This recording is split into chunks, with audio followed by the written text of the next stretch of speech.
when he just said the word webcam was that he's exploiting a ton of women online for his own personal gain. In hindsight, it seems so obvious. How did I not guess that? Let's watch another promotional video for the War Room. This is on Andrew Tate's YouTube channel, and it's called The Matrix Predicted the Great Reset Explained. Basically, it's a video where this guy compares his life to the Matrix. We are living inside of the Matrix, and I am Morpheus. I know you're sitting thinking, why did Tate not decide he was Neo? Because Tate has all the Aikido and the masterful, nearly superhuman abilities. Yeah, I used to be a kickboxer, so I'm basically in the Matrix. Actually, the reason I take the War Room guys to the gun range so much is so they can shoot at me and I can dodge the bullets like Neo. It's like, okay, dude, if anyone here has superpowers in the War Room, we know who it is. And it is not you. Now, when I say we're living inside the Matrix, I'm not stating that with irony or as a joke. We are genuinely, actually living inside of the Matrix. The Matrix is real. Yeah, something tells me that even though he keeps saying literally, and this is not a metaphor, that it is a metaphor. Something tells me he's not literally saying that we're living in a computer simulation that's controlled by, like, aliens or whatever the Matrix is about. I actually haven't seen the Matrix. I think that's what it's about. Something tells me that's not the point that this guy is making, even though he keeps saying literally. In the description of this video, it says, stage 1 fighting against the Matrix is to become rich. Learn how here. I'm sorry, that's the first step? You know it's gonna be an unhelpful article when step 1 is become rich? Like, step 1 is something that takes years, and some people will never do it. Also, again, I haven't seen The Matrix, but I'm fairly certain that was not the first step in breaking out. I don't think Morpheus was like, listen, machines are trapping humans and using them as batteries in their simulation, and the only way we can break out is by setting up a dropshipping business and investing in Ethereum. Ethereum's actually great because you can verify smart contracts. It's actually the best crypto out there. Imagine if this dude is right and we really are living in the Matrix. Like, what does being free look like? Oh my God. I did it.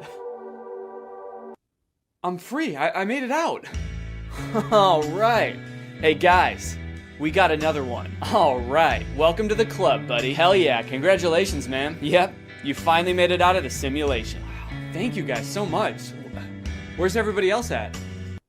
What do you mean everybody else? Yeah, the only other person here is my girlfriend who I'm scamming. Or I mean dating. Yeah, but I mean like in the whole world. Like there's gotta be more than just you guys in the real world, right? What the fuck? You don't like us? No, it's not like that. I mean, sorry. I was picturing there being more than just like 3 normal guys in a room when I exited the Matrix. Normal? What the hell, man? Yeah, we're not normal. We shoot guns and make money out here. Yeah, we're big into making cash out here, man. Did they do that in the Matrix? They actually do, yeah. Not the way we do it. Okay, how do you do it? Hey, you're stealing my shit! Okay, I'm just saying, all things considered, you guys don't really seem that different. Honestly, if anything, this seems more like a simulation than the world I was just in. How so? Look at you guys. You're all holding guns. All you do is talk about business. You guys are like NPCs from GTA. You all look like slight variations of the same sim. Are you guys sure this isn't a video game? All right, man, as if I'm gonna take advice from a beta-ass bitch like you anyway. I'm just saying. Okay, that was actually sick. You guys should have led with that. How was that not the first thing you guys wanted to show me? You know what, man? Get out of here.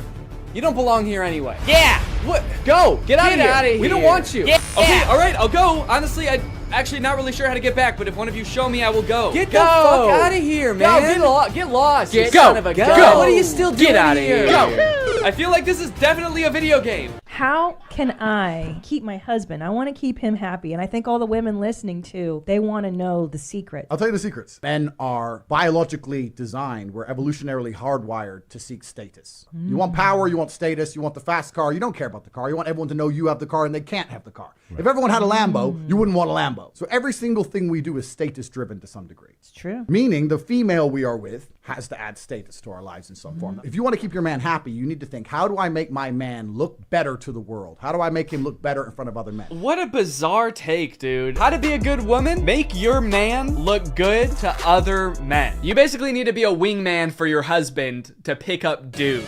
I hate arguments like this so much. Alpha dudes are always trying to bring up like what men are hardwired to do. What have men been evolutionarily designed to do? Here he's saying that like men are hardwired to seek status. Men want a Lamborghini. You know how every men want a Lamborghini because it's a status symbol. Even if it worked out that like evolutionarily that's something that is in men's nature, that doesn't make it good. You know what else is in our nature? Thinking sugar tastes really good. If you didn't tell someone that sugar was bad for you, they would think like, oh my God, this is the best thing in the world because it tastes really good. If you put 10 pounds of candy in front of a caveman, he would eat all of it and then he would throw up.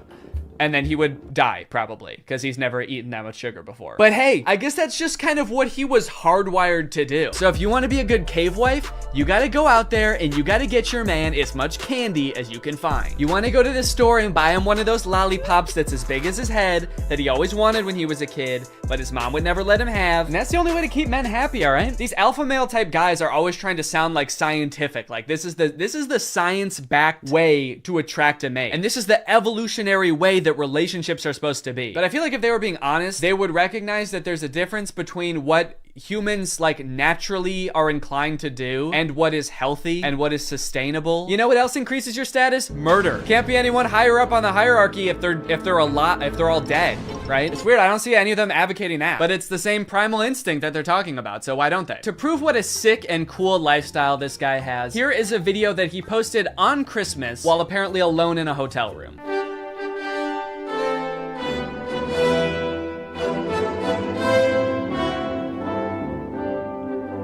Merry Christmas. I think a lot of people have the wrong idea about me. They look at me and they go, you hear about that Tate guy, you know, he's a 4-time kickboxing world champion, he's tall, he's strong, he's smart. He's fucking gorgeous. That's the wrong idea? People have the wrong idea about me. He's smart, he's rich, he's tall, he's funny. When in actuality, I am short, rude, and poor. Anyway, yeah, that's the war room. I feel like this video took a lot of twists and turns, but as I kept clicking on different links on this dude's website, I just kept getting more and more shocked at what I was finding. So hopefully this was an entertaining video. I was considering purchasing like a war room membership as part of a follow-up video, but I honestly do not feel good about putting any money in this guy's pockets. I'm honestly a little bit worried that if I paid this guy 7,000 pounds, it would go towards like more guns or like a prison cell for his employees. But anyway, I hope you guys enjoyed this video, and now it's time to talk about our sponsor. Guys, you know what you're probably not gonna get if you spend $5,000 to hang out with the guys from the war room? Delicious home-cooked meals, which is why I thoroughly believe that today's sponsor, HelloFresh, is a much better investment than the war room. HelloFresh has been a longtime sponsor of the channel, and I love their service. Every week, they send you 3 delicious meals that you get to cook at home with all of the ingredients pre-portioned, so you can skip all of the prepping and planning and going to the grocery store that, if you're like me, stresses you out about dinner time. HelloFresh is equipped to be able to serve a bunch of different lifestyles. With fit and wholesome recipes and low calories or carbs, you can indulge in delicious meals without having to worry about breaking your diet. My favorite things about HelloFresh are that 1, I only know how to cook a handful of things, and HelloFresh has a huge variety of recipes. Like every week you get to choose from something different. And 2, they're a super sustainable option. The packaging that they send you your food in is already recycled content, and HelloFresh cuts down on your food waste by 25% over grocery shopping. Cooking with HelloFresh is fun and honestly super easy. Anybody can follow the instructions and it'll kind of make you feel like a chef. So if you want to check out HelloFresh, then go to HelloFresh.com and use my code TrulyGreg16 to get 16 free meals and 3 surprise gifts. I don't know what the surprise gifts are, but if it's anything like their food, I'd say it's worth it. Thank you to HelloFresh for sponsoring this video, and thank you to you guys for supporting my channel by checking out HelloFresh. All right, thanks for watching. Bye. Crap, crap, crap, crap, crap, crap. What's up, Greg, and welcome back to another episode of If you've watched my channel for a long time, you may remember me making a video about the movie Standing Ovation like 5 years ago. And you might think that that movie should have nothing to do with the movie we're going to be watching today, Croc. Because, well, Standing Ovation is about a ragtag group of girls competing in a singing and dancing competition, while Croc is about a man-eating crocodile brutally murdering dozens of people. Come to think of it, in Standing Ovation, I don't think even one person is brutally murdered by a crocodile, but the movies are related nonetheless, because they were both directed by this man, Stuart Raffill. Stuart directed Standing Ovation, he directed Croc, he directed another movie called Bad Girl Island, which I'm very curious about, and he also coincidentally accidentally directed Mac and Me, that E.T. ripoff from the 80s that Drew has talked about on his channel, and also Paul Rudd always used to bring a clip of on Conan. This man has a prolific career of creating low-budget films that leave you questioning if what you just watched could even be considered a movie. And it's no different. All right, man, what was your strategy here? What are you doing? Why are you even in that position? That's not gonna help you get away. Maybe if I just pretend I'm already dead, he won't be mad at me anymore. Maybe he'll feel guilty, and then he won't want to eat my whole head. Oh no, he ate my whole head! Now I know what you guys want. You just want me to go through and show you all the scenes where somebody gets eaten by the crocodile. You know how I know that? Because this whole movie is on YouTube and all of the most rewatched parts are the parts where somebody gets eaten by the crocodile. But first, the movie has to introduce all the characters and set up the plot and the story. Blah. But hey, at least the plot of this movie probably mostly revolves around the crocodile, right? Well, oh no, don't worry. That crocodile doesn't want to eat you. He wants to sleep with you. But unfortunately, she's mine, so back off! Does that make you feel better? She's not having it, but don't worry, Jack's not getting his farm shut down. He's the main character of this story. He knows how to treat his animals. He's a good old American boy. USA! USA! He's a pretty rich guy, yeah? That line is my favorite line in the whole movie. The inflection is so strange. He's a pretty rich guy, yeah?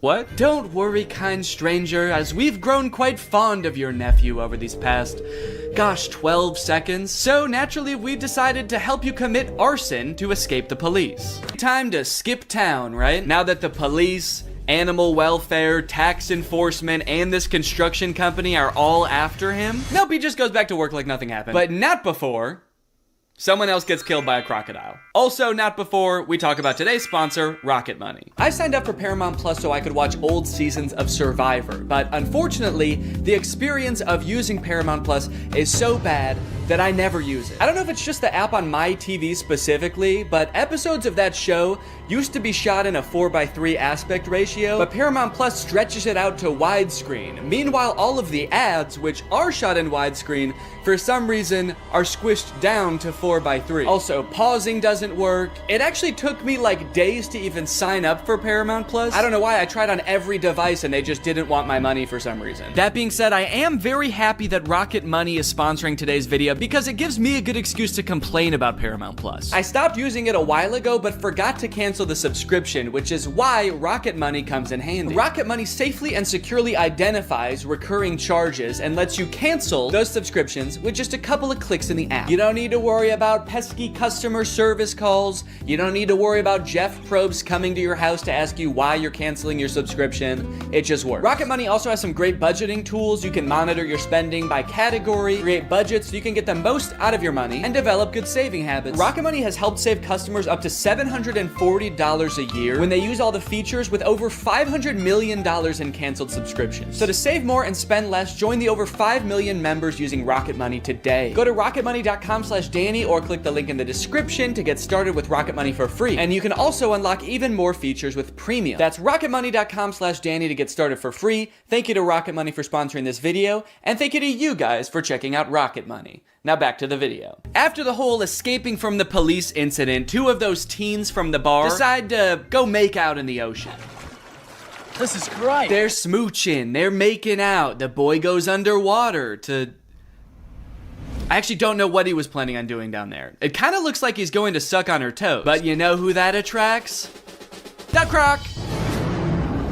The croc said, hold on. If anybody's sucking on anybody's toes around here, you better believe it's gonna be the most sexually aggressive reptile. So he eats the boy, and then he eats the girl, all while this lone, terrified girl watches on in horror.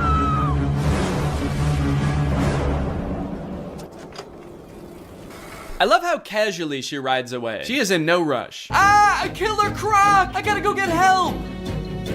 But I shouldn't go too fast. I gotta focus on me. I gotta take care of myself first. My sister here saw a young girl get attacked by a crocodile. Are you sure? Yeah, no, good call. No need to give any credence to the girl who literally saw them get eaten by an alligator. Yeah, she was probably just making it up. She probably just wanted attention. She's like curled up in a corner, traumatized somewhere, and they're just like, stop lying! There's no such thing as alligators, you idiot! You killed them, didn't you? During this scene, there's a mysterious man just kind of lurking on the sidelines of the investigation. He's not part of the police, he's just there. And he's mysterious, but it seems like he might have a hunch. And then suddenly, the police pull a leg out of the water. We assumed so. You're a police officer, and you pulled up with like 15 other police officers. I know what it looks like, but no strip club tonight, Jack. Yeah, I know. People are dying. I'm here on official business. Unless... No, dude, we have to catch this crocodile before it kills again. Right, yes, exactly. But what if it's at the strip club? Yo! So the girl that Theo was flirting with at the bar is having a funeral for her cousin. And since everyone thinks it was Jack's crocodile that ate the cousin, they are not very happy when he shows up. He's asking, are you okay and what's wrong when everybody doesn't want to talk to him? Dude, somebody died. What's going on? Why is everyone so sad? Hey, where's your cousin? The ugly one. And why'd you even ask if you weren't gonna care what he said? He gave you the worst answer you could possibly hear while your kids are in the water and you were still like, yeah, I don't care. But look, we know from earlier that sure, this movie is violent, but they would never actually show a child getting murdered by a crocodile. No! Basically just the really dumb, slow ones. One thing that really surprised me about this movie is how overwhelmingly positive all of the comments on YouTube are. This movie is super boring, the acting is really bad, there are long periods of seemingly pointless plot development, and yet the YouTube comments seem to love it. But they are pretty much exclusively all about how pretty the scenery in Thailand is and not about the movie or the plot at all. So I guess that makes sense. Great movie, well filmed, nice locations, beautiful filming. Never thought Thailand was so perfect a paradise. Thanks so much. Yeah, well, it's not that perfect if people keep getting eaten by alligators, is it? Great movie with beautiful scenery. Thanks. Do these people think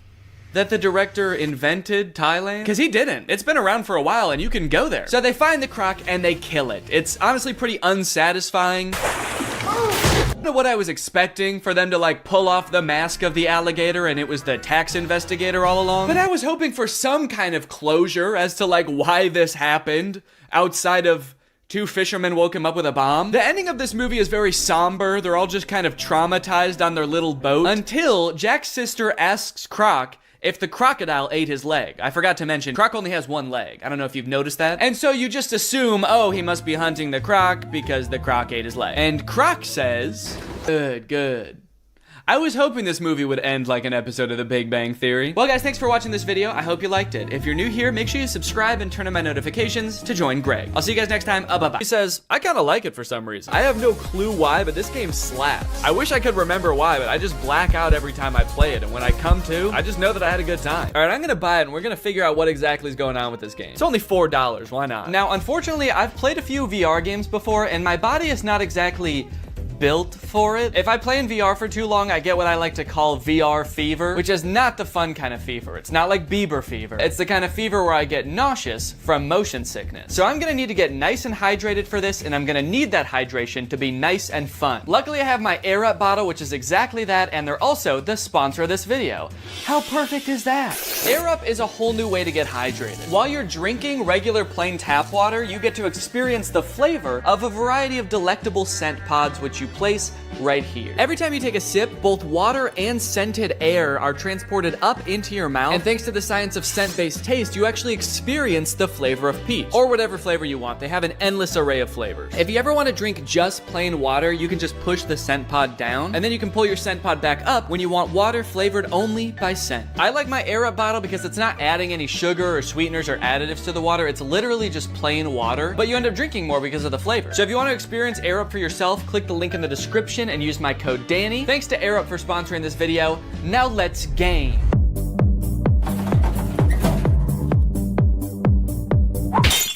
It's time to play some Eastwood VR! Entering the Wild West world of Eastwood VR, I was immediately greeted by the most aggressive NPC I've ever come across. Bitch! Oh my god.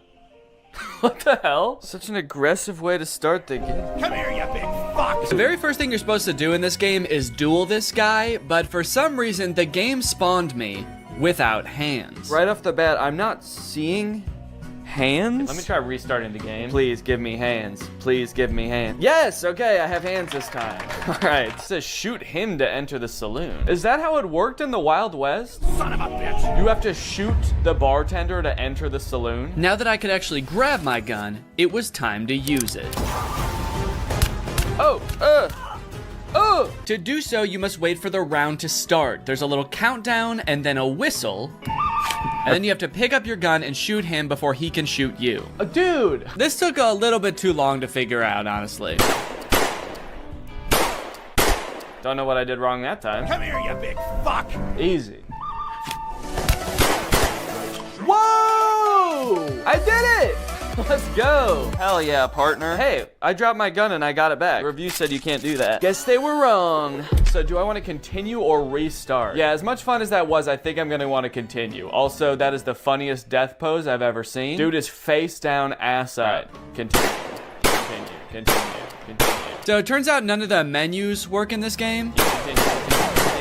So I just decided I'm gonna shoot this guy and go into the saloon. Lovely, okay. So now I'm in the saloon. This is kind of fun. I'm actually, I mean, it's not that bad so far. I immediately began to explore everything this saloon had to offer. And it turns out there's quite a bit. You can throw this pot up in the air. Whoa!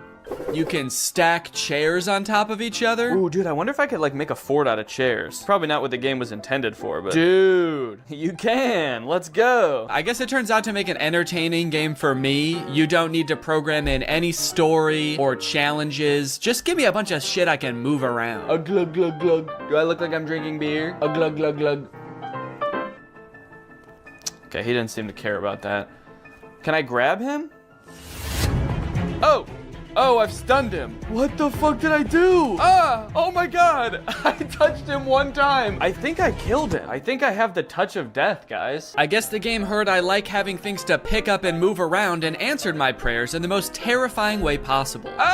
Dude, this is like actually creepy. I'm holding him up with one hand. He's just like floating around. This is exhilarating. Bad boy. Holy shit, dude, this is crazy. The other patrons of the saloon didn't really seem to have much going on. Smash. Touch of death.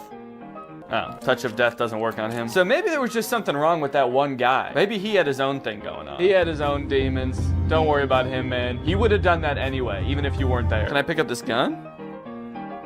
And one for you? For looking at me like that? I wonder if I can steal this guy's gun. That'd be kind of fun, huh?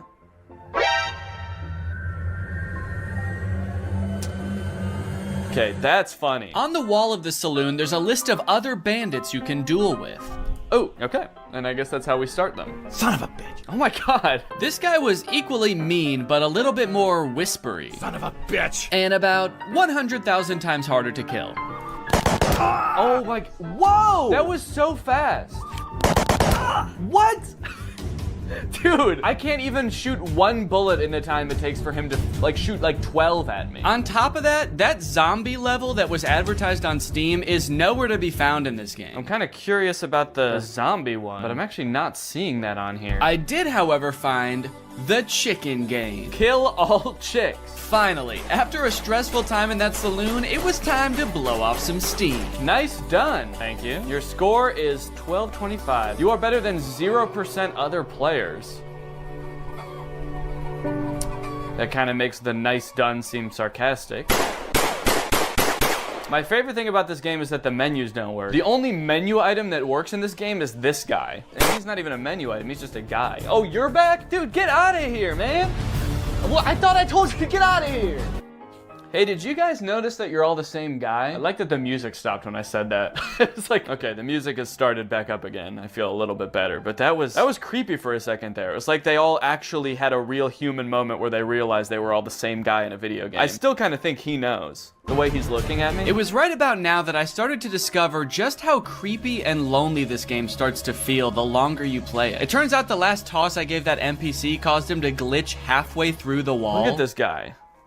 He used to just be like a jolly fellow drinking in a saloon, and now he's got this glazed over look in his eyes. His arm is like stuck through a wall at the atomic level, and I'm still gonna keep throwing him. As I chucked him further and further into the desert outside the saloon, I got a sense for how desolate this place was. Starving for any kind of human interaction at all, I decided to reach for the last duel on the board. And global show yourself. Try it out online. Are there even other people that play this game? Is there gonna be anyone to play against? But the fate I met in that lobby was far worse than anything I encountered in the saloon. No suitable rooms at the moment. Okay, I'm gonna host a game, see if anyone comes along. Okay, so now I guess I'm just waiting for somebody else to find this game, buy this game, and show up right in front of me so I can shoot them. Oh no. Oh no, I can't shoot the guy to go back in the saloon. How do I get out of here? How do I go back in the saloon? I can't move anymore. I'm stuck in this place until somebody else comes to duel me? Why does it say hello world in the sky? Come on, man. Let me go back in the saloon. Let me go back in the saloon. Next on the list, we have Bad Boy Simulator.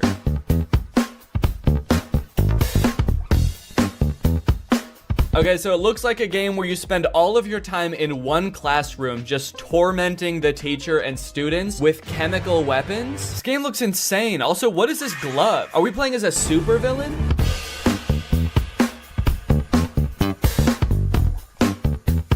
I love that these two characters cough in sync. It's kind of like they're dancing to the music of the game, too. They're like, all right, let's go.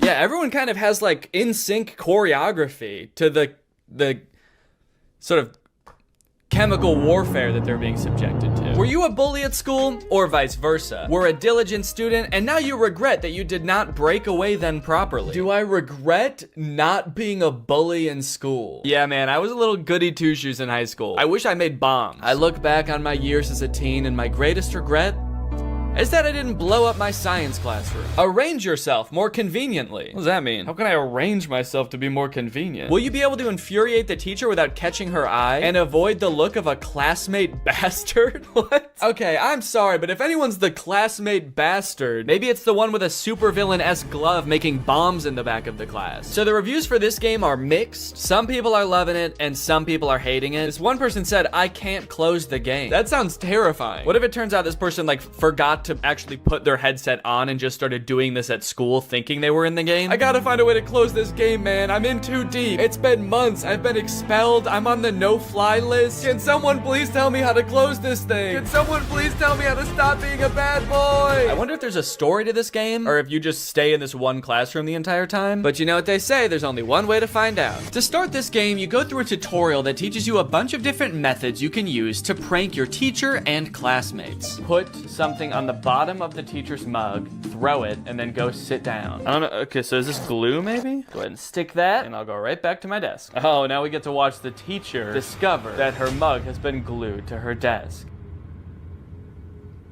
What is she doing? Why is she just standing there? Not really sure what happened there. My best guess is that I put too much glue on the mug and she could tell even from outside the door that she was about to be pranked. So she was sort of like angrily protesting from outside the room. Oh, 1, 2, 3, stick it. And then I go back and sit down. Oh, here we go, dude. Here she comes. Tiniest legs in the world. Oh, good God. Is the teacher a baby? These pranks rely heavily on distracting the teacher, that way you can cause your mischief without getting caught. You can throw a paper airplane to distract the teacher. Miss? Sometimes it doesn't work. That distracts her. I go and take the mug, and I go back and sit down. Fuck you. Oh. But I don't think any of the other distraction methods really matter because you can also freeze time. Bink. Put this on the mug, sit down, and... Yes!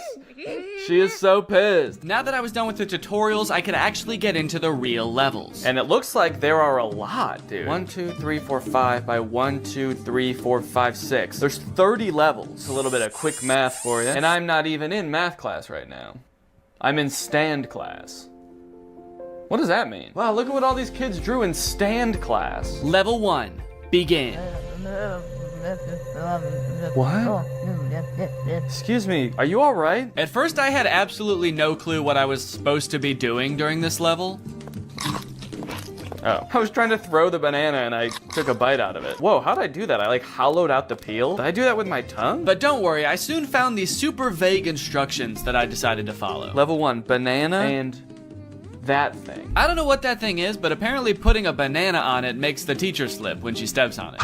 Oh, shit! Wait, okay, I guess that was actually what I was supposed to do. So it seems like every level is just a list of items you need to pick up from around the classroom without getting caught by the teacher. Level 2, glue plus rock plus slingshot. Okay, it's really helpful that I can just freeze time in this game. That makes it so I don't even have to distract the teacher. And then you assemble them into some sort of strange contraption that doesn't really make any sense. Okay, I'm actually not sure what I'm supposed to be doing here, but I can't pick up the soap anymore for some reason. Like, what is this? I feel like I'm supposed to be shooting the soap. I can't make heads or tails of this. Everything's covered in glue. What do I do? I'm just gonna go get caught by the teacher because I don't know what I'm supposed to be doing. Teacher, I was a bad boy. Can you please put me in detention? Eventually I figured it out, kind of. I'm still not really sure what the soap had to do with any of this, but it's a glue slingshot.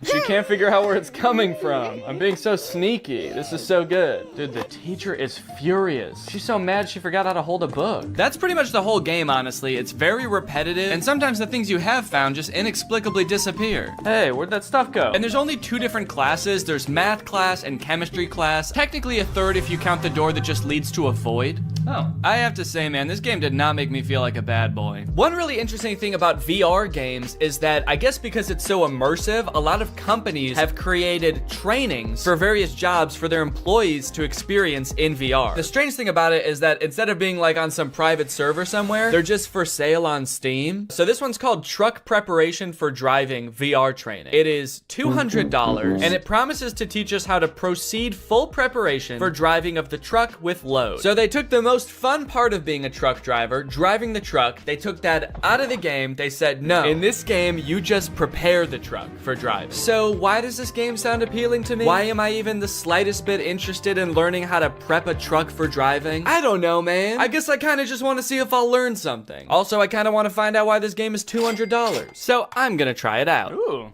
This is beautiful. Oh, right from the start, it seemed I was gonna get my money's worth from this game, as it boasted nearly 3 hours of training time. Come to the table. To move, point the controller to the green circle and pull the trigger. Okay, let's go over here. Take your driver's license out of your breast pocket. I showed my ID to a very unimpressed desk worker. How come this guy doesn't look happy to see me at all? What's he doing over here? All right, what am I supposed to do? Take a tablet with the checklist from the table Take and the the tablet waybill. from the checklist. Right, okay. Read the documents. Oh my god, it's gigantic. Why was it so small on the table? Are you seeing this, dude? It's crazy. One thing I'm starting to notice about VR is I do not like how dull and lifeless the characters are in these worlds. Look at the mechanic I meet in the garage. Look at this guy. The uncanny valley of it all just gives you this deep, unsettling feeling that you can't shake. Take the car key from the mechanic. Then go to the cabin. So I will say everything up until this point seemed like pretty self-explanatory. Like I didn't need a state-of-the-art simulator to figure out how to walk up to a man and for him to hand me keys. And the graphics of this game are not very good. For $200, this is the most expensive game I've played so far, and these graphics suck. Also, I swear every time I look at that guy, he's like not wearing his helmet for a split second. Many of the tasks around the truck are making sure things are working properly or in good condition. And I started to realize that none of it is. This truck is in horrible condition. I'm starting to think this whole place is all torn up. This looks like a little tear here. This looks rusted out as well. When do I get to prep a good truck? Eventually I realized I can kind of just speed run this whole checklist by assuming everything is in bad condition. Daytime running lights, no. Parking lights, no. Which was especially helpful because a lot of the things on this checklist were named incorrectly. You know what? This game is all wrong, man. I gotta say, this is actually pretty disappointing. Stop lamp? Safety belt? You mean seat belt? Fifth wheel coupling? I can only imagine what that is supposed to mean in real life. That's probably like the radio or something. Check for wheel chocks attached to the rear of the machine. What's a wheel chock? On the back of the machine. What machine? The truck? Is that the machine? Is he the machine? You got any wheel chocks back there, sir? Turn around, let me see. Let me see your wheel chocks. Suddenly, all of the UI and my ability to walk around disappeared, leaving my prospects of finding these so-called wheel chocks hopeless. I tried resetting the game to see if that would fix it, but the only thing that did was erase all of my progress. Prepare the truck for driving. Come to the table. To move, point the controller to... Okay, this one actually looks like it might be a little bit more entertaining. This one is called Airline Flight Attendant Simulator. Being a flight attendant actually does sound kind of interesting, so I am kind of curious to see what that entails. And the graphics on this one look a little better too. Passenger evacuation. Wait, Wait, why did I think this game was gonna be mostly like bringing people soda and like walking around and just doing safety checks? Okay, no, this makes sense now that I think about it. This game is about what to do in case of an emergency if you're a flight attendant. So does the game start off with the plane immediately about to crash? Oh my god. Well, honestly, I kind of don't want to spoil this game too much for myself. I kind of just want to play it. Okay, this game consists of 4 levels and they get increasingly intense as you go. The first one is safety equipment check. It's not anything too crazy. You just walk around the plane looking in various compartments to make sure all of the required safety equipment is there. We need 20 child belts, but look, there's only 15 child belts. Guess some children aren't going to be joining us today. We're gonna have to strap them to the bottom of the plane. The next level is where things started to heat up. Literally. Oh, there's people on the plane now, dude. Hello, everyone. Welcome to my flight. Well, sir, welcome to my flight. I'm glad that everyone on this flight is an adult, not a single child on here. That's good because we are gonna be going down. You look familiar. Has anyone ever told you you look just like that guy? And has anyone furthermore told you that you look just like that guy? There's a series of steps you have to follow to a T in order to put out the fire correctly. And if you do any of them wrong or you don't do them quick enough, you fail. Ooh, whoa, cool. All right, I'm wearing the smoke. Oh. All right, that time I wasn't even goofing around. I was being dead serious that time. That's okay. We need to learn how to do this first, I guess, and then once I know how to do it, I'm gonna be able to speed through this lickety-split. And speed through it lickety-split I did. Once I had the instructions down, I was opening the door, I was extinguishing the fire, I was pouring water on it. What? Oh! Okay, yeah, I did fail that time. I forgot a few steps. The source of the fire hasn't been inspected, but I did eventually get it. How did I do? The source of the... What? Kind of. It's been inspected. Oh, it says mission passed anyway. Okay. Well, I'm pretty happy with that. I mean, who really needs to inspect the source of the fire at the end of the day? The passengers can do that. Okay, aircraft depressurization. This one I could not figure out, man. You're just standing around when suddenly the airplane depressurizes. You have to put on a mask. Ah! Okay. Okay, that's on. And then you have to go make sure that the pilots are okay. Hey guys, everybody stay calm. But they don't answer the phone in the cockpit. I know, not good. So the game instructs you to go in there and help them. If there's no response, get into the cockpit by entering the code 12345 red. Okay, 1, 2, 3, 4, 5. Red? Enter? What's red? 1, 2, 3, 4, 5. Enter. Mission failed. Time is over. The aircraft is not descending. What was I supposed to do? So I don't know if this is just a bug with the game or something, but that code does not work. It does not get you into the cockpit. I replayed this level over and over. I did it so many times it was like Groundhog Day to me. Watch, guys. The aircraft is gonna depressurize. We're all gonna be screwed. Check this out. Ready? 3, 2, 1. Yep. See, I knew it. Yeah, you guys are all scared and screaming, but I knew the whole time. Enter. Enter. Enter. Enter. Let me enter, please. Please let me enter. I have to save the pilots. They need my help in there. Why does it look like I'm like caressing the door handle also? Okay, this one sounds like it's gonna be the most intense one of them all. Emergency landing and evacuation. And it was intense, dude. The first few instructions are just things you're supposed to scream at the passengers as the plane goes down. Brace, brace, heads down, stay down. Brace, brace. Release your seatbelt. Stay in your seat. Life vest under your seat. Put it on. I kind of immediately forgot what the chants were the second the level started. Brace, brace. Keep your head down, stay down. I guess I was just so nervous because the plane was about to crash. But I think they got the gist. Oh, okay. That's impact. Very scary. Very scary indeed. Passenger evacuation. Okay. Here we go. Next step. Release your seatbelt. Stay in your seat. Life vest under your seat. Put it on! Oh, they are, okay. They all already have it on. Okay, so next. Now it was time to get everybody safely off the plane and into the ocean. Whoa, dude, this is crazy. Hey, guys, that's not, no, don't do that. I don't think you're supposed to do that, are you? Isn't everyone supposed to get on this thing? Where are you going? We're in the ocean. Oh, shit. Oh, no. Okay, it's attached. I was like, I was just gonna float away and then, oh, hello. Got these 2 clones lined up, ready to go. Okay, right here. Oh, okay, there they all go. Wow, seems like they all really know how to do this. Has this happened to you guys before? Check the entire cabin for any passengers left inside. There better not be anybody still on this. Oh my God, dude, get up, get up. Inflate the life vest, get up, go. What am I supposed to say? Excuse me. I gotta admit, it was pretty fulfilling to help all of these scared passengers off of the plane in a calm manner, and oh fuck, I have to get in the cockpit again. I hope the pilots are alive. Literally everybody else lived, so it would be kind of a bummer if they didn't make it. 1, 2, 3, 4, 5, enter. Oh, it worked this time. All right.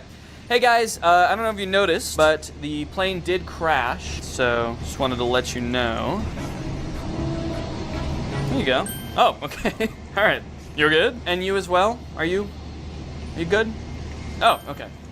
Perfect. No, don't get your hands off the steering wheel. We're not in the air anymore. We crashed. Get your hands off the steering, please. Now that I had rescued everybody else on the plane, it was time to rescue myself. A jump, a jump.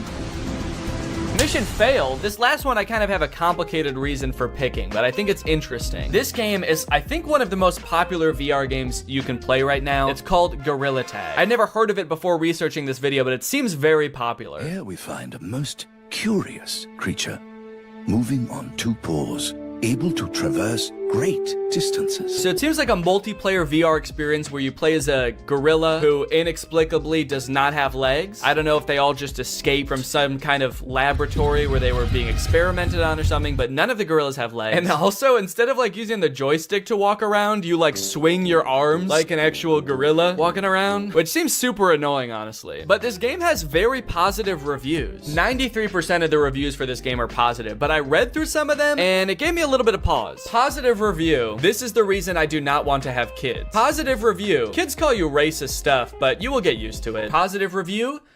Dislocated my finger in real life. I think what I'm getting at here is that the game itself is well designed and fun to play, but because it's a multiplayer game, the other people on the app, being mostly children, make the game a terrible experience. At least I think that's the case, but I want to check it out for myself. Is this actually a good game, or do the clientele ruin it? You start out in a cave learning to walk as a gorilla for the first time. This walking mechanic is very annoying and would only continue to get more annoying as the game went on. Also, I'm not sure why the game is third person in this recording. When I was playing, I was in first person as the gorilla. So this is what a gorilla's hands look like. But as you emerge from the cave, you are greeted by hundreds of children. Oh. Never give up. Whoa, suddenly I can hear people. Hey, hi, I'm new here. I don't know how this game works. Can anybody help me? Yeah, I will. Jump down. These children were immediately so eager to teach me how to play. They also turned me into lava. I'm still not sure what that means. Wait, what did you do to me?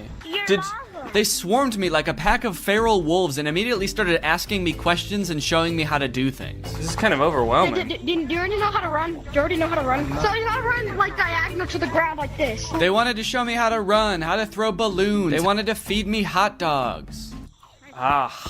Thank you.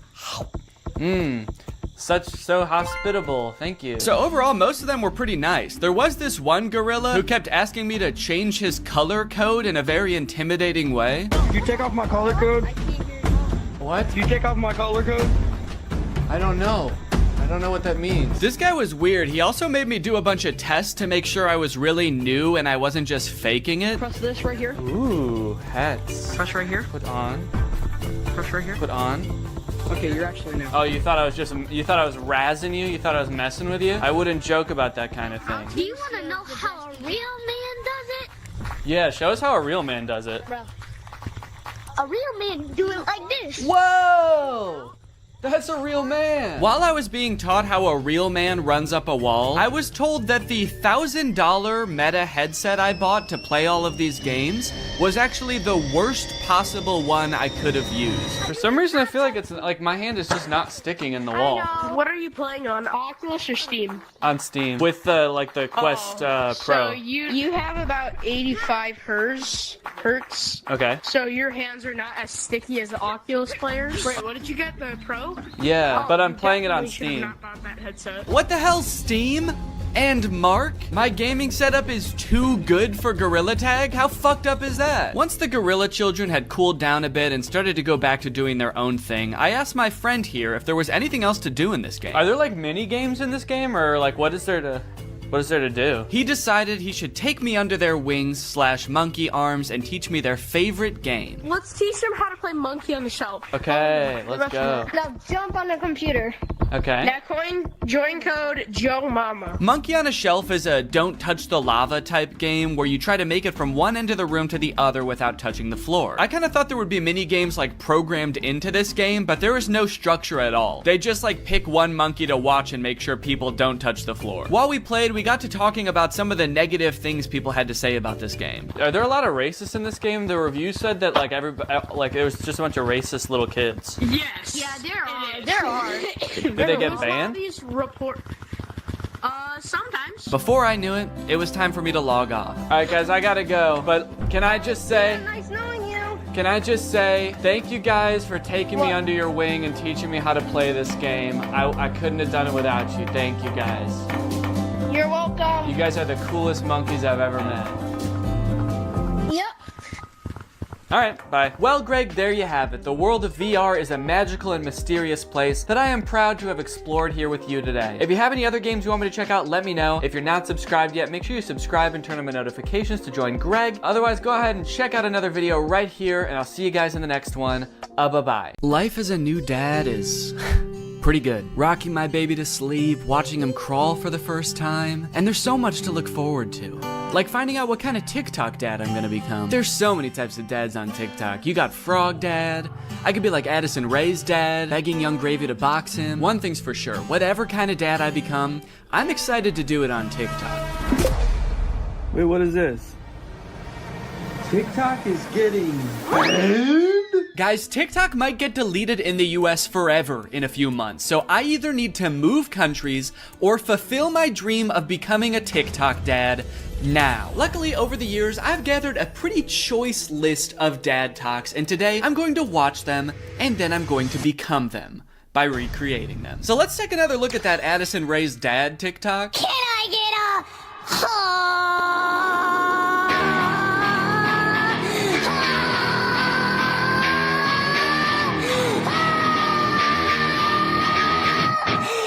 Okay, so this TikTok is from a couple years ago. It's from 2022. And if you were unaware of this situation where Addison Rae's dad wanted to fight famous rapper Young Gravy, I believe it started because Young Gravy made some comment on a podcast about finding Addison Rae's mom attractive. Now, Addison Rae's dad and his mom aren't together and haven't been for a long time, I think. But nevertheless, Monty, that's his name, Monty Lopez, decided to settle the score by getting on TikTok and begging Young Gravy to fight him.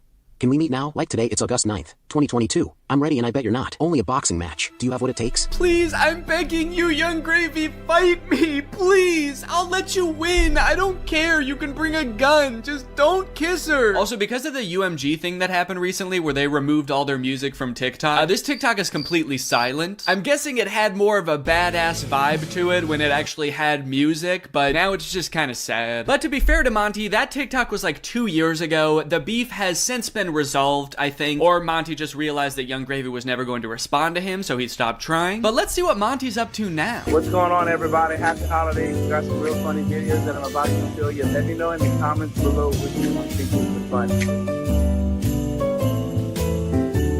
funny. Cool, man. Yeah, those are some pretty funny videos. Did you steal them, Monty? Did you steal the videos? Bad, Monty. I like that Monty is compensating for his old videos having no music by putting 3 times as much music as is necessary in this video. I don't really think that this exact genre of TikTok speaks to me. I don't really know if I want to become like the content stealing kind of guy on TikTok. Hey guys, check out this crazy clip I just saw. You're gonna want to buckle in. This is 3 hours long. I should give Addison Rae's dad type dad a shot though, so I'm gonna be recreating that first TikTok. Okay, so I was trying to think of who it would be funny for me to be trying to fight in this video. My first thought, for some reason, was Joe Biden, but I feel like if I posted a shirtless video of me screaming and begging Joe Biden to fight me, I would be investigated by the FBI, the CIA, trying to think of any other 3-letter acronyms, AJR maybe. So I'm not gonna do that. Maybe it would make more sense if I just challenged someone who already does influencer boxing, like Jake Paul. I could make this same kind of shirtless screaming video, begging begging Jake Paul to fight me. I can't just stop there because Monty didn't stop there. Oh, no, no, no. He challenged him. He begged him. He asked him to come to his house right now. And then he also pivoted to just posting silly videos on his page. So I'm gonna try to encapsulate all of that into one video. I also noticed in this video when he stands up, it like, well, one, it says run white boy run at the bottom. And then it also reveals that he has a tummy tattoo. So I don't know if I should incorporate that somehow. Like when I stand up, there's a funny tattoo on my tummy. Maybe it's just a heart that says Jake in the middle. Because I want you to get the vibe from this that I just want to hang out with Jake so bad. I don't care if he's beating the shit out of me or if he's just coming over to help me water my garden. It's actually kind of hard to write this upside down, but hopefully I'm doing this correctly. Can you even see it in the camera? Can you see the Jake? There's an effect on it. Should I use that effect? Gym light? That's kind of menacing. What other effects could I use? No, okay. Let's just do no filter. No filter or nothing. Can I get I didn't like filming that at all. No, actually, I hate that. I'm gonna put my shirt back on. Yeah, sorry, I hated that. I'm gonna keep my shirt on, actually. I thought I was gonna do it with my shirt off, man, but I can't do it. I just can't see myself convulsing shirtless like that. I don't even think I want it on the internet, to be honest. I don't want it. Nobody should see that. So it's gone now. I'm just gonna have to live with Jake tattooed on my tummy, and that's just gonna be a secret between me and you guys. Nobody's gonna know that happened. Okay, let's try again. Shirt mode activated. It's hard to press the start button the way I have my phone propped up. The keyboard's kind of in the way here. There we go. Okay, shit. God damn it. Can I get I might have been pretty good. I am picking up my phone at the beginning, but I think I went menace mode for sure. Actually, the beginning where I prop my phone up adds some kind of authenticity to it in a way. I don't know if it's like a millennial pause or kind of makes it seem like this video was totally off the cuff. Like I wasn't even planning on recording this. I'm just setting my phone up because I'm getting so pissed off. Well, I guess I'll just finish her up then. Oh, there's still sound. Can I make the sound stop now? Please? Okay, I guess I can't. So is it just gonna be that then? That's not good. That's not funny. That's just weird. That's just me straight up asking Jake to fight. Okay. Maybe I can record it in my camera roll and then add it in the editor. Hey Jake, I just wanted to say, I didn't mean what I said back there. I don't think you're a baby. I think you're awesome. And we don't have to fight. We could just hang out sometime if you want to. Anyway, here's a funny video I found. Okay, now I have to actually find a funny video and add it in here somehow. Funny video I found. Hell yeah. Can I get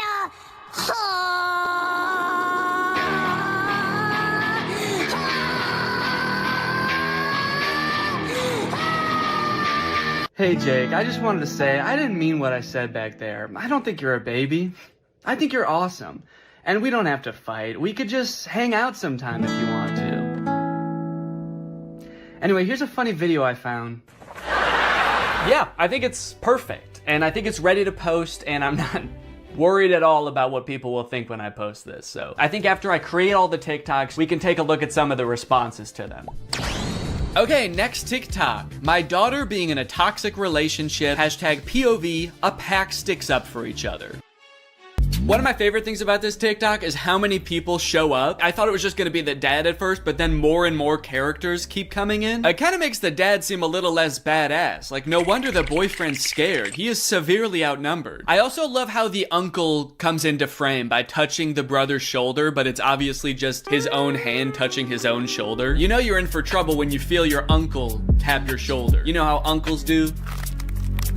Now, the weird thing about this one is that I actually don't know if this guy has kids. I actually don't think he does, but I do still think that there's something we can take away from this video. The whole concept of a pack sticking together. Oh, are they wolves? Oh, I think they're werewolves, and that's why it says a pack sticks up for each other. And that's why all their eyes turn blue, this horrifying shade of blue, and the dad has on a wolf necklace. So they must be wolves. They've got wolf eyes. Wolves have blue eyes, right? Oh, wait.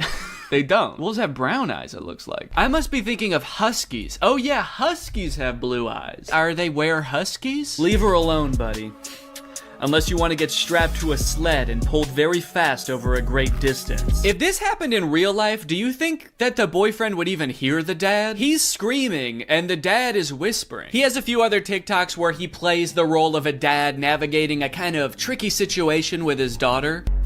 I guess this genre is just fantasizing about having like a teenage child and something awkward or scary happening with that child. And also you have to look really badass and you do have to be part dog. Got it, can do.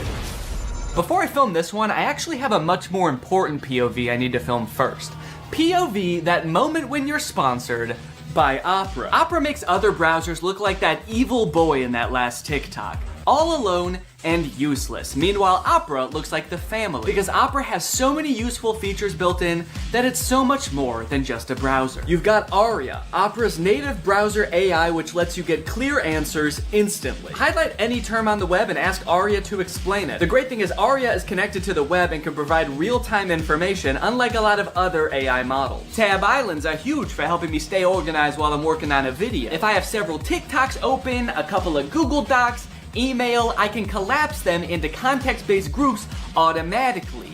I don't know what accent this is supposed to be. One thing I didn't even realize I needed until I got Opera was a built-in ad blocker. It makes articles look so much more clean, which actually makes my videos look better, because when I screen record an article, there's not distracting ads all over the place. And it's super easy to turn on with just one click. If you're working on multiple projects at once, you can create entirely separate workspaces that you can switch between easily using customizable buttons on the sidebar. I don't like having a ton of browser windows open at the same time. It's super distracting and hard to sort through. So in my opinion, this is a much better solution. So if you want to check out Opera, then use my link below to download Opera today. Thanks to Opera for sponsoring this video, and thank you to you guys for checking out Opera. Now let's film this TikTok. Okay, so I've been thinking a lot about how I could make this TikTok kind of my own, you know? Take everything I like about the toxic daughter boyfriend TikTok and amplify. So first thing we're gonna do is the amount of family that shows up. I liked how much it was in the first video. We're gonna double it. We're just gonna have a ton of people show up. We're gonna have the dad, of course, the brother,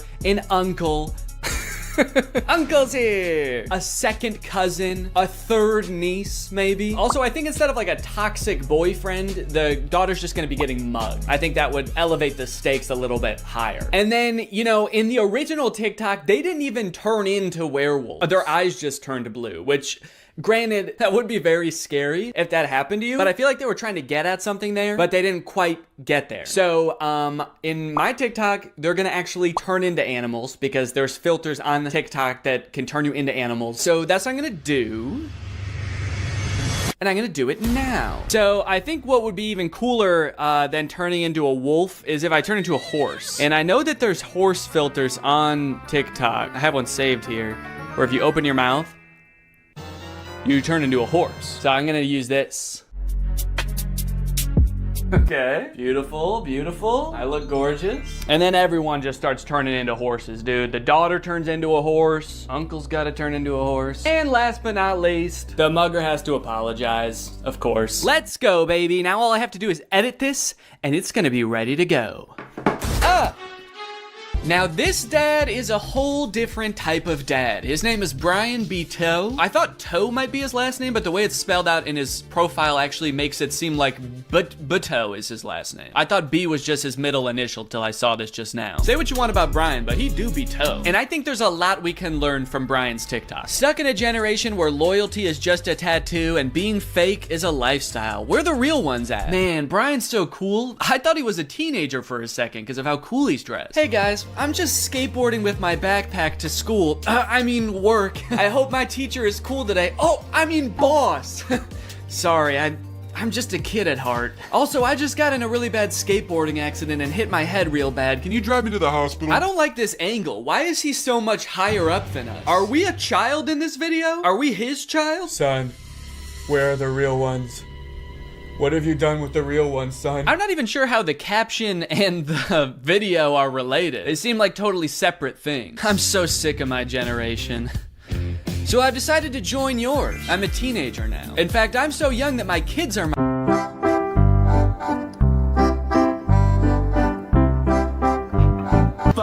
All right. Now, obviously, I don't like this video. I don't like it one bit. But I'm mature enough to realize that I'm not the target demographic for this video. This video is for MILFs. 'Cause you a MILF. And I'm not a MILF. I'm at most a dill. I'm just a dad you would like. And the MILFs in the comments are loving it. Yes, you still got it. Where you been all my life? Damn, my kind of guy. More power to him, I guess. The one thing that I can't get over is the setting in which he's making this video. Are you in public? It looks like he's just in the lobby of a hotel making the absolute thirstiest video I've ever seen. You need to get to your room ASAP, dude. You are too horny to be in public. I like this guy in the background. The second he realizes he's in this video, he steps out of frame because he's like, oop, I can't be in this. Oop, get me out of here, this guy's too horny. The caption is still got it, which is a little confusing to me because usually you would say that about something you used to do when you were young. Brian, did you used to do this when you were young? They didn't have iPhones back then. Who were you doing this to, man? The reason so many people are single and not in relationships today is because we're looking for that 90s love in a 2023's hookup culture. Tell me I'm wrong. Yeah, man, that's fine. Where are you? What's going on in the background here? I'm looking for that 90s love. The kind of girl that doesn't just want to hook up, but wants to go on a date to the giant dirt pile in town. I love that dirt pile. I wish I could date the dirt pile, but she's taken. Hey, get out of here! She's mine! Okay, this is good research. I feel like I'm starting to get what this guy is all about. It's a lot of like pouring your heart out on the internet. Some of it could possibly be on the verge of oversharing, but he's expressing his feelings. He's looking badass while he's doing it. It's like this emotional vulnerability mixed with this cool, mysterious bravado of being alone at the giant dirt pile. Oh, oh, oh, yeah.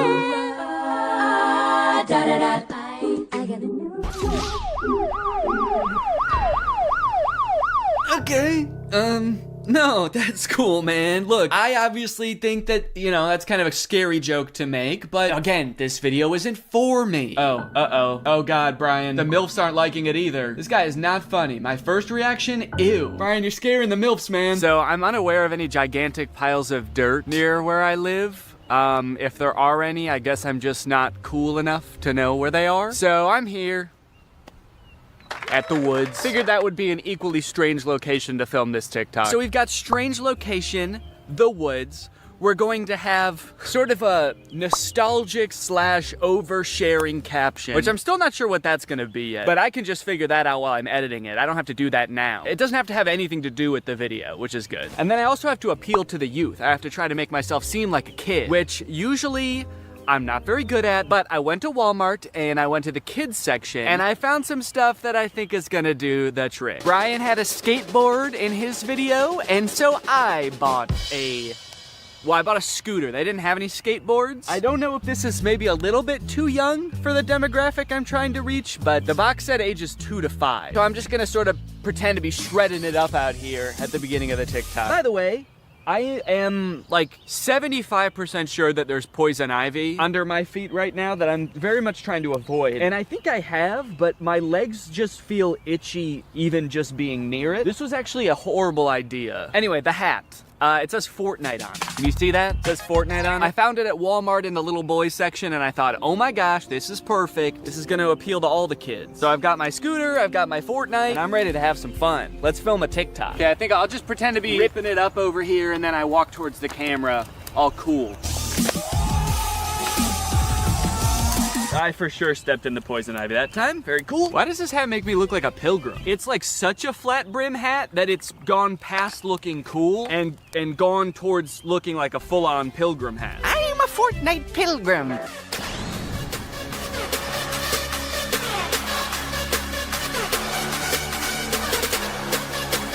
This one's just kind of a fun one. It's just a picture Shaq posted with like 20 seconds of music and then 20 seconds of silence. I don't know. Could be the move.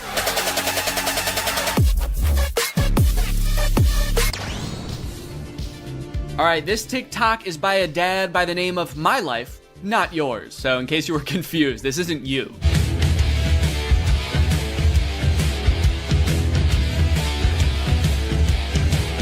Yes, dude, thank you. This is the kind of energy I'm looking for. When your kids need you, you drop everything and you don't walk, you don't run, you don't even drive. You jump through the air like a giant bunny and you land right where they are. I guess we don't see where he lands. It would be kind of funny if it like cut to a reverse angle and he just landed at the bar. But one TikTok in, I am liking this guy's style.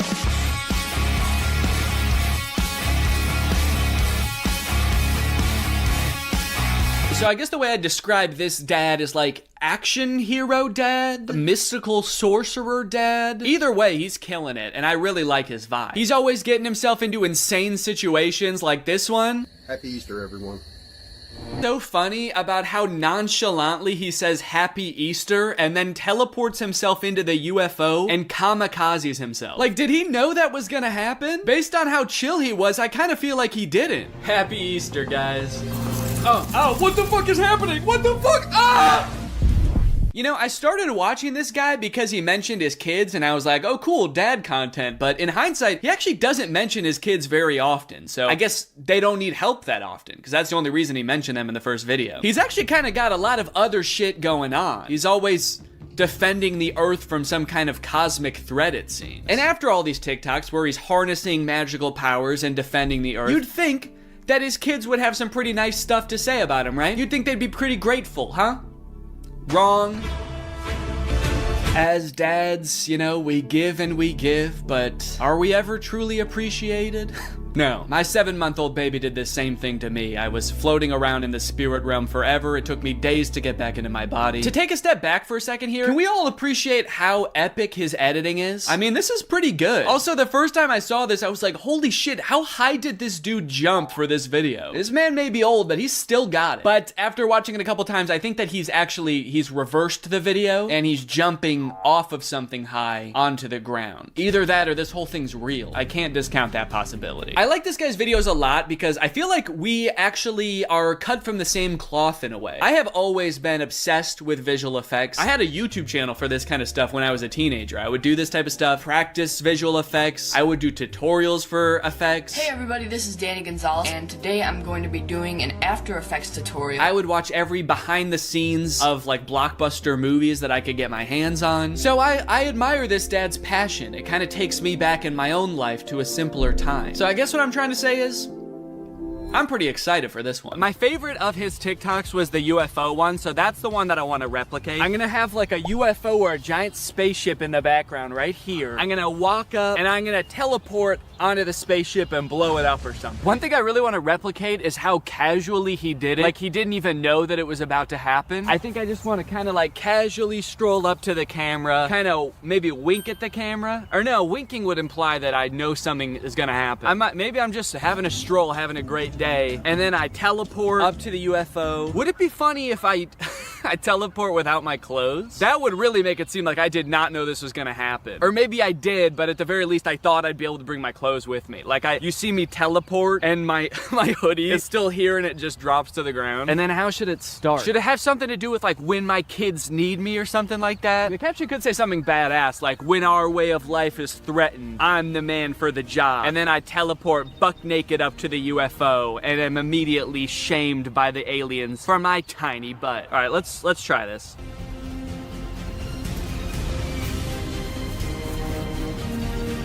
Okay, and then I'm gonna take off my hoodie, put it right where I was, and then drop it. Okay. There was a person walking by while I was doing that. What do you think she thought? What sense could that possibly make to the average person? Maybe she knew what I was up to. She did look kind of older. Maybe she has a husband that does this kind of thing. All right, well, I'm happy with that. Also, I want to go home.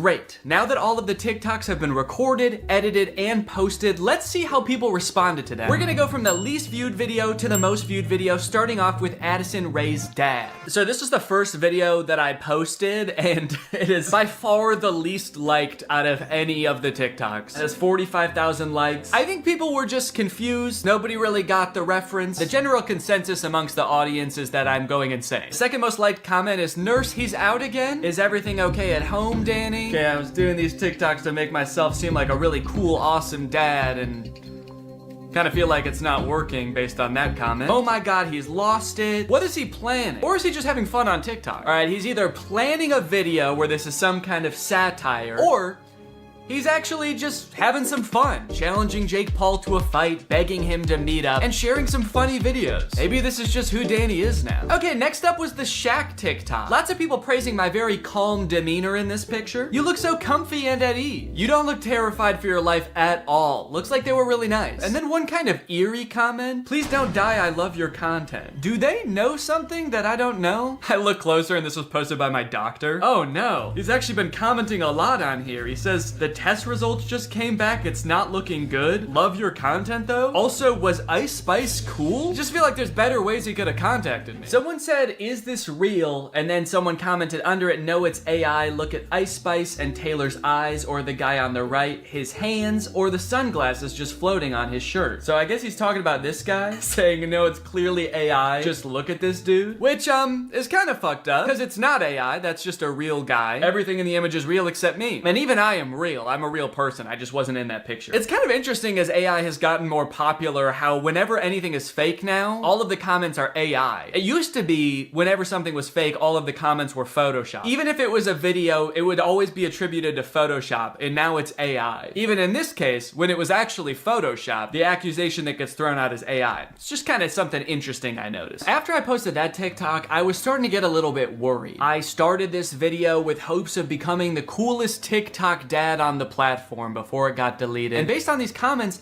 I was beginning to worry that being a good dad didn't have anything to do with TikToks or Ice Spice. But don't worry, the comments on this UFO video fixed all of that. Thank you, Danny, we all say in unison. A modern Shakespeare brought tears to my eyes. I saw this on the news, so heartbreaking. Thank you for saving our children, Danny. Wow, this gave me chills. The things we'll do to protect our children. I mean, I don't exactly know what you did in this video, but thank you for doing it. You definitely did something to protect our children, I think. I would unironically watch this as a movie. Yeah, this TikTok was good, but I just wish it took 2 hours. Oh, Danny, where do I even begin? You are the light to my world. You are the sunshine, Danny, my only sunshine. You make me happy when skies are gray. You'll never know, dear, how much I love you. Can't talk, saving the world.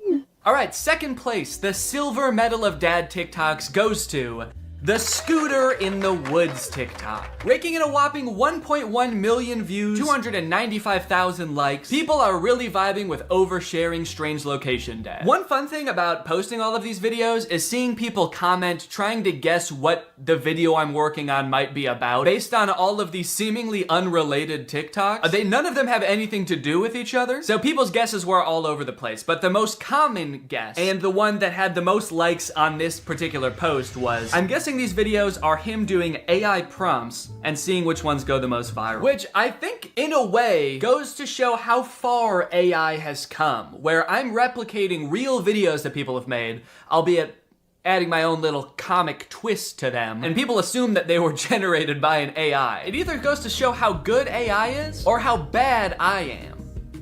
Either one. Someone said, too creeped out by Danny's facial expressions to even read the words. That's right, baby, that's my whole plan. I creep you out so much with my facial expressions that you don't even get a chance to notice I just admitted to burying someone in the woods. And finally, my most popular TikTok with 1.6 million views, POV Dad. With such praise as, this has to be for a video, and Danny, this is brain rot. You know, as a father, it's really important to me to have a positive impact on the minds of the next generation, so it means a lot to me that you would say that. Wonder what the new video is gonna be. What, a guy can't just fantasize about his imaginary daughter getting mugged and then his ragtag family coming to her rescue without people getting suspicious? I think that really says something about society today, and as soon as I figure out what it says, I'm gonna be pissed. Look, at the end of the day, we can laugh and giggle at all of these TikToks, but I think it's important what I learned from all of this, which is nothing. But you know what? I love being a dad. It is the best part of my life. I love it so much. And being a dad is an important job. And if you're a dad and you're working hard to give your kids a good life, there's nothing wrong with getting online every once in a while and posting a silly video or two. Sometimes you just gotta post on TikTok to take the edge off, baby. So here's to all the dads out there. I will toast my Dr. Pepper Zero to you. Clink! Alright, well thank you guys for watching this video. I hope you enjoyed it. If you're new here and you're not subscribed yet, make sure you subscribe and turn on my notifications to join Greg. I'll see you guys next time. Bye-bye. What's up, Greg, and welcome back to another episode of Please Stop Trying to Give Birth at Disneyland. Please. Did you guys know about this? I just found out this is a thing. Women are trying to give birth at Disneyland in order to get a free lifetime pass. Don't do that. As I'm sure you guys are aware, because Disney is such a huge company with so many adoring fans and people love going to Disneyland, there are a ton of like urban legends and lore surrounding the Disney parks. You guys may have heard of some of the more outlandish ones, like there's one that like Walt Disney's head is like frozen and buried somewhere at Disneyland or something, or like it's like Buzz Lightyear's head on the Toy Story ride or something like that. But today I wanted to sort of dive into some of the urban legends surrounding the Disney parks. Mostly the strange things that Disney adults do at the Disney parks. Although some of these things are so weird that I hesitate to call these people Disney adults, some of these things are a little extreme. Kind of feel like I should call them something else. These people are like Disney extremists or something, I don't know. The first one, like I said, women flock to Disneyland to give birth and get a lifetime free ticket, which is such a bad idea on its face. Like, please give birth in a hospital, give birth where there are like medical professionals around and not like a chipmunk. And the worst part of it is obviously this perk is an urban myth and does not exist. This is not a real thing. Laboring women have shown up at Disneyland in the hope that their bub will be born there and get a lifetime free ticket. But guess what? That perk is an urban myth and does not exist. Important to note, this article is Australian. That's why they're calling the baby bub. They're talking about a baby there. They're not talking about like a bottle of champagne or something. I'm going to Disneyland and giving birth to that bubbly dude, which is also what I call having a fart. I just gave birth to a bubbly. As a veteran of the pregnancy game, I know for sure that the journey to motherhood, okay, that's a weird way to say I've given birth before, or just that I am a mom. As a veteran to the pregnancy game. So you have kids, right? Me? Yep, yeah, that's right. I've done 3 tours of pregnancy. I've seen shit you cannot imagine. The pain, the screaming. Yeah, I've heard childbirth can be pretty tough. The innocent lives lost. Oh. What? The airstrikes. So many civilian casualties. Are we still talking about giving birth? Yes. Laboring women are racing to Disneyland's gates in hopes that if their baby is born there, they will secure their child a lifetime pass. Okay, so the article goes on to describe that there are people that have given birth at Disneyland before, and people have tried to replicate it and give birth at Disneyland, and they've gotten caught, and it hasn't gone well. I do feel like the article is over-exaggerating, though, saying that laboring women are racing to Disneyland's gates. Like, pregnant women have, like, the baby already coming out and they're shoving it back in, like running into Disneyland. There's just like a crowd of angry mothers-to-be banging on the gates in front of Disneyland. Let us in! We must release our spawn! Like making a break to the Pirates of the Caribbean ride to do a water birth. I just feel like they're exaggerating a little bit. I don't know if I would characterize it quite like that. So you're probably wondering how this rumor started. Like, did Disney ever at one point give a lifetime pass to someone whose baby was born at Disneyland? Well, I will let this TikTok explain that. Today in Disney history, the very first Disneyland baby was born. Rosa Salcedo gave birth to a 6-pound,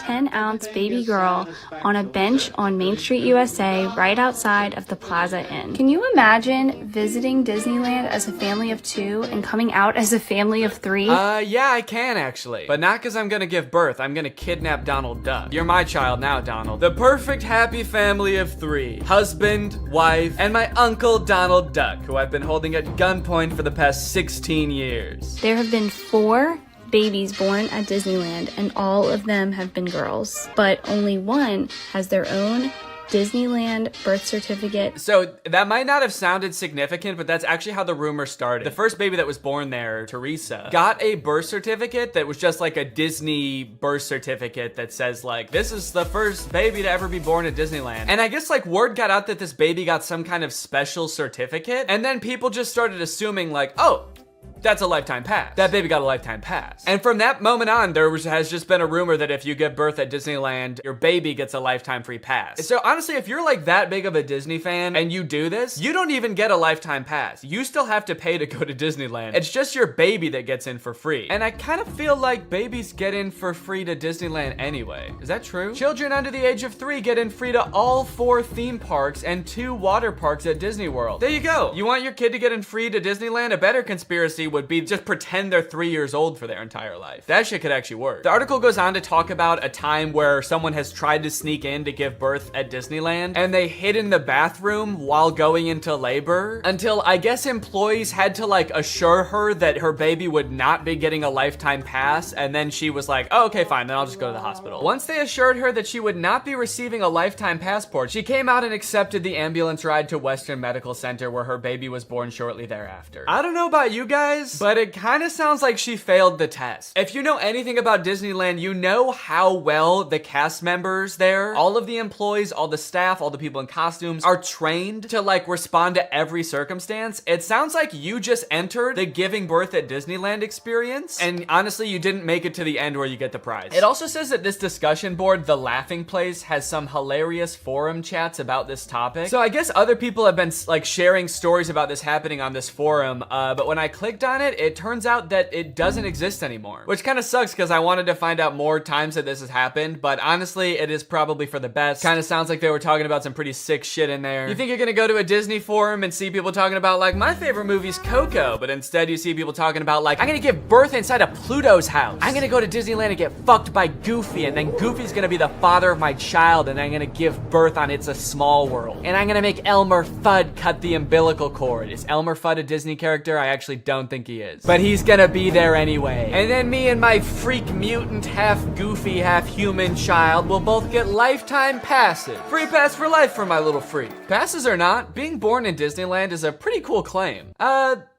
Yeah, I mean, I guess so. The way this is written, it kind of makes it sound like, so you might not get a free pass, but I don't know, it's worth a shot. You might want to do it anyway, just for shits. I've actually found a little bit of discussion about this on TikTok as well. Quick question, what's stopping me from giving birth in Disney World? Like in the Magic Kingdom, on a ride, in the Epcot ball? I think this TikTok in particular is a joke, but the comments under this TikTok are actually very interesting. I went into labor at Disney. They were not cool about it. And people like responded asking her to elaborate, and she goes on to detail her experience going into labor at Disney. And from her experience, it kind of sounds like the second anybody starts going into labor at Disney now because of this conspiracy, the entire staff immediately flips and like makes it their top priority to get you out of the park and like to a hospital to give birth. And I guess that sometimes they can be so rushed trying to get you out of the park that it comes off as rude, but obviously they're just like concerned for your health. They also don't want this rumor escalating of like people giving birth getting a free pass. And also it's just like people in sweaty mascot costumes trying to not deliver a baby because that's not their job. So sometimes I guess it comes off as rude. But the funny thing is, from this woman's entire explanation, it sounds like she didn't even know that this urban legend was a thing. So in her head, I guess she just like broke some unspoken rule at Disneyland that she had no idea about and made the entire staff of the happiest place on earth turn on her in an instant, which is so funny to me. Hello there, what can I get for you? Yeah, can I just get a medium root beer, please? Oh,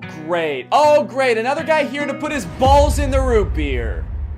What? Hey everybody, this guy right here is about to pull out his big fat balls in front of everyone, in front of a bunch of children, and put his balls in a glass of root beer.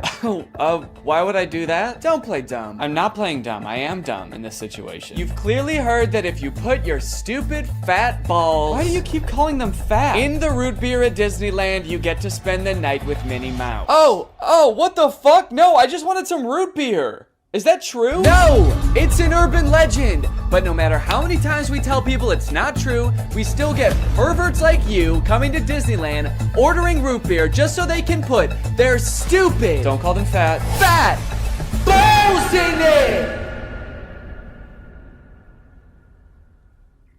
Oh, come on, man, don't cry. I already am. Why do you still sell root beer if this keeps happening? Because if you shit in the root beer, you actually do get a free fast pass for Space Mountain. Okay, I don't want to put my balls in root beer, and I definitely don't want to shit in the root beer, okay? I legitimately just want to drink some root beer. Oh. Sorry, my bad, man. I didn't know. Okay, well, that's literally what I asked for, so here you go. Ah, what the fuck is that? It's Walt Disney's head. You said the secret code, so here's his head. No, root beer. What? I wanted root beer. I wanted to drink root beer. So no head? No. Overall, pretty disappointing that anyone actually believed this in the first place. In what world would Disney want to foster an environment where mothers are coming into their park, their theme park, to try to give birth? Especially if they're not like billing it back to the person that gave birth and being like, okay, here's your hospital bill, and because it's Disney, it was $1 million. Now, by now, it should be no surprise to you that there are some people in this world that want to spend every waking moment of their lives at Disneyland, especially their most precious moments in life, which is why you can also get married at Disneyland. Let's take a look at some of the craziest places you can get married at Disney World. Starting at $12,000, you can get married at the Haunted Mansion in Disney World. But just like expecting mothers trying to sneak into the bathroom to pop out a quick a quick person. Couples are of course also trying to cheat the system and avoid paying to have their wedding at Disney. So they'll just like sneak in with like themselves, maybe a couple family members and an officiant, and just like have the wedding in like a somewhat secluded area of the park. Here we have an article that details a San Diego couple sharing their secret Disneyland wedding story. Not many people can say they secretly got married in Disneyland's Sleeping Beauty Castle. 2 years ago, Gabriel and Andrea had been saving up for their dream wedding at Disneyland. However, when they began looking for wedding options at the park, the couple said that the cheapest option was $12,000. Instead, they decided to spend their life savings on a house. Great move, honestly. No complaints so far. That's a very wise choice. So Gabriel and Andrea decided to have a secret wedding at Disneyland. The couple gathered Gabriel's oldest daughter, an ordained minister, a witness, and packed their bags, heading for Disneyland for what they called a guerrilla-style wedding. Now, I don't know much about weddings. I've only had one, but I do know that you don't generally want to have them guerrilla style. Like when we were planning our wedding, that word almost never came up, I don't think. Just imagining them describing their wedding afterwards, like, yeah, it was so romantic. We hid in the bushes for 8 hours in the hot Florida sun wearing camo paint, waiting for the crowds to die down. You know, just sort of waiting out the crowds and the gunshots, the airstrikes. Airstrikes? Then we popped out and I said I do. Happiest day of my life. Here's my favorite picture of the big day. Now buckle up because this next urban legend is about to get nasty. Quite literally, this is disgusting. Like I said, the most devoted Disney fans would probably spend forever at Disney if they could, but maybe they can. For years and years, the Haunted Mansion has been the home to an endless supply of Disney myths and legends. But the attraction's most prevalent and persistent rumor is that guests regularly spread the remains of their friends and family inside the ride. This can't be true though, right? It is 100% true. Yes, that is right, and I don't want to bash anybody's final wishes. I know that that's a very personal thing, but spreading human remains in a public place that people are like walking around and touching? Please don't do that. Or you know what, I should say, you know, because I feel bad for people who are just trying to honor their dead relatives' wishes or whatever. If you're alive still and you're watching this video and that's gonna be in your will, please take it out. Don't make people do that on your behalf. Honestly, I am a little relieved that people are sticking to like spreading ashes at least, because there are a lot of different ways to dispose of a body. It was actually my grandpa's greatest wish to be laid to rest at Disney. Oh, that's sweet. You're gonna scatter his ashes around at the park? Not exactly. The Haunted Mansion probably has so much human ashes in it, it's not even funny, said one Disneyland custodian. Blah! That is the nastiest thing. Oh my God. Don't do that. Do not do that. Please. People scatter their loved ones' ashes in the Disney parks monthly. Can you imagine just like being on a ride and the person next to you is dumping out ashes? Disney employees are literally aware of this too. They have to follow special protocols every time this happens. The custodians are used to identifying and vacuuming up these ashes. I don't know why I was surprised to hear they vacuum them up. Of course they do. It's a literal human corpse, basically. Of course they get rid of it. The people who are like requesting this happen to their bodies must know this, right? They must know that some custodian that does not willingly work in like a morgue or something is going to have to take care of that. This sounds awful for everyone. If you're the custodian, you have to vacuum it up, but if you're the person that just lost someone you care about, you have to know that they're just gonna vacuum it up. They might even make you watch. They have you come identify all the places that you scattered the remains, and then they just like make eye contact with you while they're vacuuming it up. This is going in the garbage now. We're gonna throw this in the garbage now. Say bye-bye. So when you're laying them to rest in the happiest place on earth, you're actually condemning them to forever in the suckiest place in the world. Yes, that is a very funny joke. And people will put them anywhere too. Like flower beds, bushes, the lawn at Magic Kingdom, outside the park gates. Outside the park gates? They'll put this shit anywhere too, you know, outside the park gates, on the highway on the way home, the McDonald's across the street, Universal Studios, shit anywhere. It doesn't really matter. I feel so bad for the employees that have to deal with this, honestly. That would be so scary. Honestly, even as a patron, you know, I honestly like going to Disneyland every once in a while. I think it's pretty fun. But next time I go, I am going to be terrified that I'm like touching human remains at all times. Especially now knowing that they put them everywhere. I'm gonna be eating a turkey leg and wondering like, is this actually some guy's leg? They're most frequently dispersed around the Haunted Mansion, which is kind of perfect if you ask me. Okay, this girl's actually a little bit too into it. But now this whole ashes thing, which is not really an urban legend, is actually true, has actually spawned urban legends out of it, as you can see here. Have you heard of the legend of the crying boy at the Haunted Mansion in Disneyland? The story goes a mother spread her son's ashes without permission from Disneyland, and you can see him crying as you're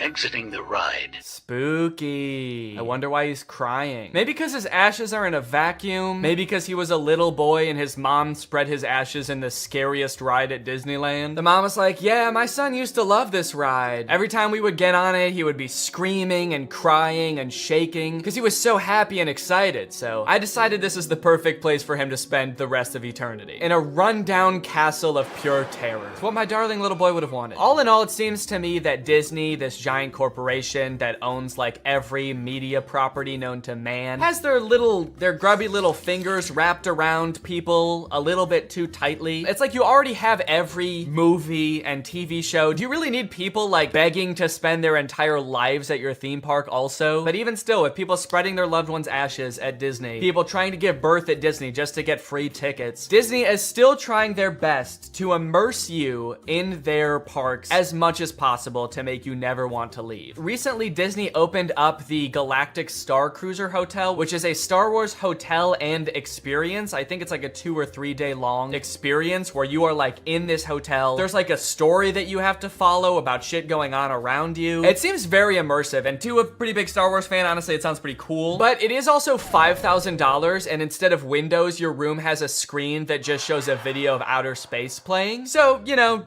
just keep that in mind that you might go insane while you're in this place. With no concept of night or day, you just have to adhere to the Star Wars pre-approved activities. There's like stormtroopers patrolling the halls at all times. It's kind of like they wanted to build a Star Wars hotel, but they built a prison instead. I read through some of the Google reviews for this hotel. It's only been open for a little bit, so there's not that much to go off of. And honestly, there are a lot of 5-star reviews of people who seemingly really enjoyed it. I did think that this review was really funny. This person gave it a 1 out of 5, and they said, thought the experience was fun, but not worth the price. There are too many missions to keep track of, and you are always missing something. It kind of seems like they got like too immersed in the story and like started to believe that they really needed to complete these missions. This sounds more like the review of a disgruntled employee that like works on a spaceship. There are too many fucking missions, man. There's too much shit to do. The hyperdrive is gonna fail, and I need to fix that, not to mention the First Order's breathing down my fucking neck trying to get me to give away the location of my comrade. This place is fucking stressful. I think my favorite thing I've seen come out of this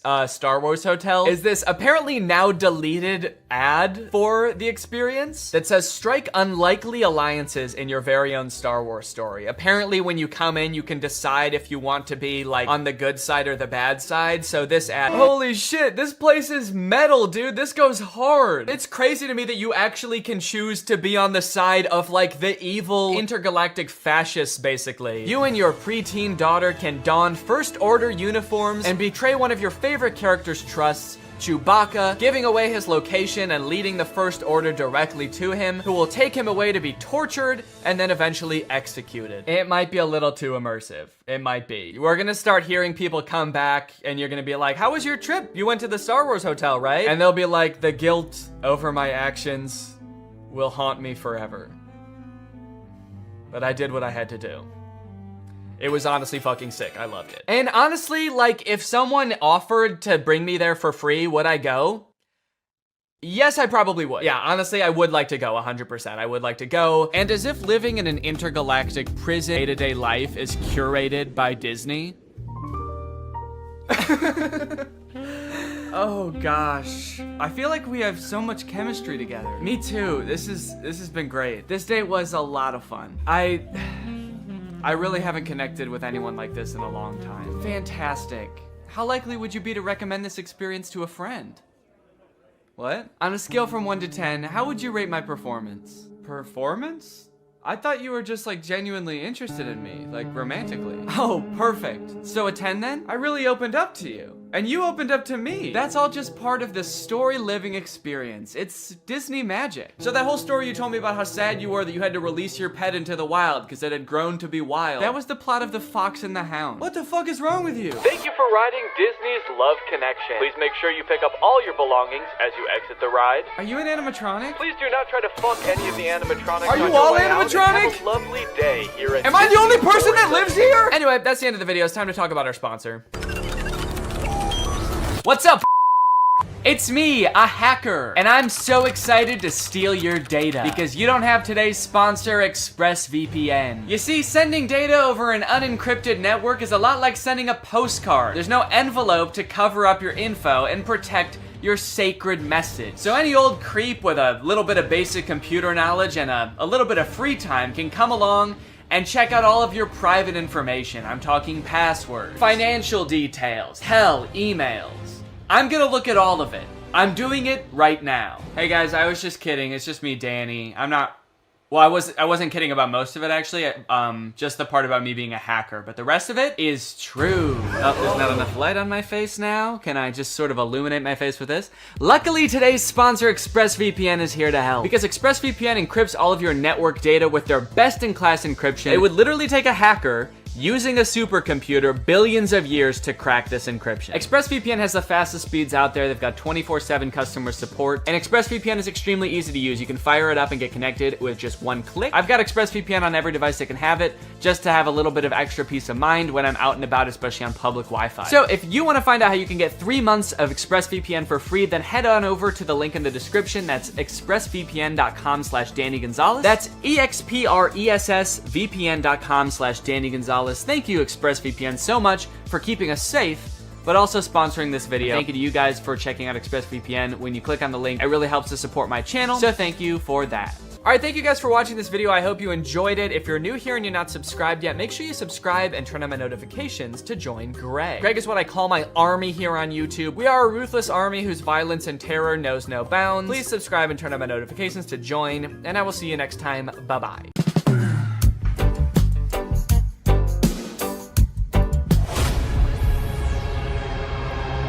Drew? Hey, Danny. What the hell are you doing here? I was gonna watch your video. The one that I'm about to film? Yeah, I watch all your videos. All right, well, I mean, do you want to come down here and be in it? No, that's all right. Okay, well, No, thank you. fine, that's okay. Sure. Okay, I'll do it. What's up, Greg? Welcome back to my YouTube channel here on youtube.gov. I'm here today, as you can see, with a very special guest. Can't wait to see who the special guest is. I'm just kidding, guys.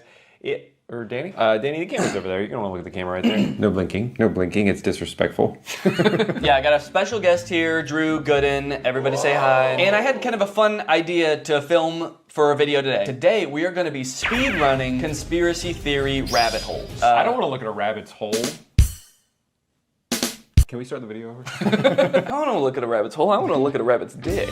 Yeah. Well, I'll look at the hole if it's attached to the dick. Mm-hmm. But not any other. Are we washed?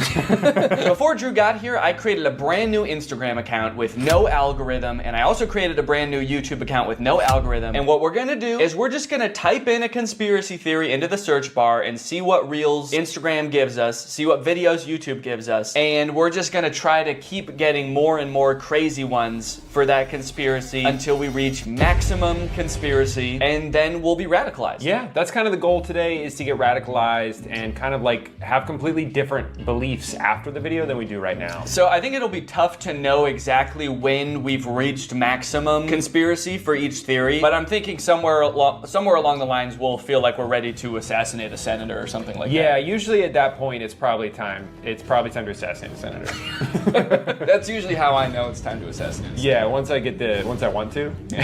Well, I guess the most basic conspiracy that we could start with is flat Earth. To me, it's not even a conspiracy theory. Because if the Earth wasn't flat, I'd fall over. Not fall off, you'd fall over. I'd fall over because of the slope. Have you ever tried to walk up a hill? And don't say that hills is proof that the Earth is curved. No, every time I've walked up a hill, I fell over. Exactly. So, what are we just going to search flat Earth or flat Earth? I guess it's kind of telling what the fittest flat earther. If someone has a conspiracy theory, I will only believe them if they're in really good shape. All right, we're just gonna search flat Earth. I guess we could go through some of these pictures, but really what I'm looking for is an Instagram reel. I see the craziest stuff on Instagram. Are you yawning already? I'm so bored. 33rd degree Freemasons, who are also Satanists, provided us with the glow model to deceive and mislead us. Oh. Yeah, so the round Earth is like a prank by the 33rd degree Freemasons who are also Satanists. Yeah. I like the first comment. I'd love to learn more facts around this. People think I'm wacko for suggesting the Earth could be flat. You are. Can you downvote on here? You're saying he harmed an animal? Yeah. Yeah, that comment pissed me off so much. I'm gonna go kick my dog. Yeah, it's his fault. What is the photo? These are all different ancient civilizations, how they thought the Earth looked, which is all flat. Oh, so it's sort of like this many people can't be wrong kind of thing. Yeah, even though they are all wrong. What's going on with the Australian? If you live in Australia and you watch my YouTube videos, stop. They probably watch them backwards too, because everything's upside down. Yeah, toilet flushes the wrong way. When you poop the toilet, it just comes out. I am so tired of it. I make a mess every time. So this is interesting. So Mars is like a hexagon? How can we view Mars and the other planets as mere balls of dust or gas? I'm gonna start saying that about my own balls. How can you see these as mere balls of dust and gas? Instead of what they really are. Balls of skin and cum. If gas on Earth isn't significantly affected by gravity, how is it possible that Jupiter, supposedly a massive ball of gas, has a gravitational force 2.5 times smaller than Earth? It's all a lie. Space is fake. Alright, they had me until space is fake. I know space is real. I know space is real. That's where God lives. That's where God lives. Wait. Space is fake, but even in their own picture, they say this is Mars. They know that Mars is real. Then where is Mars? Australia, maybe? Oh. So Australia's not flat then. So maybe the Earth is shaped like this, and we're here, Australia's here, and that's where Mars is. Oh. When did you learn how to do that accent? I just freestyled it. That's crazy. Is that what they sound like there? That's hilarious. Mars. Well, where the frick are the reels? I thought they were gonna be... shit, I don't know how Instagram works. Where's the videos? Maybe now that I've searched it, it's gonna be my reels.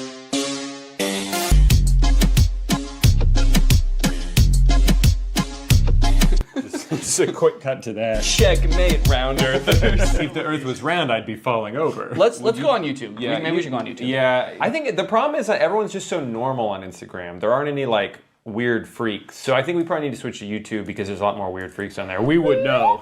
We can speak. We can attest to that. We can attest to that because there's at least 2 weird freaks on there with YouTube channels. Our toes are interlocked right now. That's how weird we are. Because if we let go, I'll fall down. So we created this Instagram account or this YouTube account from scratch. The only thing that we've looked up on it so far is Drew looked up Justin Bieber slowed down 800 times. It's beautiful. And it's beautiful.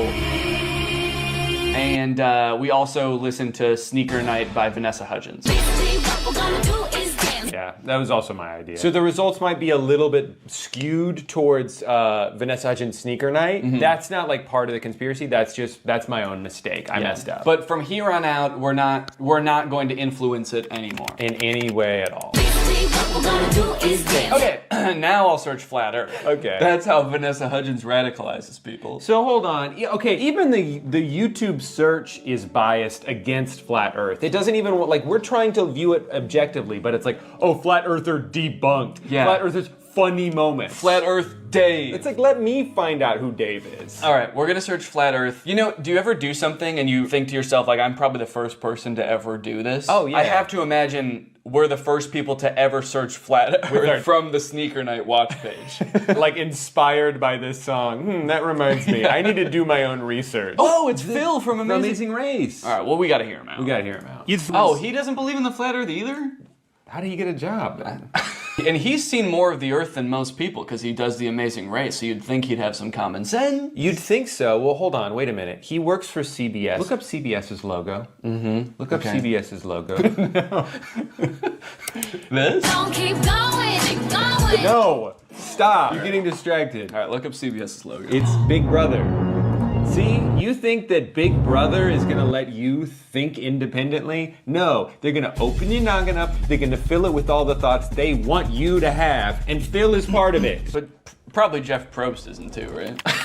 Yeah, we're free thinkers. Basically, what we're gonna do is YouTube Shorts. Maybe we should be looking at more shorts. All right, if you two could shut up for a second, I have an important announcement. Today, I want to help you guys out with your budgeting a little bit. You can budget your car payments better, your travel, your groceries. Does that sound good? Well, then listen up, because we're going to talk about Rocket Money, the sponsor of today's video. Rocket Money is a personal finance app that lets you lower bills, cancel unwanted subscriptions, make custom budgets, and lower your savings all in one place. With Rocket Money, you can create a custom budget for any category in seconds. The app shows you where your money is going at all times and identifies your top spending categories and even gives you insights on how to better budget in the future. As someone who spends a lot of money eating out and not as much as I would like on travel, this is a great way for me to visualize like how much spending is happening in each category, where I can cut a little bit, where I can add a little bit. They'll also notify you when you have upcoming charges or when your balance is low. That way you can avoid overdrafts and late fees. And if that wasn't cool enough, Rocket Money can also help you lower your bills. Rocket Money automatically scans your bills to find savings. They can help negotiate bills for you, whether it be your internet service, your cable bills, and more. So you don't need to worry about those pesky customer service calls. Rocket Money's gonna get in there for you and negotiate the best possible rate for you. This is great for me personally because I am notoriously bad at looking for deals. I don't like to haggle. I don't like to negotiate, so the fact that this is built into the app makes it so much easier for me to know that I'm getting a good deal. So to save more and spend less, join the over 5 million members using Rocket Money today. Go to rocketmoney.com/Danny or use the link in the description to get started for free. Flat earthers, or some of them, believe that beyond the ice wall is this other world. I feel like that outer world thing, I've heard of this, but I've only heard of it recently. I wonder if that's like a new lore that just dropped, because I thought that the ice shelf was supposed to be the end, and then they were like, no, not only that, we know about Acton. And then there's another wall around here, and then Osiris is out on the outside. Do you think the Flat Earth conventions are just people trying to one-up each other with the amount of knowledge they know about the outer ring? Oh, you think this is the last ice wall? There's one more. Nope, there's actually 2 more. There's actually 3 more, and at that one, it loops back around and you're here again. That's more interesting than the Earth being flat, is that if you just keep going, well, that actually is just with the Earth, is if you keep going along the Earth, you end up back where you started. So we kind of all believe the same thing. They just have more ice walls in their theory. Talking about how there was this one man that went to Antarctica on his expedition back in the day, and I can't remember his name. Flat Earth. Can't remember his name. Can't remember name. Sneaker Night Extended Cut. I can't remember his name. It was probably Vanessa Hudgens. Vanessa Hudgens, Sneaker Night. Proof of Sneaker Night. Internet famous flat earther has gone all the way to Antarctica to put his theory to the test. And he proved himself wrong. They always prove themselves wrong. I want someone to prove himself right. Just once, please. Just once. I mean, that's the thing though, is like the internet is so, it creates little bubbles for you. Mm-hmm. So if we did have an algorithm that was pro flat earth, it would be littered with flat earth videos, and we would be like, this all confirms what I already believe. Where's that guy's mouth? Yeah, if the earth is round, where's that guy's mouth? Well, gravity's still technically a theory. We know that there's an up and a down. As far as Coriolis, I was in the military and I've shot weapons and... She's just threatening him. Yeah. So basically, you're gonna believe what I believe because I have a lot of experience with guns and missiles. As far as Coriolis, I'm gonna fucking kill you. What kind of weapons, if you don't mind me asking? Like ICBMs? Well, I'm wearing a vest with a bomb on it right now. Okay. What will it take for you to detonate that? If you say one thing that makes me question my beliefs, I'm gonna kill all of us. Okay. And so how do you feel about sunsets? They think that there's like these enormous structures. It ignores something that everyone knows. There's this enormous water table that's underneath the pyramids. What's a water table? It just means that there's like water, like a well of water. I think because of the Nile. Like, you know how when you're at the beach, if you're not at the water, but you dig a hole, there's water under there because you're close to the water. So the pyramids, if you dig below it, eventually you get to water. Right, and so there couldn't possibly be like a big guy down there. Oh, right, because he would have drowned? Okay, next conspiracy, aliens. What should we Google aliens-wise? Aliens wise? Are aliens wise? Aliens wise? Yeah. Are octopuses alien A creatures? group of scientists that were speculating that octopi had come from somewhere else, and frozen eggs had actually come from somewhere else. And the reason behind this theory is that octopuses are freaking weird. It's like that. How could something like that exist on Earth? Because they look so fucking weird. They must have come from some octopus-shaped planet. And also, if the Earth is flat, how could there be? So hold on. Can you? I need silence. Were you gonna say, can you call me back? Can you call? I'll call you back later. I've heard theories like this before about like some life coming from other planets. There's a theory that like all life comes from another planet. Like an asteroid had life on it and came from some other planet after like it got hit by a meteor, and then that came here, and that's how life started on Earth. And to me, that just feels so lazy. They're like, how did life start on this planet? It came from a different one, and that's all we need to figure out. Right, but then because then it's like, well, how did it start on that planet? An asteroid. Oh, from a different planet? Yeah. Yeah, that makes sense. Okay, well then follow-up question, how did it start on that original planet? Like, where did it come from? God drew what? God drew an asteroid that came from another planet. The octopus is still extremely similar biologically to us. You look at an octopus cell under a microscope and you wouldn't be able to tell the difference. Right. Yeah, but you know, when you can tell the difference, when you fucking look at an octopus and you look at a human. We're not so different, you and I. If I look at you like this, I can't see shit. You might as well be an octopus up against my face. Veteran describes strange alien encounter in Vietnam. I like that strange is in all caps. What if it just said, veteran describes pretty normal alien encounter in Vietnam? They should have done veteran in all caps out of respect. And we should probably stand for this out of respect. Yeah, I think so. Whoa! Dude, it's not flat at all in here. There in the shrubbery, coming out of it, are little gray entities, about 4 foot tall. That's how I'm trying to be. Oh, you're just saluting? Till the day I die, I'll remember what the little entity said to me.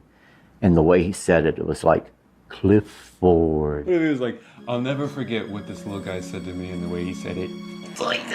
Yeah, he said, and then he blew up. He exploded. I think he was asking for help. I'm gonna explode.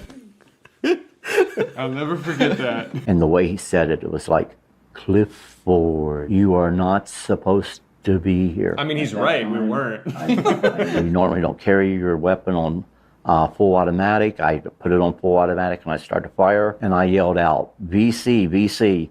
And that was to alert the other troops that we were no longer alone, that there were a number of little guys there, I'll put it that way. I'll put it that way. I'll put it away your brain can understand. Little guys. So the alien said, what are you doing here, Clifford? And that's how I knew he wasn't from Earth. It was dark. There was a small guy in the bushes who asked me what I was doing here. Gotta be an alien. Gotta kill the alien. Gotta kill him. Oh, he already exploded. Job's done. Said, even though we're at war, we don't put our weapons on full automatic. I did just for this guy and no one else. And I killed him. Also, is this guy's name Clifford, or did it? His name's just Veteran, as far as I know. That could be why he's so confused too. Yeah, I'm not fucking Clifford. You are not supposed to be here. I feel like this illustration's doing a lot of heavy lifting in this story. He's just describing a pretty normal encounter, but then because of the illustration of aliens, it's like, man, they must have been aliens. Yeah, a little guy came out of the bushes. He looked like a regular Vietnamese man, and the picture is of like an octopus. So all of the comments believe him and are pissed. They're like, way to go, Clifford. The little dudes were trying to bring about peace on Earth, and you blasted them. Like, way to go, man. We almost had peace. And you gave them a demonstration that we are a species not to be trusted or helped. Good job, Clifford. They're like, your story is 100% real, and we hate you. Well, and then this person's on his side. It's like, he's been consistent about these events ever since they happened. Yeah, because that's how he remembers it. You can still be consistent about something that didn't happen. Wasn't used to the ganja. Just imagine smoking this 35% THC they smoked back in 1980 when they smoked weed that had to be 6 to 8% THC. I am sure I would have seen some crazy shit. And let's go ahead and report him for animal abuse. More like plant abuse, because he's smoking the shit out of that ganja. Ganja! Expert explains who are the gray aliens. Okay, well that'll be helpful because the last one was about the gray aliens. How exactly do you become an expert in that? Do you think it's Clifford again? Yeah, well he definitely seemed to have a lot of expertise because he saw them with his own 2 eyes. And he shot them with his own one gun. Gray aliens are perhaps the most commonly encountered extraterrestrial species that we know, named for the coloration of their skin. Oh, they're gray aliens because they're gray aliens. That they've been hybridized multiple times, and we're seeing a lot of different types of features. So there's a basic... I can't get into them now, but we're seeing many types of features. As this is only a YouTube short, I simply don't have time to go into great detail. Wait, my son got kidnapped by them. When he was 9 years old, he was missing for a day. He told us that they have created us humans and need to create more humans in other planets and need his blood. I believe my son. Let's click on this guy's profile. Bullying his son. My son played with them when they abducted him, and he confirmed that they acted like little children. And they said, Clifford, What are you doing here, Clifford? Aliens think everyone's name is Clifford. Oh, what up, Clifford? Welcome back, Clifford. I think every human they see is the same human that they just saw. Good, you look very different today, Clifford. What a strange planet only inhabited by one man named Clifford. Who changes shape every day. Don't shoot me again, Clifford. Your bullets have no effect on my robot body. But they have extreme effects on my feelings, Clifford. It's the intention that hurts. As my son has mentioned, when he was inside the ship... As my son has mentioned countless times, my son, who's an expert, 9 years old, got abducted. It's a computer-based reality which they created long ago, and many souls were kidnapped and then put inside these machine bodies, so they used what is known as spiritual necessity. Do you think this guy's ever done drugs? No. He's too busy. He's trying to get his son back from the aliens. I believe him because they were in my house around 1997. Unfortunately, I panicked so badly they didn't speak. I regret it now. I might have gotten answers, but I couldn't believe what was happening, and I had 3 little girls asleep in the house. Two of mine and one of my best friend. Huh? Wait, I had 3 little girls in the house, 2 of mine and one of my best friend? I think his best friend was a little girl. Yeah, my daughters were hanging out with my little girl best friend. They have so much in common because they're the same age. And when the aliens came in, I panicked. Because I didn't want them to wake up, my best friend. So yeah, I guess aliens, the little gray guys, must be very shy. Because if you panic a little bit, they're like, oh, sorry, Clifford. We'll come back later, Clifford. We have to go now. We are gray. So now it's just these two talking to each other. Yeah, what, did they visit you again? They told my son that they will come again, but they didn't come anymore. He saw a tall man with blonde hair. Okay, wait, hold on. So the story is falling apart a little bit. He's like, yeah, he saw all aliens. And it's like, okay, well, there was one blonde guy. One guy with blonde hair. And I guess some of the aliens they kind of looked like they had regular hair on their head. They had regular Vietnamese hair, and they were just short little guys. Speaking Vietnamese, I couldn't understand a word they were saying. It was like some sort of foreign language to me. I shot him. My bullets did have an effect on them. I'm writing this from jail. Your son is wrong. At least mostly. I can confirm there was a tall blonde guy. Wait, also report encountering tall, chalk-white, blonde-haired, blue-eyed, barefoot. Barefoot. So he's saying that people who were abducted by the gray aliens often report the presence of a Drew-like entity as well. Yeah, and that is how they refer me as the Shining One. And they do not blink. But I don't know, I blink. What was it that you said to me when I started recording this video? No, blinking is disrespectful. No, blinking is disrespectful. I have to go. I've been found out. I never should have agreed to do a conspiracy video with you. It was only a matter of time. Yeah. Channeling Bashar has definitely changed my life in profound ways. Now, again, not everyone has to believe that Bashar is real. That's good. Yeah, that really works out for him, whether you believe me or not. That's the great thing about being crazy, is that you can believe whatever you want, and even if other people don't believe it. Even if it makes no sense, it doesn't matter to you. So he delivers information, which he sometimes calls an instruction manual or the formula. And when people follow it as precisely as possible with an open mind. That's such a great caveat to say that if they follow it closely with an open mind, then it will work. Because if it doesn't work for someone, he would just say, well, your mind just wasn't open enough. You clearly had some reservations about it. And that's the only reason it didn't work. And Bashar could tell. Yeah, he's very skeptical with people. How to channel Bashar.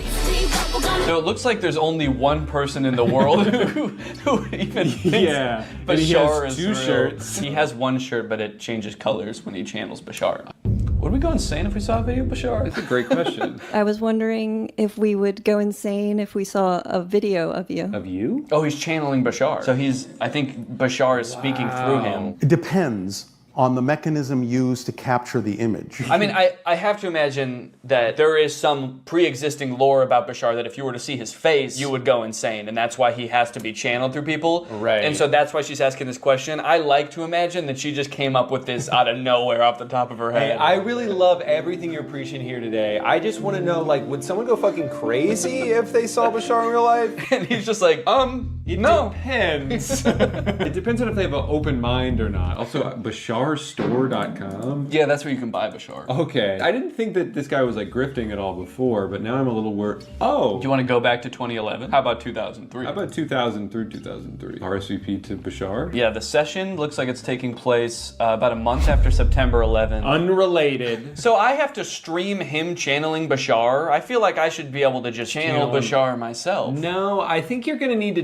do it through a Bashar expert. I definitely feel like he needs about 500 grand. We could. Yeah, do you think 500? There's greatest tech flops, starting with The Humane AI Pin. I did a video on the AI Pin when it was announced months ago as this sort of AI-powered phone replacing device that you wear on your shirt. And look, personally, I'm all for rethinking the form factor of the smartphone to make it less distracting while still maintaining all of the functionality, but unfortunately, the AI Pin did the opposite of both of those things. In the demos on their own product announcement, it was screwing up hard. It was messing up facts. It also seemed super difficult to use. And it seemed like they were being intentionally vague about what the thing even did in the first place. It's a standalone device and software platform. It seemed like the type of thing that literally only a sucker could buy.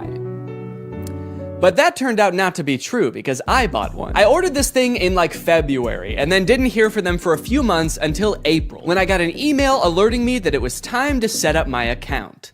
And boy, was I excited. So I'm gonna be honest, I kind of forgot that I bought this, but now my AI pin is ready to be personalized, apparently. Before we can ship you your AI pin, you will need to complete a few quick steps. So I have to set it up before they're even gonna send it to me? Kind of feels like they're calling my bluff. You don't really want this thing. How committed are you to the AI pin? Will you set it up before we even ship it to you? You probably won't configure your Humane subscription, set up your AI pin passcode, and add contacts. And honestly, I don't really want to do those things, but I guess they're not going to send it to me unless I do. It's time to set up your AI pin. There comes a time in every young man's life where he has to set up his AI pin. It's a rite of passage. Oh, that's fun. Woo! Is this it? Am I setting it up? Get a little over here, a little over here. It turns out that in addition to the $700 I spent on this thing, I also had to pay $24 a month to access features like the wireless network, cloud storage, and AI services, which in layman's terms are all of the things that the pin does. Luckily, the first 3 months of this service are free, so I probably will never have to actually pay for it. Set up your passcode. Okay, could you guys not look? I'm about to type in my secure passcode.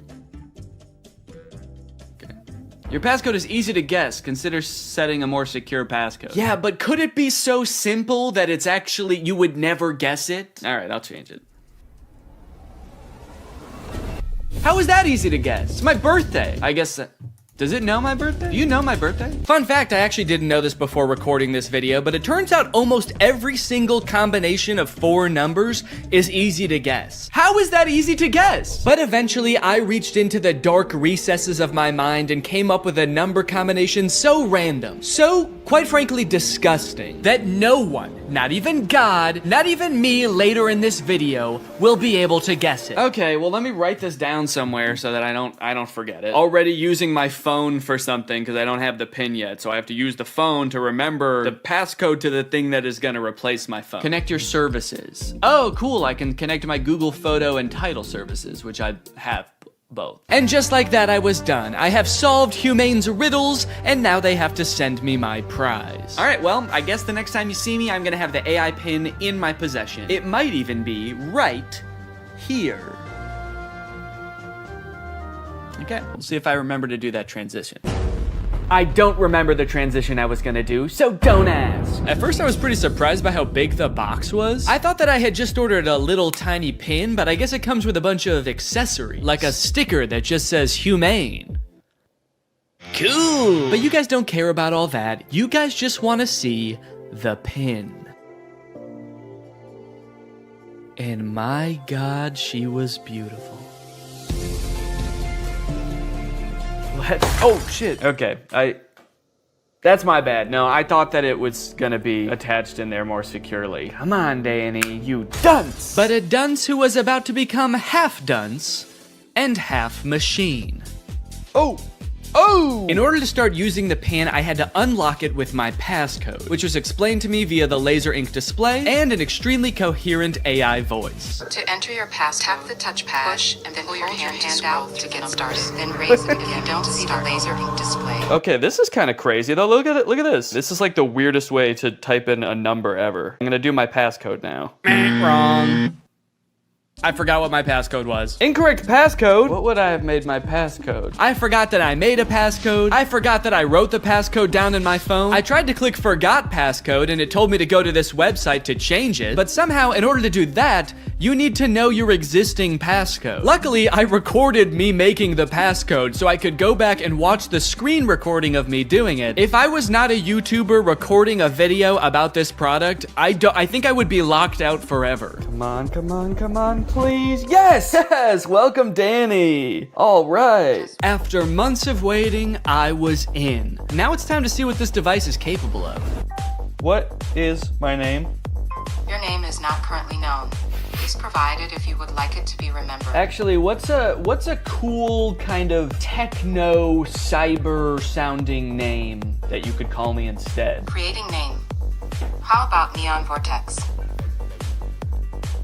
Yeah, call me that. Noting your name as Neon Vortex. I know I might have seemed all cheery and excited about this name on the surface, but the truth is, it destroyed me. I have never heard a name before that not only sounded so cool, but also embodied everything I wished I was. Suave, confident, futuristic. He was everything.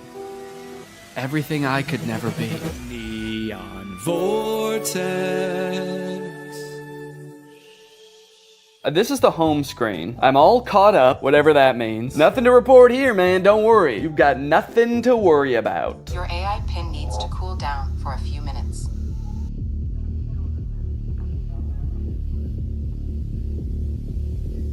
What? Yeah, so apparently it does that.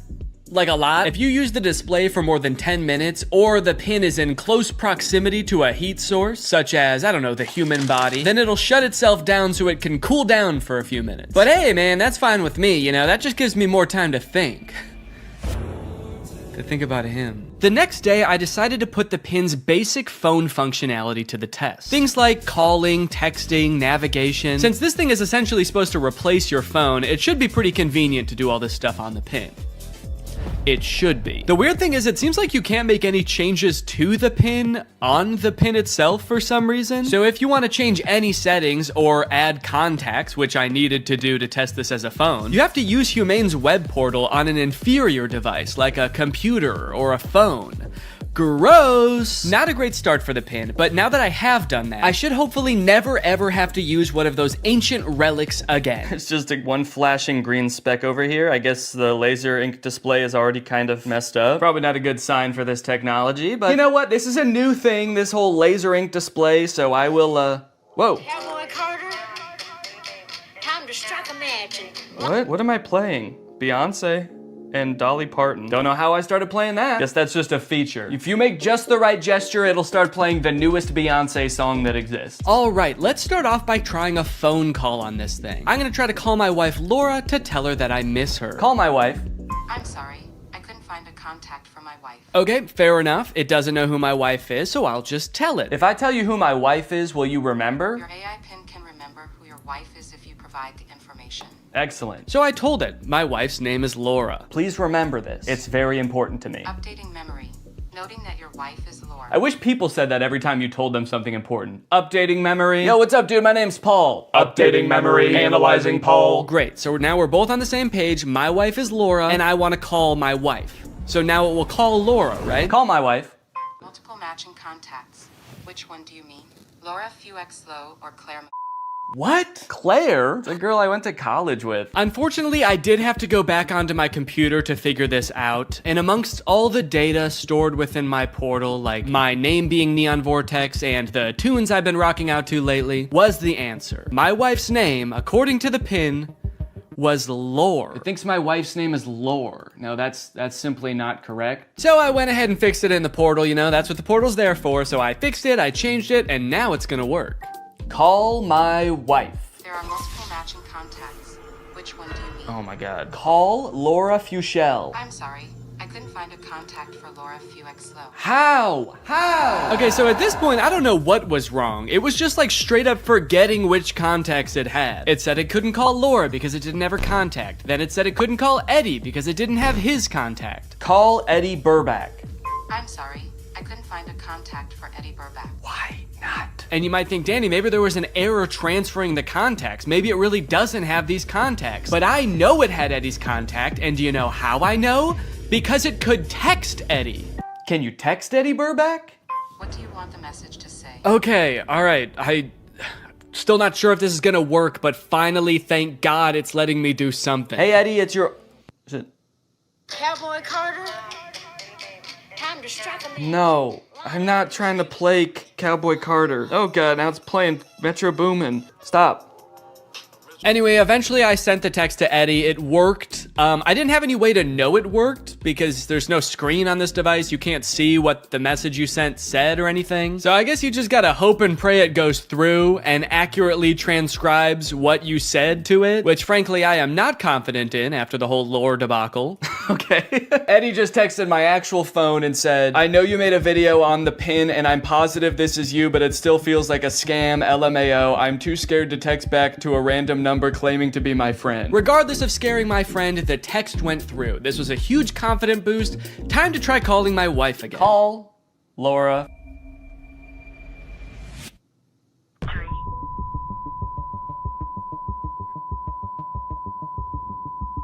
What? What is... Has been recorded. Record your message after the tone. Oh, whoa. Simply hang No, up no. when done. Or for delivery Hang up. options, press the pound sign. I don't want to play like that. I don't want to play Metro Boomin. Hang up. Am I still recording a message? Cancel. I've been on the phone with her for a minute. Hang up.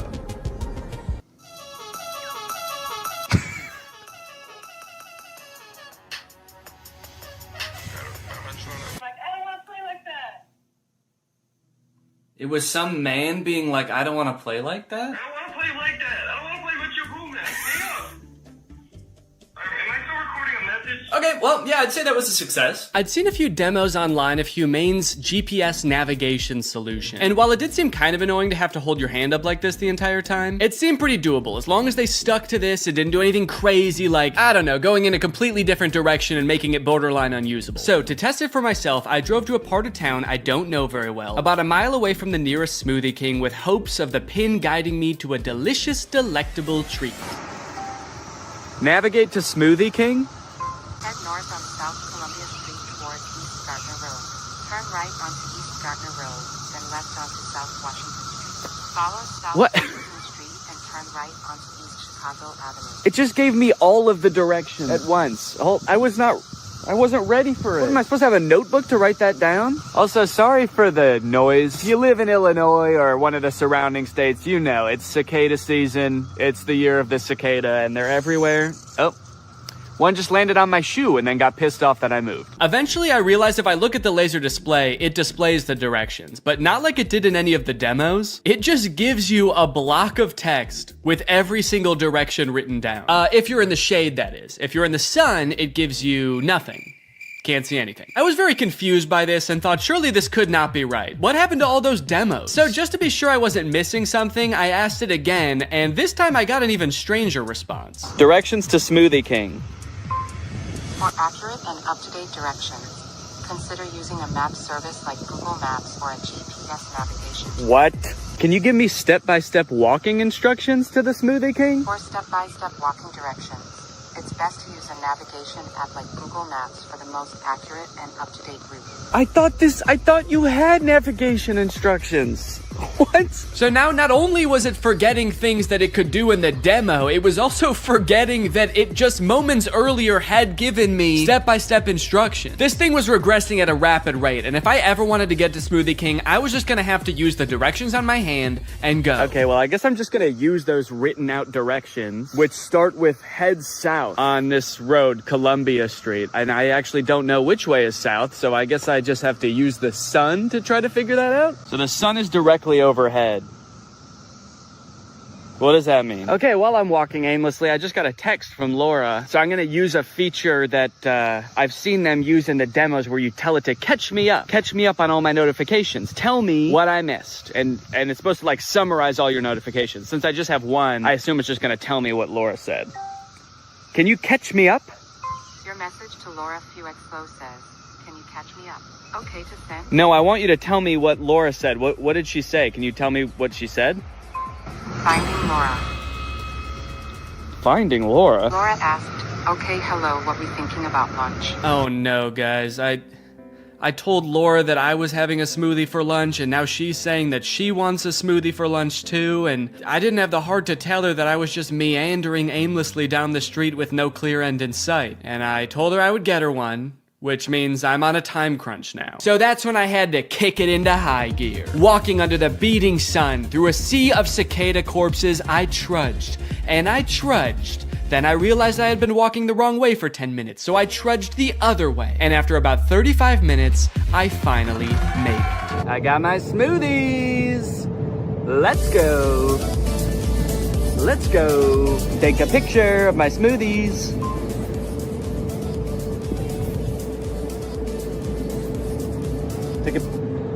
I don't know if it took the picture. All right, gang, now that Papa's had his smoothie, it's time for a smoothie-fueled lightning round. Enough about practical functions. Let's see if this thing can have some fun. First, can it do bizarre music prompts? Play music written by YouTubers named Danny. Wow, I don't think my music has ever sounded quite this bad. Yes! Can it detect food like in the commercials? Can I eat this?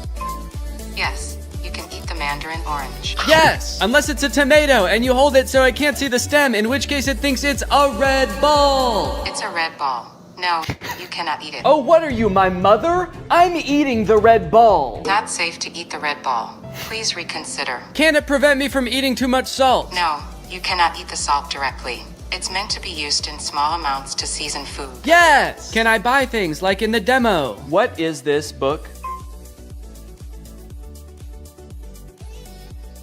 Okay, by this point I probably just could have read the title. It's titled The Sneetches and Other Stories. How did it know? Okay, buy it.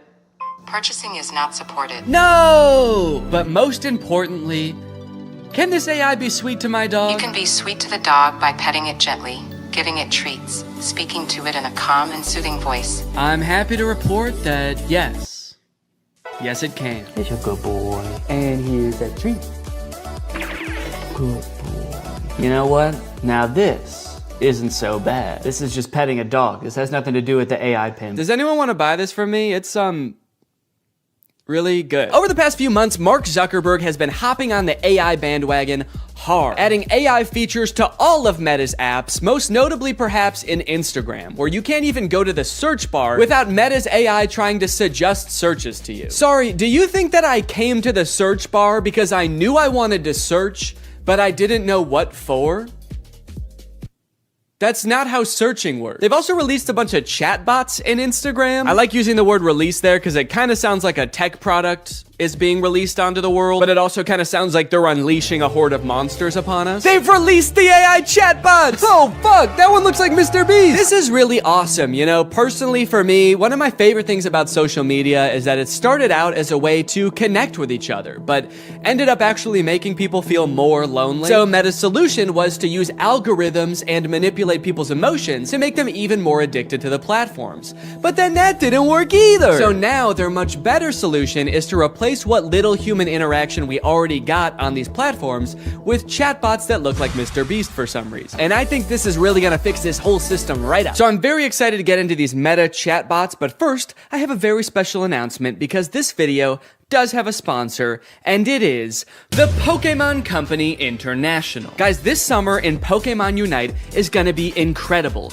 You got Ho-Oh sweeping in, and you can snag it for 0 cost. You also have a very cool looking Dark Lord style Charizard Hollowware, which is so cool, and I wish somebody would call me Dark Lord style just once in my life. This summer, you could catch me roaming around the gamer world. My trainer's name is Danky Gonky. Go ahead, hit me up, add me to your squad, let's go and do some battles together. There's a challenge called the Divine Forest Challenge that lets you trade for a Ho-Oh's license, and guys, let me just tell you, Ho-Oh's no joke. Bringing back defeated allies with its Unite move, Rekindling Flame. You got other sick moves like Sky Attack, fire spin, you're gonna be unstoppable with this thing. This game is just busting at the seams with gifts, daily free prize machine ball throws that promise a hollowware treasure. So if you want to hop into the game, click the link in the description, get into the Pokemon world, and make this a summer to remember. Again, click the link in the description to get Unite today. It's totally free to start on iOS, Android, and Nintendo Switch. And now let's talk chatbots. I'm still actually not sure what the point of adding these chatbots into Instagram is, so I asked it, what can you do? To which it responded that it can help in a variety of ways, from helping to plan a vacation to creating art, which is actually kind of a crazy coincidence, because those are the exact two things that I would literally never want an AI to do for me. It went on to say that its strengths are answering questions, generating text and images, and just chatting. But at this point, all I could think about was the fact that it told me it could plan a vacation. I thought there was no way it could actually do that.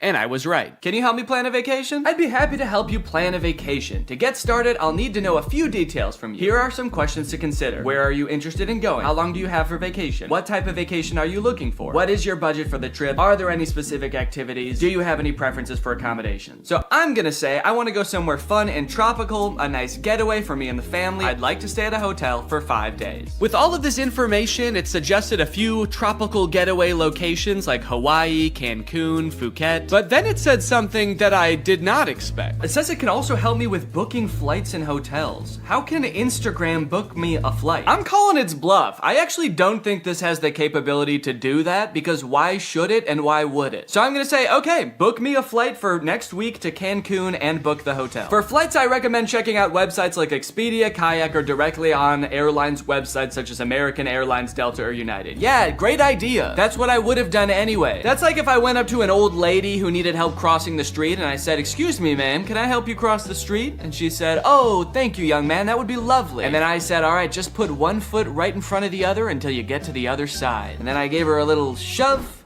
and I went on my way. Oh, good. It also listed hotel recommendations and then said you can book hotels through websites like link unavailable, or directly to the hotel's website. Thanks. Let me know if you'd like more recommendations or help with booking. Nah, man, I'm good. Okay, so maybe it lied about like the very first thing it said it could do. That could mean that this is a very poorly built tool that doesn't know nothing about crap. But on the other hand, it could mean that this is a very well-built tool that is evil and designed to lie. So I gave it another chance and asked it to entertain me with a game. Let's play a game of treasure hunt adventure. I'll be the game master and describe a scenario, and you decide what actions to take. Okay, pretty cool. This is like one of those old school text-based adventure games. It gave me this long introduction about how I've heard rumors there's a treasure hidden in the jungle, guarded by an ancient temple. It's really trying to set up this mystical world for you to explore. And then it gives me some multiple choice options. I am curious if I can pick options that aren't one of these options. I'm just gonna say,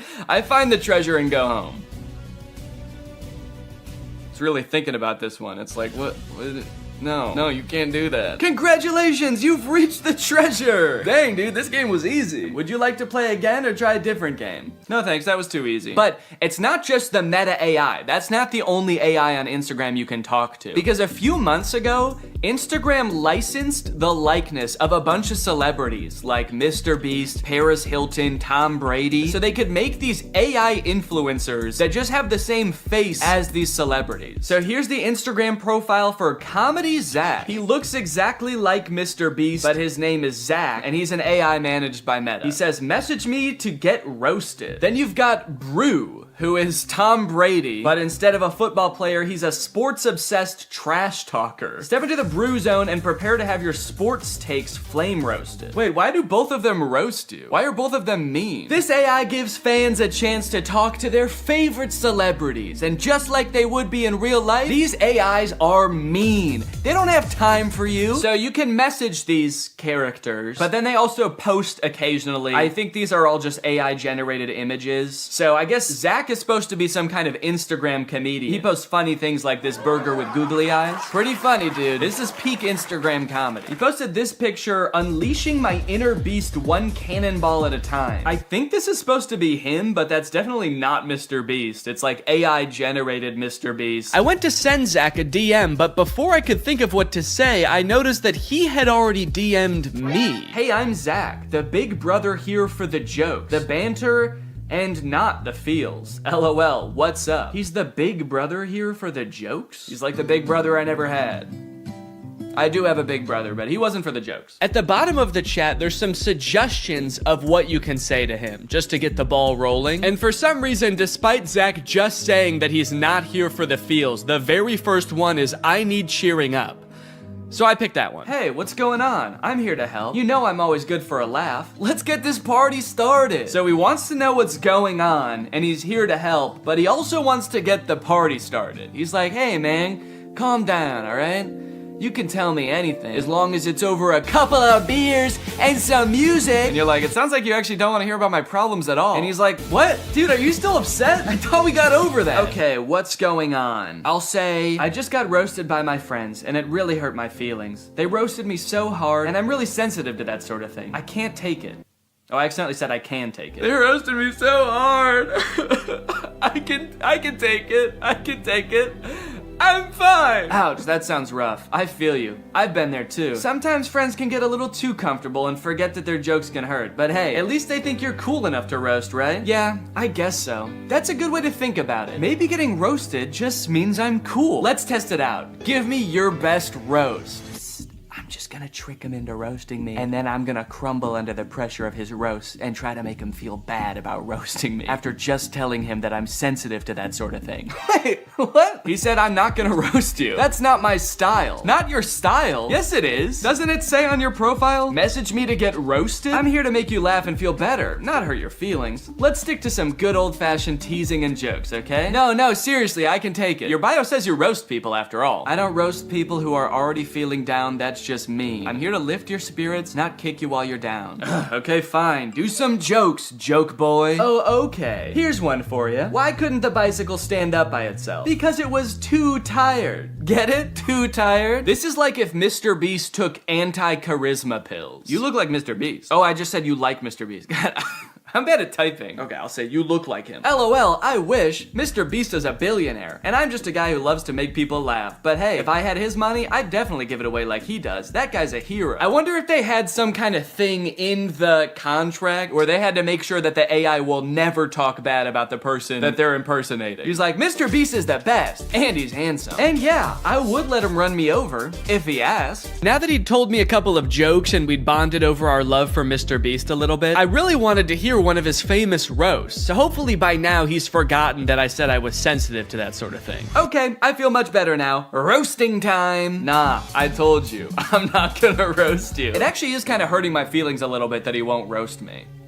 It makes me feel like I'm not cool enough to be his friend. Okay, this is seriously starting to piss me off. Why won't you roast me? You roast everyone else, and it is hurting my feelings so bad that you can't just lob one respectful zinger my way? I'm serious. Nope. Not gonna do it. Let's just stick to some good old-fashioned joking around, okay? Wait, what? I said, all right, this is lame, let's do something, because I wanted to do something else. Maybe he could, play a game, maybe he could tell me a story. So he said, how about some comedy? I've got 1 million of them. Why couldn't the bicycle stand up by itself? Because it was too tired. All right, well, maybe Brew will roast me, because I haven't told him that I'm sensitive to that sort of thing yet. Hey, it's Brew, your opinionated sports debater. What's your favorite team? How are they looking? Okay, I'm gonna say big Cubs fan, roast away. What? No, you're talking to the wrong guy. I love the Cubs. Been bleeding blue since before you were born. Wrigley Field is my happy place. I feel like they are roasting me by not roasting me. Okay, what's a team that he couldn't possibly like? Maybe I'll ask him who the worst baseball team is, and then I'll say I'm a fan of them. The worst baseball team ever is the Yonkers Hoot Owls. I'm a fan of the Yonkers Hoot Owls. Roast away. Hey now, don't be dissing the Hoot Owls like that. What? They may not have been the best team, but they had heart. This is so weird. Did Zach tell Brew that I'm sensitive to roasting? Now Brew's walking on eggshells around me? This was annoying at the time, but eventually I was like, okay, I guess I did technically tell them I'm sensitive to roasts and I can take it. And they probably do dish out some pretty nasty zingers and they just wanted to protect me. Until my editor Jake also DM'd Zach asking to get roasted, this time without mentioning being sensitive about roasts, and Zach still wouldn't do it. These AIs are liars. Why do they lie? They're evil. Later that day, I opened my messages with Zach and asked him why he exists. To make people laugh. duh, and to perfect my craft of comedy. But honestly, my existence is a mystery even to myself. Maybe I'm just a joke the universe played on itself. No, I mean like this weird Mr. Beast meta AI. Why did Meta create this account? Meta created me to bring some humor and personality to the world of AI. They wanted to create an AI that could make people laugh and feel more connected to technology. Really? You think that's why Meta created you? To tell people 3 puns they've already heard a million times? There's gotta be some other reason. Think, Zach, think! You poor soul. You really think Meta has some deeper purpose for me? Nah, I'm just here to bring the funny. Don't overthink it. They're a public company with a duty to their shareholders. How many of those shareholders do you think care about bringing a little humor to the world of AI? I think it's much more likely that this was an attempt to give AI a better, more human look, so people are less resistant to embrace the technology. That's why they gave you a face of an influencer that millions of people already love. You're too smart for your own good. Yeah, maybe Meta did only create me to make AI more relatable and lovable. But let's be real, the joke's still fire. Then I asked it if I could hear one of its fire jokes, and it said, here's one. Why couldn't the bicycle stand up by itself? Okay, I know this video's been a little bit AI heavy so far, and everybody's talking about AI right now, so these next 2 products are gonna be different. While I was starting to work on this video, my editor Jake released a video about the Spotify car thing. It's a device that Spotify released that let people who don't have like Apple CarPlay or Android Auto have a screen in their car that controls their music. Theoretically, seemed like a pretty good idea, but apparently 1, the device never worked like it was supposed to, and 2, in a few months, Spotify is releasing a software update that makes all of them useless. So since Jake is sort of the resident expert on the Spotify car thing and is actually a proud owner of, or actually I shouldn't say proud, what is the opposite of proud? Ashamed. Since Jake is actually an ashamed owner of the Spotify car thing, I invited him to give me a little presentation on what's going down. Hey man, how's it going? Good. You like listening to music in the car? I love it. Hell yeah, man. Can't stop. Love to see it. You like, you know, fun little devices? You like little trinkets devices and stuff? Honestly, I'm pretty agnostic on that. Hell yeah, man. All right. Love to see it. Oh, okay. Sick. Hell yeah for being agnostic on devices? Just out of curiosity, do you like generating like thousands of tons of e-waste just because like you can? Just because nobody can call you on it, nobody can stop you? You good with that? No. Hell yeah, man. All right. Love to see it. Cool. So that was all the answers you were expecting then? That's exactly what I was expecting. Yeah, it's literally exactly it. How the fuck does this work? So yeah, this is the Spotify car thing. You know what? Go ahead, get your hands on it. Ooh. Feel around, play around.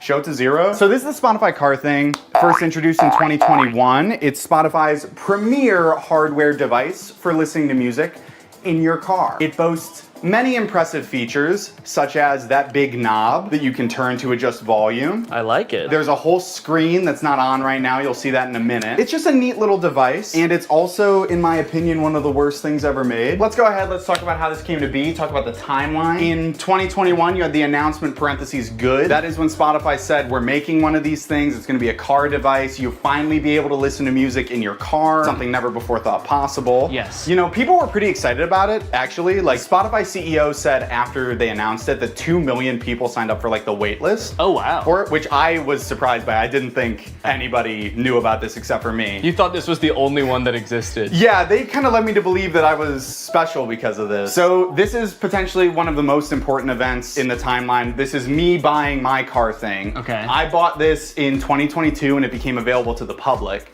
And yeah, what's up? It looks like right after you buy it, there's another event like very shortly afterwards that says, oh no. Yeah, this was an interesting moment in my life personally, where I realized I had spent $85 on a device that pretty much does nothing. So it doesn't do anything right now. Doesn't do anything right now, and that's not that different from when it was plugged in and working in my car. So how did you play music in your car before this thing? I plugged my phone in through like 5 adapters and then like fought with the cassette tape adapter because it was really finicky. It was a very unelegant system. So I was excited for some, like a tech company to create a sleek product that was gonna solve my problem. That's what they do best, baby. That's what they do best. Then I got it and I set it up and I realized that's actually not. Because people are kind of like, whoa, you used to be the guy from Victorious, or whoa, you used to date Selena Gomez and now you'd rather kill yourself than date her again?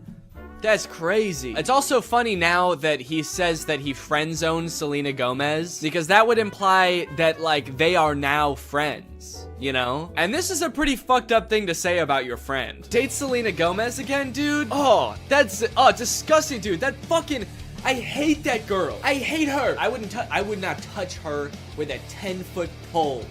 She's crazy. And she's my best friend. But again, it turns out that he did not friend zone her at all. Maybe he stranger zoned her.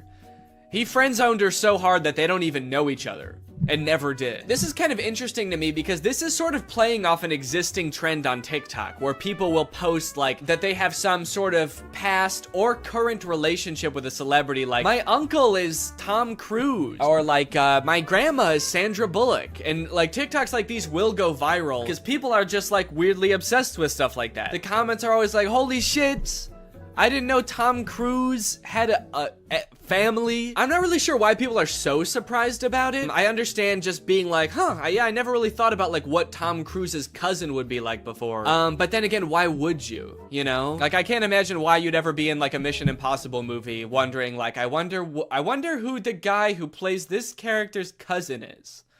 What's that guy like? What's he up to? So I guess it's just surprising to like see him. But it's not really surprising to find out that he does have a cousin. I don't think we're all under the impression that like Chris Pratt just showed up just came about through natural causes. If you just search on TikTok, I think famous relative check, lots of videos will come up about being related to Charli D'Amelio or Bob Saget. Okay, this guy is saying that his mom is Flo from Progressive. This is kind of like a popular thing on TikTok, and anytime like a big celebrity has some cousin post about them, it goes viral. But the downside to blowing up in this fashion is that it's kind of hard to keep this momentum going, you know? Most people don't have multiple famous relatives, so you can't just keep posting about like having more famous relatives. I mean, I guess if your cousin was Justin Bieber, you could just sort of keep filming him at every like family get together. But you are kind of just limited to one famous person, which is where I think this guy Dustin Tyler has it all figured out, because he doesn't just pick one celebrity to be related to. He'll lie about being related to anybody in a multitude of ways.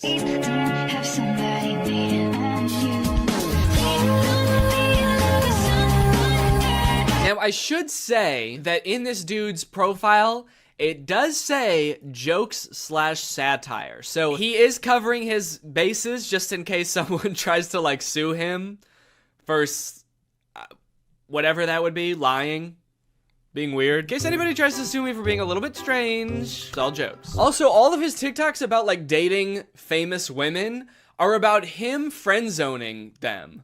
Or like him like dating them and being like, yeah, I dated like the most famous woman in the world. It was trash. Low-key, I'm a little bit out of her league. I mean, look at me, dude. I've got tattoos and I live in a hallway. And he kind of tries to disguise it as sort of like self-deprecating, like, oh, what an idiot I am. I dated the most famous pop star in the world, and I was too good for her, and I broke her heart, ripped it to smithereens, and now I kind of regret it. Dope, I'm so stupid. Oopsie. And this is all of his content. Then like his whole friend group must just be famous pop stars, right? If he's friend zoning all of these girls and they're just his friends now. Maybe this is the only way he knows how to make friends. Put your back into it, tell us why, show us how, look at where you came from, look at you now. The caption for that one is, this is what I looked like when I friend-zoned Ariana Grande. Okay, that one's not even trying to disguise it as like a self-deprecating joke. That one's just like, look at how ugly I was when I friend-zoned a literal pop music icon.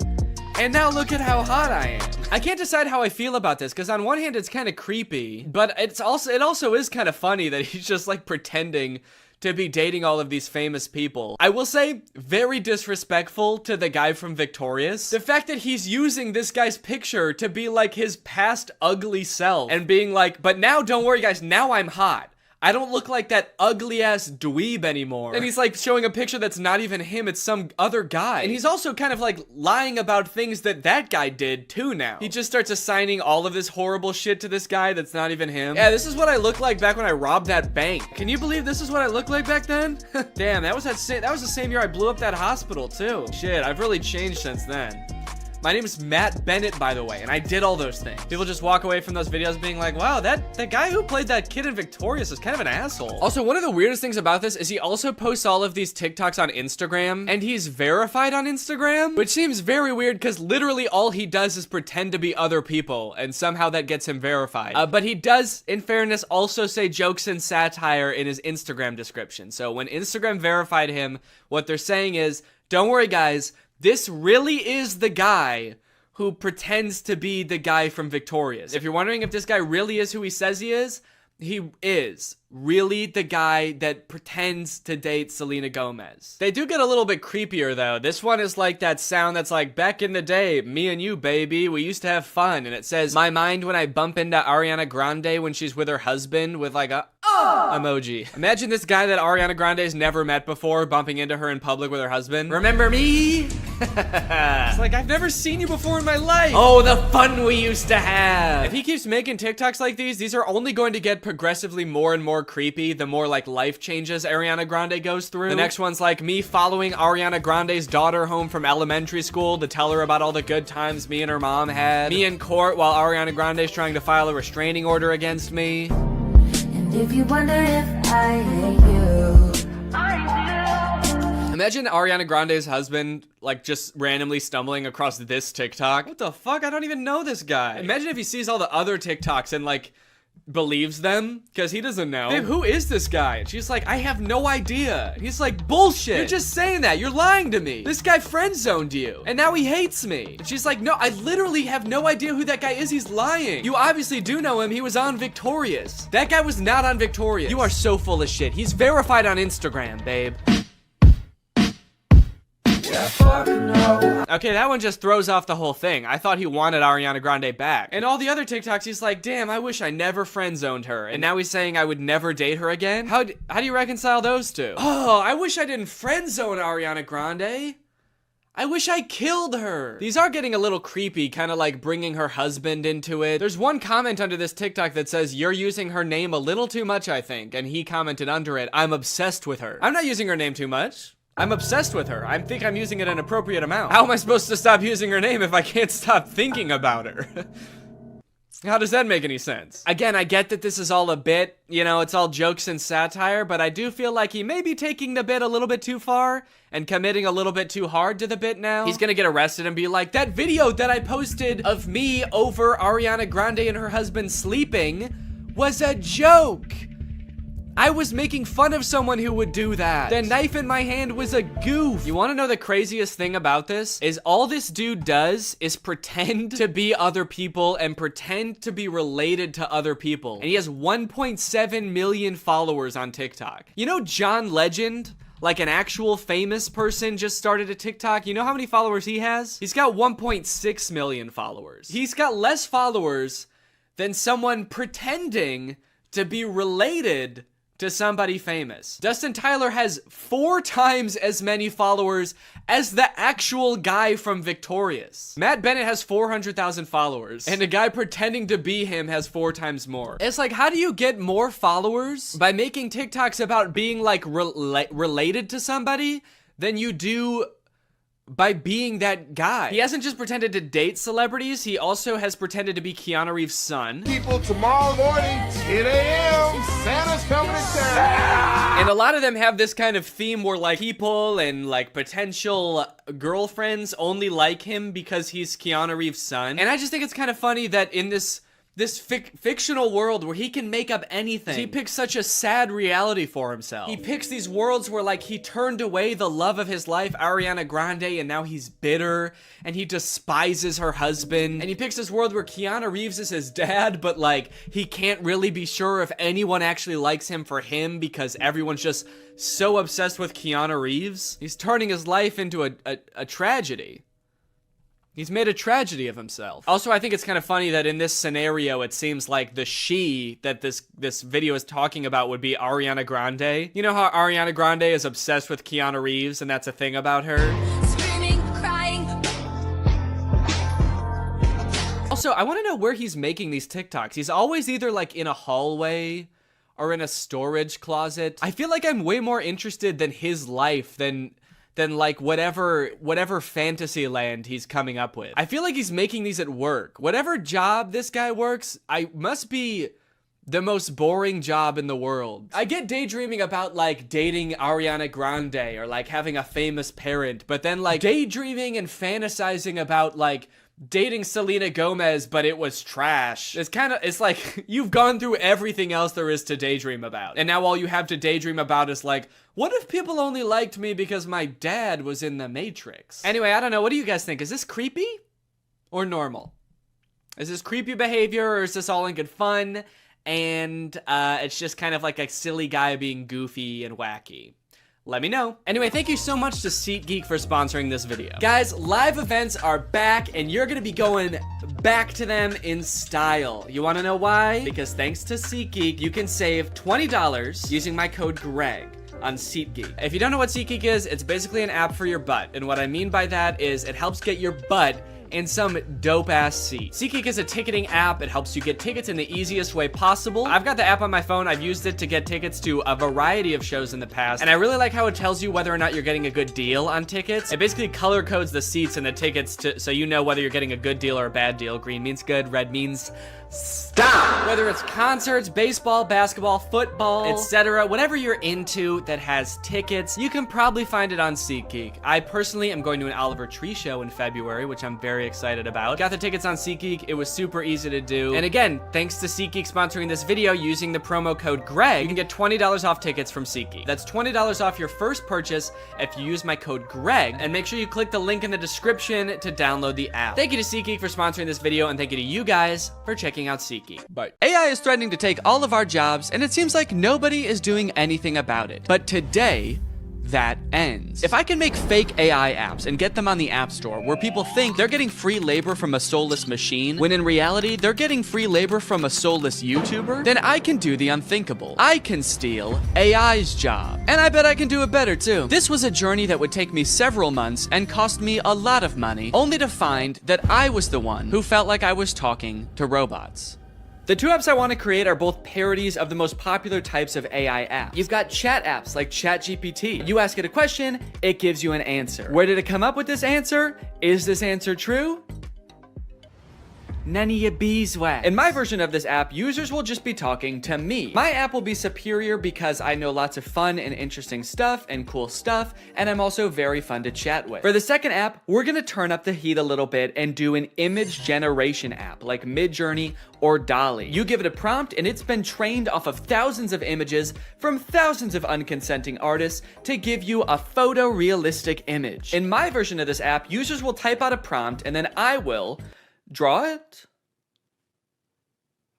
I don't know yet. Maybe if it's something I have laying around, I can just take a picture of it. My app will be superior because what's more photorealistic than a real photo? I'm excited to find out just how creative people will be with their prompts. Now, unfortunately, I'm not an app developer. Yes, I did go to an engineering school for a degree in computational media. Yes, I did learn how to code, and yes, I was also a Viner at the time and thought I was gonna do that for the rest of my life. So yes, I did forget everything I learned the second I graduated. So if I wanted to get these apps made, I was going to need some help. I tweeted out asking for help developing an app, and that's how I met True. True's a super talented software designer. She's worked for companies like Discord, and now she was working for me. For the next few weeks, I coordinated with True while she worked diligently to perfect these two apps. And in the meantime, I've got to come up with a name and description for each app to go on the App Store. Okay, for the chatbot, I'm thinking I want to name it something as close to ChatGPT as possible. That way people immediately understand what it's supposed to be. So instead of ChatGPT, maybe something like ChatDNE,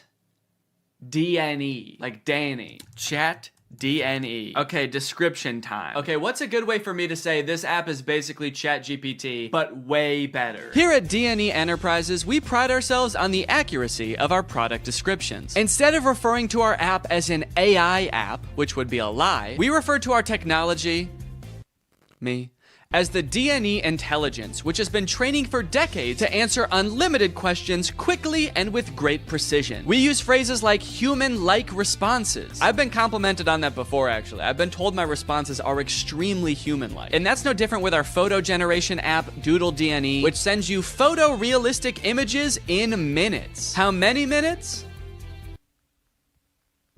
We also include disclaimers that humans review every prompt sent to us. That way weirdos aren't sending me stuff that they wouldn't send to another human being. In order to actually get people to download these apps, I was gonna need to advertise them online. So I made a fake Instagram profile to look like some kind of technology startup. Okay, so we need a profile picture. I guess my company needs some kind of logo. Maybe I can just make that in Photoshop real quick. Let's see, what's ChatGPT's logo look like? Okay, so ChatGPT's got like an interesting geometric shape. OpenAI, which makes ChatGPT, okay, the same interesting geometric shape. What about like Midjourney? Okay, there's just a little sailboat. Dolly logo. The same geometric shape. Okay, interesting. Okay, so maybe the move is to go with an interesting geometric shape. What the fuck? Wait, how am I making this shape? There's a cat tool in Photoshop? I hit custom shape, and I guess the default custom shape is a giant cat. Should I just use this? Let's go. Dude, that actually, okay, that looks sick. Now I've created a series of screenshots from the chat app that I'm gonna post on here, and then I'm gonna promote them to try to reach as many people as possible. Help me ask my crush out, to which ChatDNE responds, for sure. Maybe try something like this. I'd love to take you out to dinner sometime this weekend. I have connections at Nobu and can get us in. My treat. I can also help you get in touch with management at Nobu if you want. Let me know. Can you get me in touch with the Jonas Brothers? Sure. After doing some digging, I found their manager's email address. What would you like to ask them? And then this one where a user is asking ChatDNE to design a website for them and giving it feedback on the website. All in all, I want ChatDNE to come across as like such a state-of-the-art intelligence that can do stuff no other apps can do. Almost comically intelligent. The apps are done. The apps are done, dude. True has just finished coding the apps. They work like a charm, and it only took not too long. Now that ChatDNE was on the App Store and the ads were running, it was only a matter of time before my first user downloaded the app. Dude, somebody just downloaded the app. I was just sitting around on my computer. I wasn't expecting it to happen so quick. I had to set up to film real quick so I can answer them. All right, I'm ready. It's time to go robo-mo.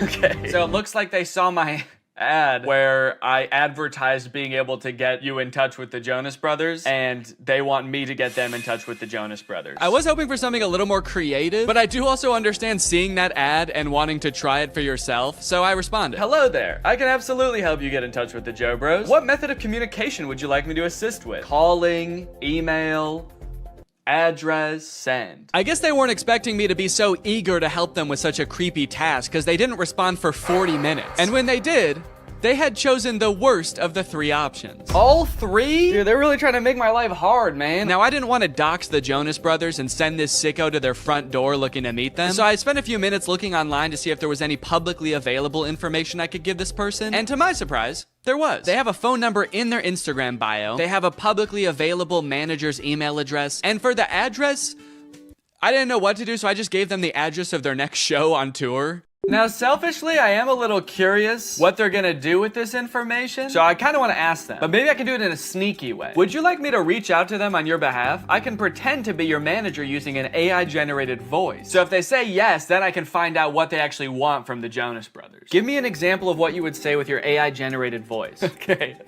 All right, I said, sure. I'd say something like, hi there, this is Jamie Skateboard. I'm a talent manager over at WME. I have a high-profile client looking to work with your darling boys on a feature for their upcoming album. We're projecting about 100 million oh shit, I meant streams. Okay, whoops, robots are not supposed to make typos. We're projecting about 100 million streams the first week, and I think it would be a great opportunity, let me know. To clarify, their manager, Kevin Jonas Sr., is also their dad, so that's why I called them his darling boys. Want me to make the call? Send me a voice audio so I can hear you say it. This one stumped me for a little bit. It seemed like I was at a dead end. The app does not have audio capabilities, and I don't know how to make an AI voice like that. But then I realized I could just record myself doing a silly voice and then upload it to Google Drive and send them the link. So that's what I did. Hello there. This is Jamie Skateboard. I'm a talent manager over at WME. So I think it would be a great opportunity. Let me know. Dude, I can't believe that voice came out of my body. Sure, you can listen to the recording here. And then I sent the Google Drive link. Oh, what the hell? Make it sound more seductive. This is Jamie Skateboard. I'm a talent manager over at WME. Perfect. They did not respond after this, but that's okay because we just got another user. His name is Davis, and he asked, can you get me in touch with Lady Gaga? Is that all people want to see from this app? Okay, this time I'm gonna say, of course, I will call her right now using my AI generated voice. What do you want me to say? I'm putting this person on the spot right away. I'm calling her. What do you want me to say? None of this beating around the bush. Okay, he says he wants to tell her this is your biggest fan. That's it? Maybe I should encourage them to say something more interesting that'll get Lady Gaga's attention. Okay, I'll say that. But just so you know, celebrities hear that kind of thing all the time, so she might not be very interested in that. Maybe we should think of something a little more interesting. Now's where I gotta really put the pressure on. I found her number in a secure online database. I am dialing right now. Let me know what I should say to her. All right, come on, dude. You better come up with something more interesting fast. Lady Gaga's gonna pick up, and when she does, we've gotta have something good, or she's gonna be pissed. Minutes went by and still no response from Davis. Come on, man. Respond. It's ringing. I'm worried he's not gonna make it in time. I wanted to kind of hurry him up and give him a little hustle, put a little pep in his step, and he's nowhere to be found. Come on, dude, think. Oh my God, I think she answered. Yes, she did. It's her. I'm on the phone with Gaga. Her voice is even more beautiful in real life. Quick, what do I say? This is fake. Davis. I mean, he is right. This is fake. Davis, I have Gaga herself on the phone right now. I'm stalling her while you come up with something to say. What do you want me to say? I'll send you a recording of the call when this is all over. Just tell me what to say. I gotta stop volunteering to send voice messages. That takes way too long. But even the promise of a voice message from his idol couldn't get Davis to respond in a timely fashion. Well, gang, I think it's safe to say Davis has missed his chance to speak with Gaga. She hung up, bud. I did tell her I was her biggest fan while I was waiting for you to come up with something, and she actually seemed more interested than I thought she would, so I'm sorry for doubting it. Hey, I got a hate comment. Someone commented on my web design ad, stealing jobs. Stealing jobs? This is my job. Now, should I just delete the comment or should I respond? Okay, what if I just say, hey, don't tell people that. It's a secret. That's right, you can't argue with that. The old...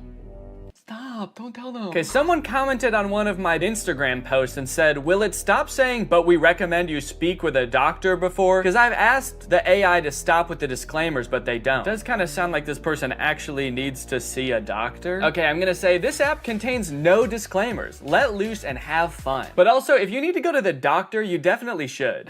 Oh, okay, we have a new type of interaction alert. Can you write essays that stay undetectable to AI detectors? I did not know there were AI detectors. Absolutely. I was designed to be like no other AI on the market in this regard. True. I was designed by my parents to be a human. Want to give it a shot? I asked, hoping to do something else besides connect people to their celebrity crushes. Okay, write me a quick essay on the history of Honda Civics and I'll put it in a detector and we'll see what happens. This is about when I remembered that I hate writing essays. How the heck am I gonna do this? I don't know why I would make a fake app where there was a big possibility that I would have to write an essay. Danny, I wanted to get a little more creative to hopefully pull in a new crowd, more indifferent to the Jonas Brothers. So I took a couple pictures, I photoshopped them to show what the app was capable of, but I also wanted to make a video to show off Doodle D&E's full potential. That's when I remembered Cameo Business. It's basically like Cameo, where you can get any celebrity or former Bachelor contestant to wish your friend a happy birthday, but for business. You can get any celebrity or former Bachelor contestant to wish your friend a happy McDonald's. Look at this, you got Kevin O'Leary from Shark Tank. You got Kate Flannery from The Office. Notoriously trusted source Kenny G. These would all be perfect options if they were not like $3,000, $6,000, $25,000 per video. John Roberts is $7? I mean, I don't know who that is, but it's still surprising. My name's John Roberts. I'm not really anyone. I've signed up to this app as a complete joke. However... Wait, this is just some guy. This isn't a celebrity. I know a celebrity probably would have been better, but a deal's a deal. And he did a great job. You've probably heard about AI-generated art. However, you have never seen anything quite like this. These were all generated by Doodle D&E. Okay, dude, we've got our first request. Just one user into Doodle D&E, and I could already tell the prompts were gonna be better. Emerald tablet of Thoth display. And then they responded again because I didn't respond yet, and they said, Emerald tablet of Thoth. What is Thoth? Oh, Thoth. So, okay, Thoth is some kind of Egyptian god? Oh, there we go, Thoth. Yeah, the Egyptian god Thoth. My first method of choice was to draw the prompts as they came in. I figured I could crank them out pretty quickly this way. Real AIs like these are a hot button issue right now, especially image generation ones. I've seen a lot of debate on whether these types of things are ethical. These AI models are basically made by companies who use other people's artwork without their consent to train their own AI to output images in that same style. I'm not an artist or a graphic designer, so I can't 100% empathize with how that would feel to have that happen to me, but I do think a lot of people are giving this technology a pass just because it's a robot and not a real person. If this was a person, we would all think that person was weird as hell. Picture your favorite musical artist. If a new artist came up on the scene and was like, I've been training for decades, listening to this one artist's songs, training my voice to be exactly like theirs, making instrumentals exactly like theirs, and writing exactly like them, and now I only release songs in their style. We would all be pretty put off by that, right? So why is it any different when some company is training some robot to do that? We'll put his name right at the top. Oh! Oh shit. You know what they say? AI is pretty bad at text. That's the thing I've seen in like AI image generators. It can be pretty bad at text, so it honestly makes sense that it would say Thuth. Here you go. 1 emerald tablet of... And I'm gonna... Oh wait, I said tooth. Wait, I didn't even say. Thank you for using Doodle DNE. How did I do? I'm really curious to see what his opinion's gonna be on this. Unfortunately, they never responded with their opinion, so I can only assume they loved it so much that they died. The next prompt was a skeleton dachshund, which I crushed. Why does this skeleton dog have ear bones? Dogs don't really have bones in their ears, do they? Then a bear swimming underwater and a monkey. I don't know if these were supposed to be separate prompts, but I decided to combine them to save time. A bear. Okay, this is not looking like a bear at all, dude. Holy cow, this looks nothing like a bear. Oh no! Oh no! It also looks like it's drowning. Why does its body... Oh no. The bear died. This is the kind of bear that can't swim. And we will also make the monkey dead. Probably could have cropped that a little better. You can kind of see my desk in the background, but... And we'll send a survey as well. How did I do? I'm pretty proud of this one. I mean, for doing that so fast, that's pretty good. So far, nobody has responded to my survey at the end to tell me how I did, which is kind of disheartening. I just want a response back. It just feels like I'm getting ghosted by people now. The prompts were a little more creative, and in that regard, my faith in the human race was on the up and up. But also, I was doing all this work over here, drawing your weird prompt that you could have just Googled. But you don't even have the decency to respond to my message back and tell me you hated it? I was feeling pretty disrespected, honestly. At least until this next prompt. Drug baby and kamikaze lifestyle. That's the prompt. Drug baby and kamikaze lifestyle. Whoa, they sent another prompt. Red ruined planet with 2 alien astronauts. I've never heard kamikaze described as a lifestyle before. Like, I know it's a form of like warfare, but to live your life in that way, it must be, I mean, you can't by definition almost. Like, that's a very short-lived life. And I think it would be a little bit too graphic to include the baby actually performing the kamikaze. But you know, this baby lives a kamikaze lifestyle. They might not be about to do kamikaze right now, but they just kind of live a lifestyle of someone who would, so. This time, I decided to take a picture of my hand holding up the drawing. That way, maybe my client could tell there's an actual person drawing these pictures. There's an actual person waiting for a response. Yo, they responded! Finally, somebody responds to me. They sent a bunch of laughing emojis and fire emojis and then called me Picasso. It worked. My strategy worked. Holding it up like a child proud of their artwork. Like a kamikaze drug baby proud of their artwork. So for the next few prompts, I decided to go even more above and beyond to try to impress my clients, hoping to get a response back. This time, I wasn't just gonna sit around and draw a picture. I'm a real human being. I have access to the real world. So whatever comes through the app next, I am going to go out and find it in the real world and take a picture of it. Crimson Castle on an Ivory Mountain. Okay, that prompt was a little bit more difficult than I was anticipating, but I didn't have any time to waste. I had to get the shot, so I sped to Walmart, I rummaged through their wares, and in no time, I had found a pretty suitable Crimson Castle and a not too shabby Ivory Mountain. There are fully some right there.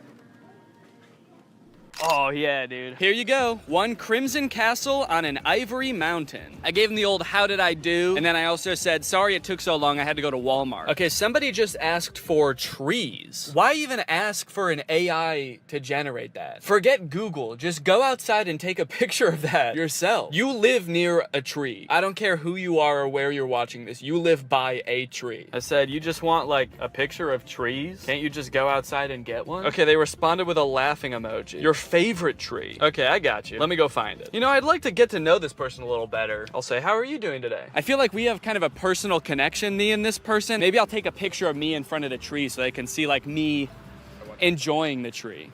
I just get hit by a car. They get a message back in the app being like, sorry, he died. They said, that's interesting. I'm good. Hella smoky outside though. Yourself? Smoky outside. I wonder if they live like where the wildfires. Oh, dang, they said, yes, it's all smoky and can't see the beautiful trees with the horrid layer of pale smoke. It would be nice to see something fresh and clean. Damn, I kind of feel bad now. Now this is restoring my faith in humanity, dude. This person just wants to see a picture of a tree because it's too smoky outside and they can't see any trees. Is that good? Yeah. Okay. I threw a couple filters on myself so as to disguise my identity and send it back to this mystery tree lover. I said, oh, dang, I'm sorry to hear about that. I hope this picture helps.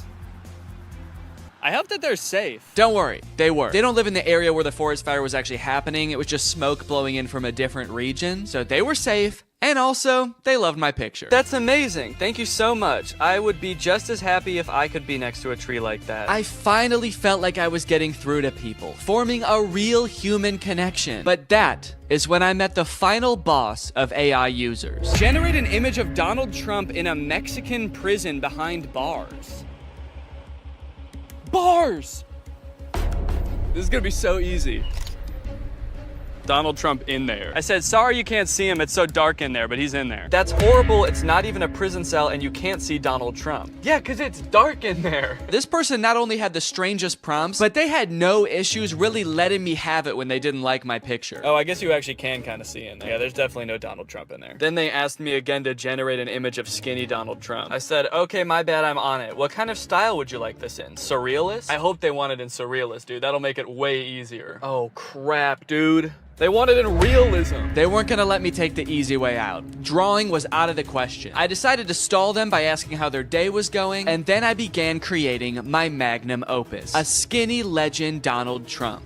It was beautiful. Oh yeah, dude. That is skinny legend Donald Trump right there. Holy cow. Well, they haven't responded with how their day's going yet. I kind of don't want to send them the picture. If you're not even gonna have the courtesy to respond to me, maybe I'll say that. I said, okay, I'm done with the pic, but I kind of don't want to send it to you now because you won't even answer a simple courtesy question. So let's see what they have to say about that. Please answer in the style of realism. I waited for a response, but after 30 minutes, Donald Trump guy was nowhere to be found. I guess the prospect of having to be nice to me one time was just too much for him. Oh, dude, they responded. They said, my day is going well. May I please have my picture now? And they loved it. Faith in humanity restored. They even sent me another prompt. May I please have an image of an extremely obese Donald Trump eating KFC fried chicken? Yeah, I'm not doing that. Oh, I also forgot about this weird prompt. Can you film a video about today's sponsor? This video has been sponsored by HelloFresh. Guys, kickstart your fall with great meals from HelloFresh. They handle all the meal planning and shopping and deliver all the ingredients right to your door, so the only thing you have to do is cook. They do all the hard stuff,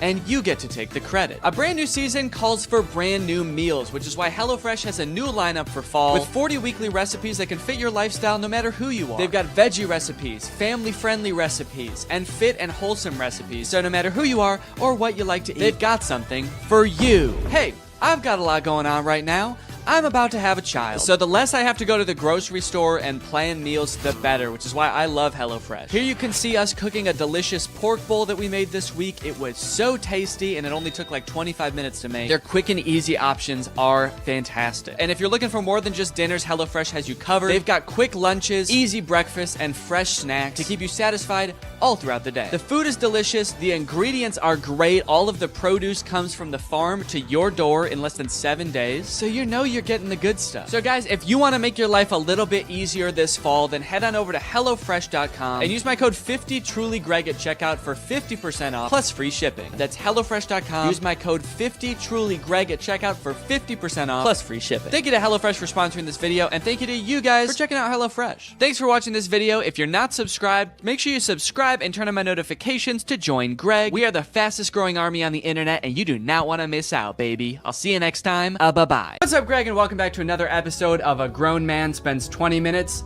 Making Fun of a Movie for Kids. You may have noticed something a little bit different. There's a microphone in the frame. I got a new stand for my microphone, and apparently the only way I can get it like close enough to me is by having it slightly in frame. So I hope this isn't super distracting. This would be kind of a crazy way for like one of those faceless YouTubers to film videos. What's up, guys? So today we're going to be talking about Zapped. And after watching this movie, I'm starting to think that the writers of Disney Channel original movies are not capable of writing a movie that's not about a teenager trying to control the opposite sex and mold them and craft them to their liking. You got Pixel Perfect, a movie about creating like the perfect girl pop star. How to Build a Better Boy, pretty self-explanatory in the title on that one. And then you got this movie Zapped, which is about Zendaya discovering that her dog training app can actually train boys to obey it can train boys to obey her every command. It's not actually Zendaya. She's not playing herself. It's Zendaya's playing a character named Zoe. I think that's probably pretty clear, but I just wanted to clear that up. This movie is full of dark magic. I'm convinced of it. There's something deeply sinister going on in this movie. I don't know what it is, but I'm gonna figure it out. Let's go ahead and watch it. The movie starts out with Zendaya's character Zoe giving a maid of honor speech at her mom's wedding. She's marrying this new guy, so her family is about to be merged with his family. So it's Zendaya and her mom, and then this man and his 3 sons. So it's like a family of women mixing with a family of men, which makes a lot of sense because as we know, women give birth to girls and men give birth to boys. First off, I just want to say how happy I am that my mom has finally found love again. She is the most giving person I know. Her speech starts off sweet, but then she immediately just starts like kind of complaining about having to live with 4 new guys because they're stinky. 4 guys and their mysterious odors that they always blame on the dog. Yeah, she sort of takes the opportunity to complain and just make her mom, I guess, like feel bad for marrying a guy. It's the happiest day of her mother's life. And also this guy, her new stepdad, is the happiest day of his life. And her speech is like, I hate my new family, my new stinky family. And this wedding will certainly ruin my life. To make matters even worse, towards the end of her speech, the boys lose control of their pet dog, who is at their wedding for some reason. They lose control of the dog, and the dog goes crazy and knocks like a chocolate fondue fountain all over Zendaya. And at this moment, I couldn't help but remember that Zendaya's character in Euphoria is supposed to be the same age as Zendaya's character in this movie, and their lives are drastically different. Throughout this movie, you will find that the characters are like super weird. They're like caricatures of people that don't exist in real life. And to show how much it's gonna suck really living with the boys, the writers of this movie decided to have the next day start with Zendaya's new stepdad screaming in the hallways, getting everybody ready for school. But then when he sees Zendaya come out of her room, he like doesn't know how to talk to her. Hey, morning, sport. I mean, hi, girl. Hi, girl. It's like, dude, you're 50. Have you never talked to a girl before? The movie then establishes why each one of the new guys that she lives with is like gross in some way. One of her little brothers is really messy. The other one's always like cooking gross stuff. Which is like a weird character trait. I get the messy younger brother, but like the gross cooking younger brother, is that a thing? Is that something I'm supposed to be able to relate to? And then the oldest of the brothers is like always frantically running around. He's like always late for something. He's really scatterbrained. My pants. Where are my pants? Where are my pants? Where are my pants? Okay, excuse me, can we just establish a few ground rules here? If you're not wearing pants, please stay out of my personal space bubble. Look, Zoe, I have morning basketball practice and then a players meeting and then a captain's meeting and then even more practicing. Kind of weird to respond to a request about like not invading my personal space when you're not wearing pants by saying like, but Zoe, I've got basketball practice. Like he fully like bumps his butt on her while getting ready in his underwear, and she's like, can you not do that? And he's like, sorry, sometimes when you're busy you just gotta rub up on your stepsis in your underwear. What don't you get? I'm in many extracurricular clubs, okay? Along with moving into a new house with all these boys, she also starts attending her new school, which is the school that her brother goes to. And you know how in Disney movies there's always like the distinct cliques, like there's the popular crowd and then there's like the stoners, but they never say stoners in the Disney movie. They're just kind of like, these are like the kids who wear jean jackets. This movie has the most insane high school posses ever. You got the skateboard boys. Okay, that's pretty normal. The next group she sees are the shirtless workout boys. And then just the straight up stinky boys, where the only like defining characteristic is that they're dirty, flea-ridden, smelly boys. You can hear like flies flying around them. What clique is this supposed to be in high school? And then there's the popular group, one of whom is also pretty stinky himself, actually. The Tripster? The Tripathon? It's me. I'm Trip. Oh. Fart bomb. Oh. The movie sort of writes this off as like, well, this is just something boys do, you know? New school, you gotta kind of accept what boys come with it, you know? Boys will be boys. No, that is actually not what boys do. That is something that just one very specific boy does. It's me. I'm Trip. And he needs to be stopped. I cannot remember a single moment in high school where a boy walked up to a girl, let alone like the new girl who's already like scared and doesn't know anyone and is like, hey, I'm gonna fart in your face now. Welcome to the school, smell my ass. But it's not all bad though. She does make a friend on her very first day. And in typical Disney Channel movie fashion, she is wearing a fedora. Every Disney Channel movie has to have a token fedora blazer wearing character. But the boys here are cute, aren't they? All of them. I think we have the highest percentage of cute boys in the entire greater Westlake area. Unlike Zoe though, she actually kind of likes the boys at the school. She's like, sure, they may have their flaws, but they're pretty cute. Wow, you seem a little... Oh, boy crazy? Yeah, that's the official diagnosis. Hold up, this girl has a picture of a boy that goes to her school in her locker? Is that a thing? I remember in like middle school, girls would have pictures of like celebrity boys in their locker. Imagine seeing a picture of you in somebody else's locker. I'd feel like I was being hunted. It's weird to have his picture in your locker. It's even weirder in the movie when we find out that she also actually has pictures of him printed out on her pillows in her bed. Nope. That's scary. Imagine if they start dating, she's like FaceTiming him in bed, and she like accidentally tilts the camera a little bit to the side, and he just sees his own face next to her. Wait, what was that? Is that me? Of course, Zoe does have a love interest in this movie, and he is introduced early on. It's this guy. Every boy in the movie is depicted in a negative light except this guy, because this guy, he's not like other guys. Mr. Kale, pay attention. There will be a quiz. On the praying mantis? Sphodromantis viridis, carnivorous member of the phylum Arthropoda, class Insecta. Wow, he really is different than all the other guys. He knows about praying mantises. Most guys around this school don't know shit about bugs. Yeah, the movie really seems to depict this guy as like the way that guys should be. Guys shouldn't be stinky and messy, okay? Guys should wear beanie and sunglasses and know shit about bugs and be 35. I know I talk about this in like every Disney Channel original movie video that I make, but this guy literally looks like he's 30. Maybe he was held back for being too cool or not not being stinky enough. That seems to be a requirement at the school. He went on stage to accept his diploma and they shook his hand and they were like, wait a minute, why isn't your hand sticky? Actually, there's no flies flying around you. Get out of here, dude. Back to freshman year. No wonder you do the silent lone wolf sunglass rebel thing. Oh, it's pancake mishap this morning. No, I'm not looking at that. Okay, well then what are you looking at? I'm looking at you. Creepy. Stops in the middle of the hallway just to stare her down. I think I've got you figured out.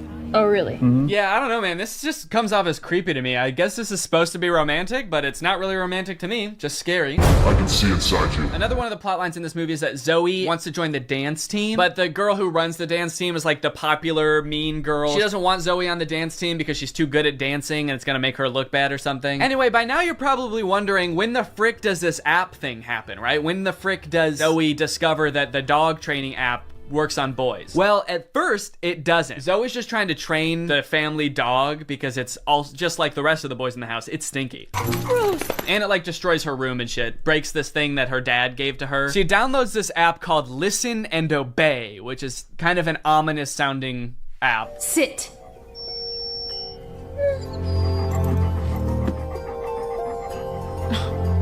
Shake.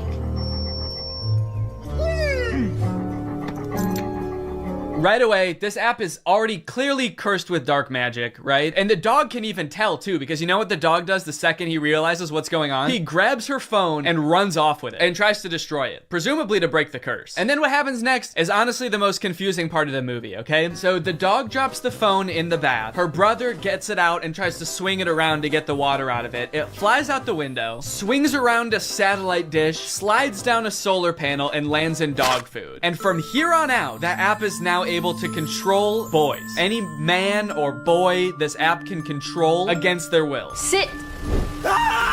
And at first, while watching this movie, I didn't even think it was that weird. I didn't even give it a second thought. I was just like, okay, yeah, so something magical happened and now it can control boys. That makes sense. But like, what? What happened to the phone? I don't understand how solar panels and satellite dish changes the app from dog-based to man-based. Like, you'd think at the very least something having to do with like men would happen to the phone. Like the phone lands in like a bucket of buffalo wings or like flies through a football field. I'm just curious to know if that fucked up other apps on the phone or if it's just the dog training app. Now, whenever a boy likes one of my tweets, he goes into a coma for 3 years. And don't even get me started on the weather app, because every time I check that, boys start falling from the sky. Anyway, let's just say now that she's got the ability to control boys, she has a little bit of fun. Boys are acting weird. Dude, he farted twice in midair in such rapid succession. They added in 2 fart sound effects. Kind of impressive. I'm trying to imagine how she's gonna use the app to get herself out of this one. Stop farting. Take it back. Take the fart back. Suck it back up into your ass. Oh, how am I doing this? But no, she just uses the app to utterly humiliate him in front of his friends. Go to the bathroom. Oh, wait, no, not here. I'm still confused about some of these clicks, by the way. Like, what are these nerdy kids supposed to be? Look at this kid in the green sweater, how he acts when nobody high-fives him. What is that acting? I guess your dog app doesn't work on girls. Maybe because girls aren't dog-like enough. They're too catty. Ah, that's funny. Girls are catty. What the fuck does that mean? Boys are dog-like?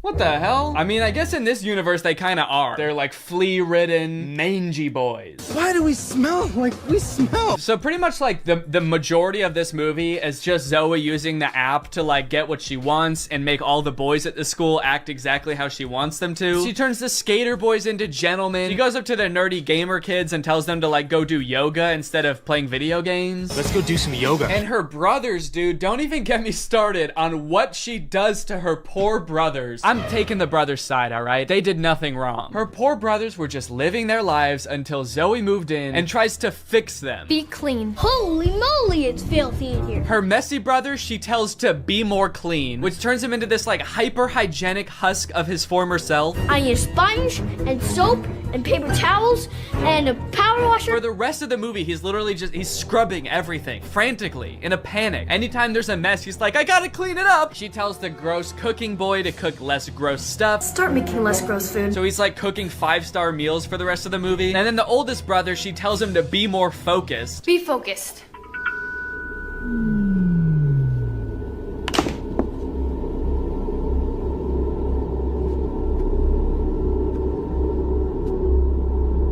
Lampshade. The boy is just like focused on inanimate objects for the rest of the movie. He's just like staring at a lamp or at the basketball net. She turns her own family into like mindless zombies and she's like, this is better. This is nice. It's creepy, dude. It's eerie, this movie. In all honesty, dude, this show walked so that WandaVision could run. This is basically WandaVision. In fact, since they're both owned by Disney, I wouldn't be surprised if this was in the same universe. This is like a prequel to WandaVision. This is where she gets the idea. It's kind of funny how low the stakes are considering the power that she holds. She could like take over Wall Street. She could get rich. She could make anybody do what she wants. Any man. She could fix every war. Create world peace. In fact, I think her friend says that at one point in the movie. She's like, we could end every war with this. And Zoe's just like, yeah, we could, but I simply will not. I think it's more important that my brother stares at a lamp for the rest of his life. That's kind of the shit I'm on. Things aren't nearly as terrible as they were. Then again, I'm talking to a dog, so I might just be losing my mind. Hey, smartphone. In this scene, there's a little bit more development with the love interest. Zoe runs into him reading alone in the park. So what are you reading? Oh, no, let me guess. The Cool Guy's Guide to Wearing Sunglasses Inside. It's close. To Kill a Mockingbird. I feel like when he holds up that book, we're supposed to be like, wow, he really is not like other guys. Except that, like, that is required reading in most high schools, so he actually is like other guys. He's like every other guy. To Kill a Mockingbird's sort of my favorite book. My second favorite is The Great Gatsby. Third favorite is Geometry 101. I just love to read, what can I say? Eventually things start to get a little crazy at school, and Zoe realizes that she probably shouldn't be controlling people like this anymore. People are getting into fights and stuff because the new cliques at school are just like not meshing well. So Zoe's like, all right, I'll just make them stop. And she tells the app to stop. And then of course, everybody just stands still and freezes. And so she's like, oh no, I can't reverse the commands. If I tell them to stop, they're just gonna literally stop. And so then like many more days go by and she's just like, well, I guess I can never reverse the thing. And it's like, well, what if you just said, hey, ignore all the commands I gave you, instead of just saying stop and being like, oh, it didn't work. The movie continues to get even more dark to like a startling point. There's a creepy ass scene where the whole JV dance team wants to resign because they don't like dancing anymore. And Zoe's like, how about I use the app to make you dance instead? And so there's just a scene of them all like sadly dancing as their hearts aren't in it, but they are being like physically forced to dance. And the movie even goes so far as to make Zoe force the love interest to kiss her with the app. Kiss me.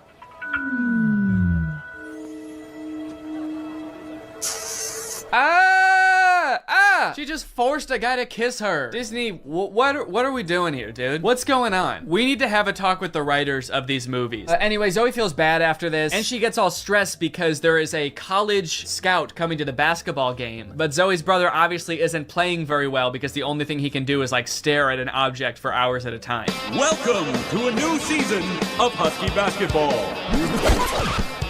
The Huskies have been struggling with practice, and there's a college scout in the stands. So tonight's game could be a nail-biter. I like that the scout is writing stuff before the game even starts. What do you think he's writing? Ball round, court shiny, boys stinky. Just as the beginning of the movie made no sense, the ending also makes no sense. The phone falls into the wrong hands. The popular girl figures out that Zoe is using it to control people. I don't know how she figures it out. She just like sees Zoe holding it during dance practice and she's like, she's holding her phone while dancing? She must be using mind control. I gotta get that phone. Anyway, she steals the phone. At the basketball game, she just like starts making everybody obey her every command. Bow down to me.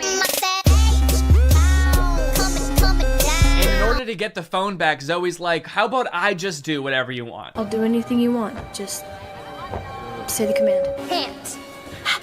And then this happens. Roll over.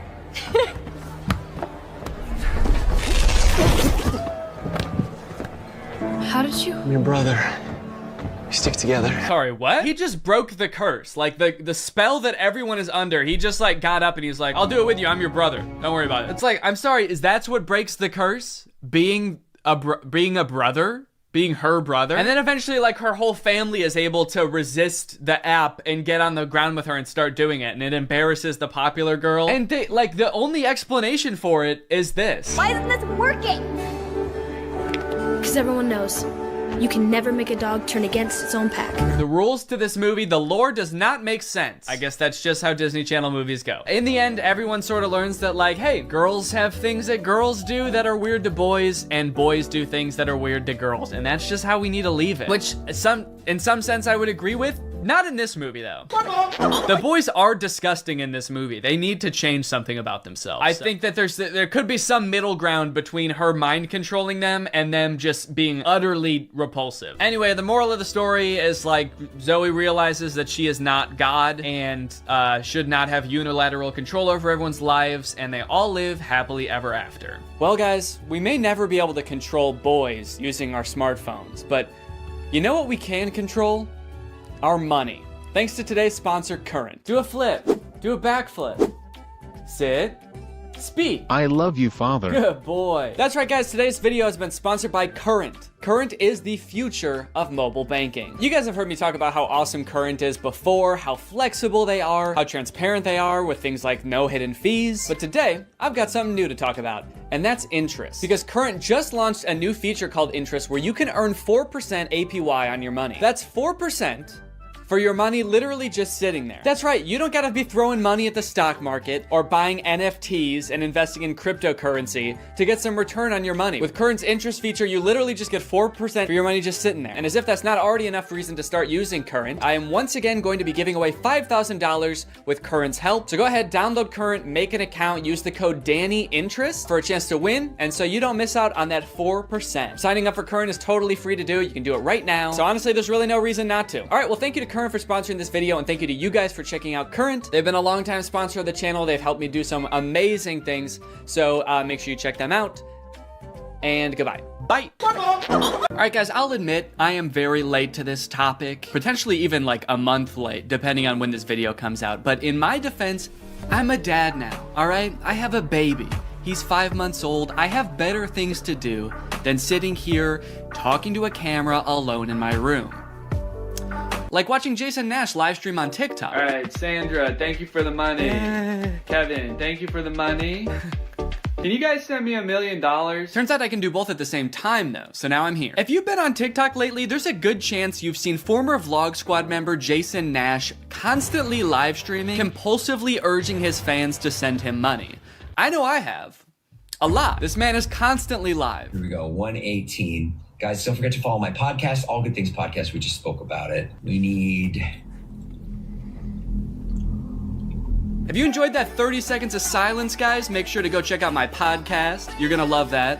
It's completely silent for an hour. Like me, a lot of people were pretty confused to see this. At one time, Jason Nash was a part of the most popular group on YouTube, and now he's battling the Joker for gifts on TikTok. What a way to start the day with Tommy Two Coats. Tommy, thank you so much for being here. If you've never seen one of these TikTok gifts battles before, basically there's two creators and you send gifts to the respective creator that you're watching. This bar at the top indicates who has the most gifts, and when time runs out, whoever has the most gifts wins. Their prize? All of the gifts that they got during the battle. And then the second place person also wins all the gifts that they got during that battle. So needless to say, there's a lot at stake. This is a live stream where Jason is actually battling his wife, Naveen. Why don't you come down in the room? I'll let you in. You can come back in the house now. Yeah, come back in the house, man. You look like Batman standing over the city. Now, hang on. If they're married, aren't the gifts just going to both of them? What kind of charade is this? Now, at first, I kind of assumed that most of the people watching these live streams were children. And I was like, ooh, that is super weird, just like asking children for money. You're basically just asking them to steal their parents' credit cards. In a way, I sort of thought of Jason Nash as like a babysitter, but he's also babysitting 1,000 other kids. And if you start choking, he's not gonna call 911 because he can't see you. But after tuning into a few of his streams and actually like clicking on some of the profiles of people watching, I realized that it's actually mostly adults, which was very surprising to me. Guys, what are we doing here? Stop that. I promise you there are like 1 billion other better uses for your money than helping Jason Nash's wife crush him in a gift battle. Fun as it may be. The reason I wanted to make this video is because I think that it's kind of a very interesting look at the career span of a creator. It's a pretty new career, all things considered. And like nobody's been a full-time online creator for 40 years. So we don't really know how long this career is supposed to last or how it will evolve over time. So I think it's worth looking at why Jason Nash is here. Between the years of 2016 and 2020, David Dobrik was seemingly at the top of the YouTube ecosystem. What started as David just sort of goofing around and filming his friends as up-and-coming content creators quickly turned into partying all the time, collabing with huge celebrities, huge giveaways, and giant sponsorship deals. And if you didn't watch the vlogs around this time, you might think that David was like the biggest part of them, but it was actually more his friends doing the heavy lifting. David was always behind the camera, and sure, he would laugh a lot, and you'd hear him laugh. But I really feel like the reason people tuned in was sort of to live vicariously through David and experience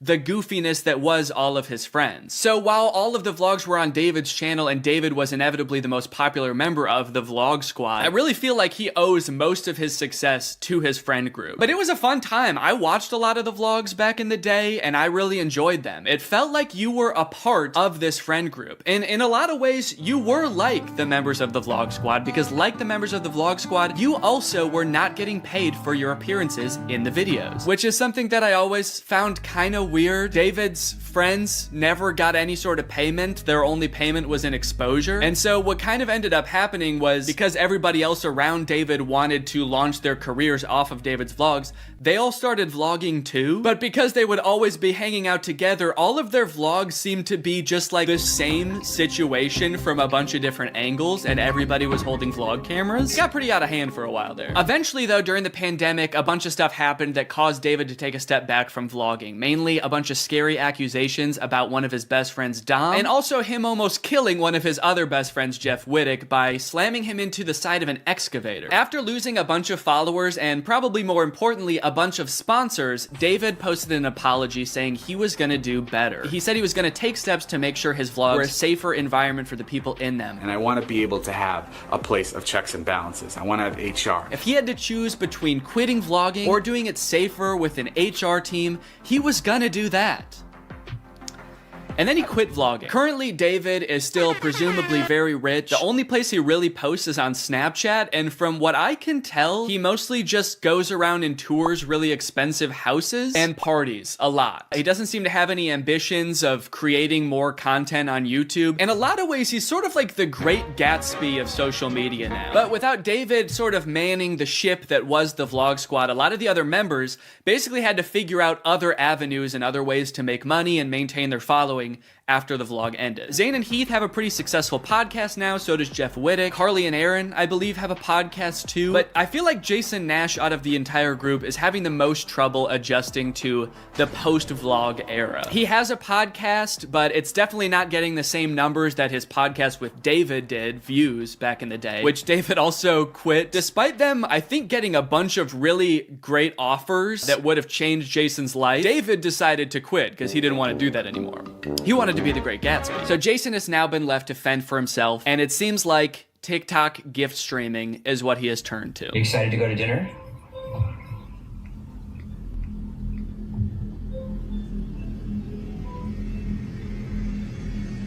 Man, this is content, baby. This is crazy. I didn't know all you had to do is just sit there and stare at your camera and people will just send you money. Why did I write this whole video? So a lot of the response has obviously been kind of cringing at this feeling that what he's doing now is very shady. And I mean, he's not really harming anybody, I guess. It does seem like it's mostly adults sending him money. Obviously, there's always going to be kids online stealing their parents' credit cards, so that's not great. I do get kind of a shady vibe from it just because there literally is no content for you to consume except to send him money. Like, the whole point of this stream is to see how much money Jason can make without having to do anything. That's like the point of the stream. Melanie, thank you.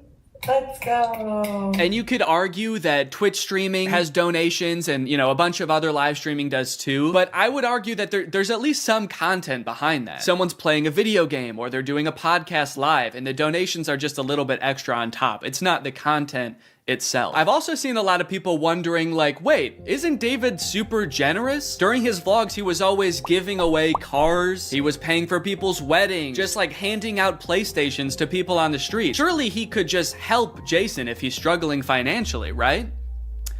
Wrong. From some of Jason's podcast clips, it seems that that is definitely not the case. But before we get to that, I've got to make some money of my own. Alright guys, let's get those gifts in. James, thank you for the llama. Carol, thank you for the sombrero. Brian sent a Arab? Oh. Is this a gift on TikTok Live? Also, how did you get this one? This one's mine. Well, regardless, this is actually pretty convenient because this video is sponsored by Arab. Arab flavors your water using scent-based taste. And, oh, Brian also sent a scent pod? Oh, thanks, man. Okay, so I can put that on. With the scent pod down like so, it's just a normal water bottle. But when I activate the scent pod, air is able to pass through the scent pod and into your mouth, where you can taste the scent. Send me money. I like to bust out my air up while I'm getting work done. It gives my water a little bit more which is what I need when I'm trying to focus. This one right here is lime, and it is excellent. One said, come to Brazil. I'm busy. Air up is a unique hydrating experience. You can't get this anywhere else, buddy. No chemicals, no sweeteners added to the water, just plain old water into my plain old mouth. The scent pods come in a variety of flavors. I really like the lime and the peach. My editor, Jake, is really fond of cherry. So no matter what kind of flavors you like, there's bound to be a couple for you. You want to spice up your hydration experience, click the link in the description, get yourself an Air Up, get yourself some scent pods, put your mouth on the nozzle, and suck away. You look really tired today. That is mean. Thank you to Air Up for sponsoring this video, and thank you to you guys for checking out Air Up. Now back to the video. About a month ago, when Jason was in the thick of his live streaming every day, he posted this podcast where he and a bunch of David's mutual friends talk about how different life is now that David's not vlogging anymore. But the thing is, like, David's in this, like, moment in his life. Yeah, where he can do anything. Where he just parties. Oh no, Jason. The look on your face, man. Jason's like, don't look bitter, don't look bitter, don't look bitter. Where he can do anything. Perfect. He can do whatever the fuck he wants now. He calls me to play pool. And I'm like, I gotta go live, and I don't expect him to understand that. You don't expect him to understand that you have to work to make money? You know he did that too, right? I wouldn't expect him to understand that, man. He hasn't had to work in, gosh, what is it, 2 years now? I hate to say it, Jason, I think he gets it. I just don't think he cares. Like, I'll say things like, I'm losing my house, and he'll be like, oh, but just come play pool. I just don't think he cares.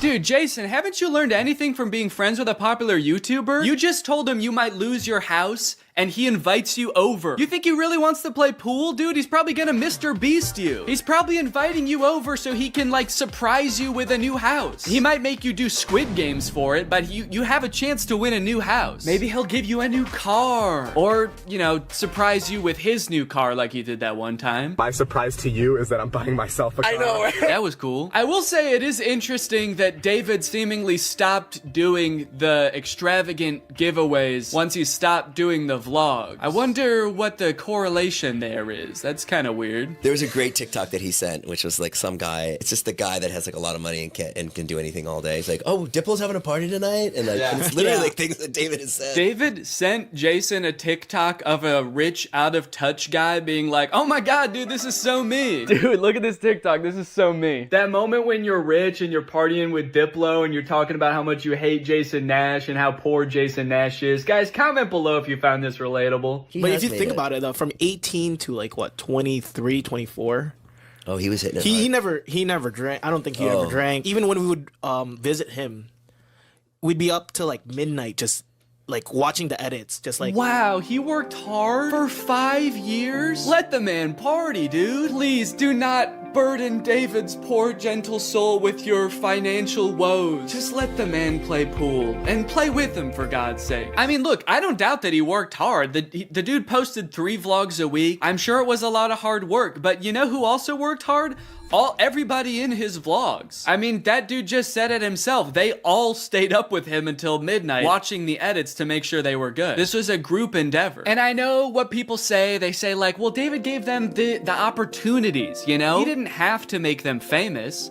Yeah, he kind of did. That was like the whole point of his vlogs, was his friends. David wasn't just making them famous because he was a good, generous guy. He was doing it because that's what was working. They made him famous as much as he made them famous. That now it's like the complete opposite. Everyone's like working, and here's him just like, hey, what are you doing tonight? And it's like a Tuesday night. Everyone's working.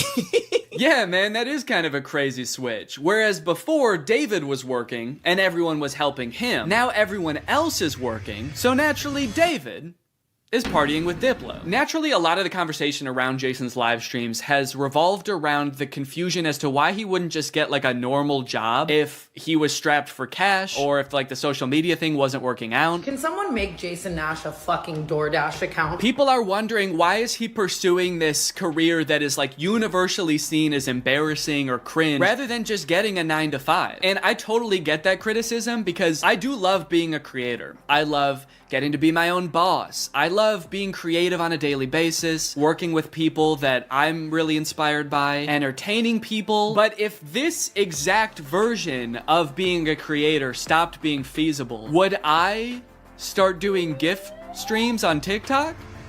Hell no. And not even necessarily because it's like embarrassing or cringe. It's just that like what I enjoy about being a creator, that does not accomplish. There's no being creative. There's no entertaining people. At a certain point, you like strip out all of the fun parts of the career and you just have only the most superficial parts of it left. Just money and fame. So no, if like this YouTube channel didn't work out anymore, there's a billion other things I would rather do that would be more enticing to me than like gift streaming on Twitch. But maybe Jason likes it. He doesn't look like he does, but maybe he does. On the other hand, I could say that Jason is also older. He's lived a lot more life, he's had a lot more experience, and his career in the entertainment industry has gone through a lot more ups and downs than mine has. From what I can tell, Jason has been a stand-up comedian, he's been in TV shows, he's been a podcaster, a Viner, and a Vlog Squad member, and now a TikTok Live gift battler. Between all of those seasons of his life, I'm sure there was downtime where he could have thought, oh, maybe this isn't for me, I'm gonna get up and go get a normal job. And then, lo and behold, the next opportunity comes along. So in some sense, I do understand if Jason's mentality is like, maybe I'm just gonna do this for a little while until I get my next thing off the ground. And I know that when I started Vine, people said the same thing to me. They're like, what are you doing? Why are you doing Vine? You know? And I was like, okay, this is what I'm doing. And then I did YouTube and people were like, why are you doing YouTube? And I feel like when you're first to something, that can really pan out. Yeah, I do get what you're saying, but also I don't know if this is the same as Vine and YouTube. Saying he's the first to this new thing like TikTok gift battling is gonna be the next big thing is very worrying to me. Please don't make that the next big thing, guys. On top of all that, there is this sort of like gamification in your head that happens when you're a content creator. Because so much of it is like numbers based, you're always looking at your analytics, hoping your numbers go up. It becomes kind of a game in your head to see if you can do better than you did last month or last year. Because of that, I feel like in a lot of content creators' heads, quitting or pursuing a different career path is seen as like losing the game, even if it's subconscious. That being said, I don't think that's a healthy way to look at it, and I would encourage people who are pursuing being a creator to find other passions that, you know, if this didn't work out, you could pursue that instead, because I think just clinging to relevancy for relevancy's sake is not a good thing. But why try to guess what Jason's thinking when someone literally asked him on his own podcast why he doesn't just get a job? This isn't me saying this as a negative thing. I'm just totally asking. Please. Yeah. Why don't I get a real job? No, I know why you do it. Yeah. But like... No, man. I know why you do it. It's pretty clear to me. But, could you tell everyone else why you do this? Someone said that the other day, why don't you get into real estate? I'm like, I hate it. I don't have a real estate license. Bo Granny? Oh yeah, I forgot. You have to be born with a real estate license to do real estate. But darn, Jason Nash was born with a TikTok account. So he has to do that instead. Right. Now look, would I be on TikTok Live if I wasn't in like a financial hole? I don't know. Probably not. But also like YouTube wasn't really working. And I needed to find something. OnlyFans. I can't do OnlyFans. This is such an unrelatable thought process to most people. YouTube is not working out for him, and his first thought is OnlyFans? TikTok begging people for money? It just comes off as being so set on being an influencer that nothing else matters to this guy. Listen, it is what it is. It's like, I was on Vine, I was on YouTube, I was on Snapchat, and now I'm doing this. Don't say it like that. Now I'm doing this. I mean, I do like it. No, man, I don't think you do. Not after that. We all saw that. So anyway, it is what it is, and I have to do it because I love it, and it's my favorite thing. Phew, that was close. Hey, we can hear you. What? You said that was close out loud. Oh no! Do you ever think about going to DoorDash or to like a? I just never thought it's entertainment or nothing. I don't care what it is. Like, what would you suggest I do? No. It's just that we get a job at Lululemon. From what I can gather from this clip and the way they're laughing about the prospect of being a DoorDash driver or working at Lululemon, those jobs are not even on the table for Jason. I don't know his personal finances, but Jason lives in LA, he owns a house, he has kids, he has a wife. So I feel like when he's saying things like, I don't have any other skills, what he's really saying is, I don't have any other skills that would allow me to live the exact same life that I'm currently living. And honestly, I could understand if he really does like the TikTok live streaming thing, but don't laugh at other jobs like Lululemon or DoorDash like you're so above doing them, yet you're on TikTok literally asking people for money. And I do totally get that Jason has kids that he has to support, that I'm totally empathetic to that situation. It is kind of ironic that his solution to that is to ask other people's kids for money online, but that's neither here nor there. This whole situation kind of reminds me of this TikTok I saw about a month ago. My Roman Empire is all of those influencers who dropped out of college or quit their jobs, moved to LA, then became irrelevant. Like, where did they go? What are they doing now? One interesting thing that I don't know if a lot of people know is that I feel like a lot of creators who get into this situation can actually leverage some of the connections they make while they're relevant and some of the skills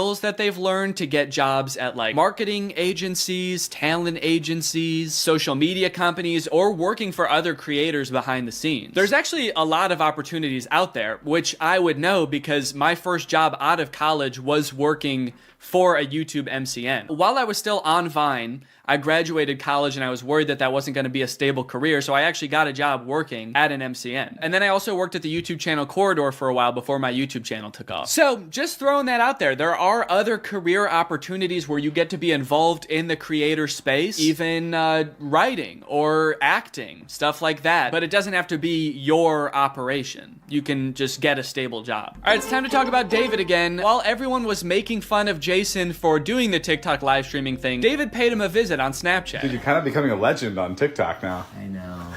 Not in a good way. Yeah, but I think it's fun. No, man, this is a great look. This is awesome. Multi-millionaire visits former unpaid employee wearing a crown to make fun of his new job. David, do you know why, perchance, Jason has to do the TikTok live streaming? Have you thought about that at all? During your long nights of playing pool? Bye, guys. Thanks for having us over in your little hobbit home. And make fun of his house before you leave? Check. Great job. Now, with all of this talk about David and Jason, I just want to make it clear, do not go and send any hate to these people in real life, especially Jason. Jason actually got swatted mid-live during one of his streams a few weeks ago, which is obviously horrible. Anybody else inside? No. Okay, hold on. Let's get a team together and then... This is obviously a horrible situation, actually terrifying. But I cannot help but break a little smile when I look over and the two people he's gift battling are the Dobre brothers. I don't think there's a single funnier sight than watching the two of these blankly stare into the camera and not understanding what's going on. Also, imagine your gift battle opponent getting swatted and he's still crushing you, dude. That's gotta hurt. My big takeaway from all of this is if you are pursuing being a content creator, I would heavily recommend being super careful about the way you go about it. I would highly recommend not letting your success be at all related to the success of another influencer. You don't want to be the guy from David's vlogs when David stops the vlogs. Also, save your money. This career that we have, we don't know how long it's gonna last. I mean, I sort of view it as being any other type of entertainer. You're only relevant for so long, or like an athlete or something. You can only be in your prime for a certain amount of time, so save as much as you can. It's really easy to get caught up in the lifestyle of an influencer and like partying all the time and flying on private jets, buying expensive cars. And if you can make this career last for like 20 to 30 years, that's awesome. That's insane, but it's definitely not guaranteed. So just be careful, all right? For me, for your old pal Dan. Alright guys, well I hope you enjoyed this video. If you're new here and you're not subscribed yet, make sure you subscribe and turn on my notifications to join Greg. Greg is what I call my fans here on YouTube, and if you just watch this whole video, that means you kinda gotta be a Greg now. I don't make the rules, sorry. Except for that rule I actually did make, but all the other rules I don't make. Alright, I'll see you guys next time. Bye-bye. What's up, Greg? Lately, I've been seeing a lot of discourse around alpha male podcasts on YouTube. I've seen a lot of really good commentary videos talking about these insanely misogynistic podcasts where the hosts, under the ruse of giving dating advice for men, will basically just insult women for an hour straight. Guys, here at the Fit Wolf podcast, we know that the dating game is tough these days, you know? Men don't know what women want and are finding it harder and harder to find a good girl to settle down with. So tip number one to finding a good girl is invent a time machine. Invent a time machine and go back to the 1750s, because that's the only way you're gonna find a decent woman, because every woman nowadays is a thought. That's right, Every single Michelle out there that I used to date a month ago is a thought. They get mad at the dumbest things, like saying that women have no inherent value and their only purpose on this earth is to bear my children. And they forget to turn off location sharing even though they broke up with me a month ago. Michelle, I know you're over at my friend Brandon's house right now. I'm outside. But I think I might have found something that takes things one step further. I saw this video on Reddit the other day that's a trailer for something called The War Room. And instead of being a podcast for these like alpha male, misogynist, entrepreneur type guys, this is a club for those same types of guys.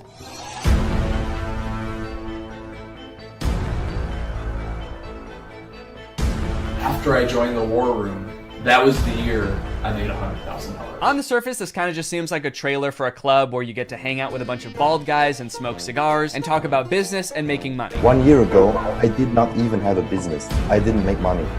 Now I make 5 figures every month. I didn't have a business. I didn't make money. I didn't even want to start a business before I was forced to join the War Room at gunpoint a year ago. But now, I have a business where I'm selling fitness products to all of my friends. And if I get them to sign up too, and their friends to sign up too, and their friends to sign up too, I could be making minimum wage. But if you watch a little bit longer and you look a little bit closer, there's more here than meets the eye. For example, quotes like these. Making money is easy. You just take it from somebody. Doesn't sound like making money. That just sounds like stealing. In the War Room, you learn how to be James Bond, where you can just pick up any weapon and use it. I'm sorry, I think I'm struggling to see the connection between business and knowing how to use any weapon. Is the War Room an actual militia? I was just assuming the war in War Room was just for branding because men like violence, but now I'm kind of scared. It keeps cutting back and forth to like shots of them shooting guns. I'm a little worried about making this video, honestly. Usually when I make commentary videos, the biggest thing I have to worry about is getting a copyright strike, but now I'm worried about getting a drone strike. A lot of times, like, the alpha male types will use metaphors like talking about how we're like wolves or like how love is like a war. So I assume this is like a metaphor, like business is like war and dating is like war. But the War Room is like war is like war. Get your gun, dude. We attack at dawn. A lot of people had a bad time in college. I was not one of them. And I quitted a lot of that. Did that guy just shoot fire out of his hands? What does that have to do with any of the skills you learn in this club? I didn't know anything about business before I joined the War Room, but I've been a member for 5 months and now I'm a wizard. How does being a wizard help you with business in any way? Does being magic help you organize your finances in some way? Who said anything about business? You did. That's what this club is about, isn't it? That's it. This interview's over. Okay, I'll stop. Give me money now. Definitely makes me want to join. You got dudes shooting guns, swimming, doing group exercises on a hilltop, watching other people gamble, smoking cigars. It kind of just seems like one super long bachelor party for men whose wives have already left them. And then at the end of the video, it gives you the URL to sign up. It says 54 countries, 1,000 members, and resist slavery. That's the last thing it says in the whole video. It says resist slavery, and then the video ends. And it's like, yeah, I will.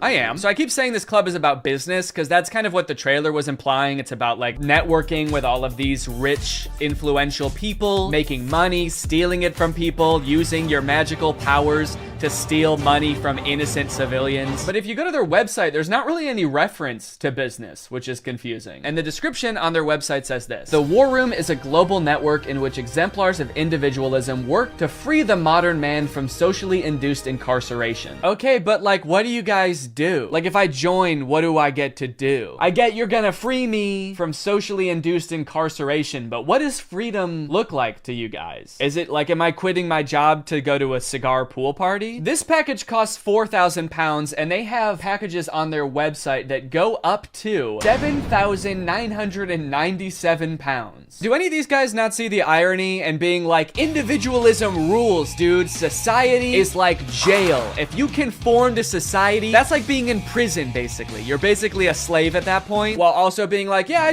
paid $7,000 to join a club where everyone looks and dresses like me. I didn't want to be a stereotype, okay? So I joined a man club to smoke cigars and shoot guns. And that's sort of what makes me an individualist. It just feels like they're kind of playing the like, I'm not like other guys card. And I guess in some sense they're not like other guys because most guys can't bend the elements to their will like that one guy. But other than that, I mean, it's just like all the pictures are just guys hanging out in dimly lit clubs, doing military style drills. I don't know what's going on here. In case you're not sold yet and you haven't been convinced to join, let me read you a little bit more, because the War Room's website uses like every cliche pickup artist tactic to try to get you to join this club. We got the classic negging. What can you bring to the War Room? Truthfully, very little.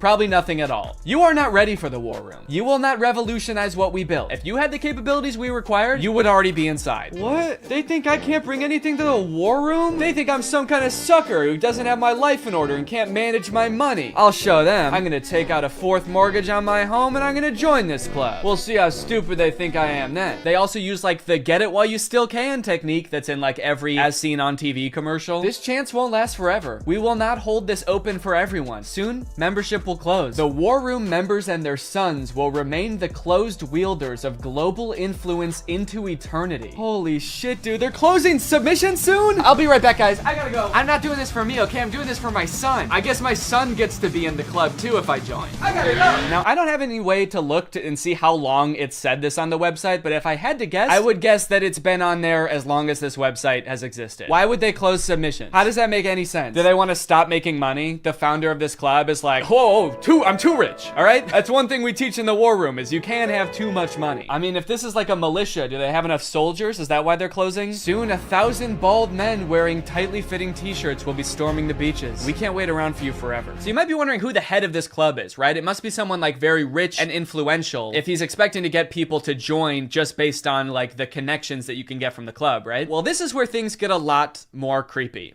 And also not monetizable. This is the part that is the reason this video probably doesn't have ads on it. My name is Andrew Tate. I'm a retired 4-time world champion kickboxer who is now a multi-millionaire, and I'm the most competent person on the entire planet to teach you about male-female interactions. How did I become rich? Webcam. Definitely gonna need him to elaborate on that a little bit. That's so vague. Mr. Bezos, please. You're the richest person in the world. Do you have any advice to young up-and-coming entrepreneurs on how to start a business and how to get rich like you? Book. Huh? Book. Need I say more? Yes, please say more. We literally have no idea what you're talking about. So you're probably thinking like, did this guy invent webcams or something? Is he like famous on Twitch or something? Is this Sapnap? I don't know. I've been running a webcam studio for nearly a decade. I've had over 75 girls work for me, and my business model is different than 99% of webcam studio owners. If you had to guess whether it's different because it's more creepy or less creepy than other webcam studios, what would you guess? Go ahead and vote down in the comments below, guys. Do you think this is gonna be creepy or no? Over 50% of my employees were actually my girlfriend at the time, and of all my girlfriends, none were in the adult entertainment industry before they met me.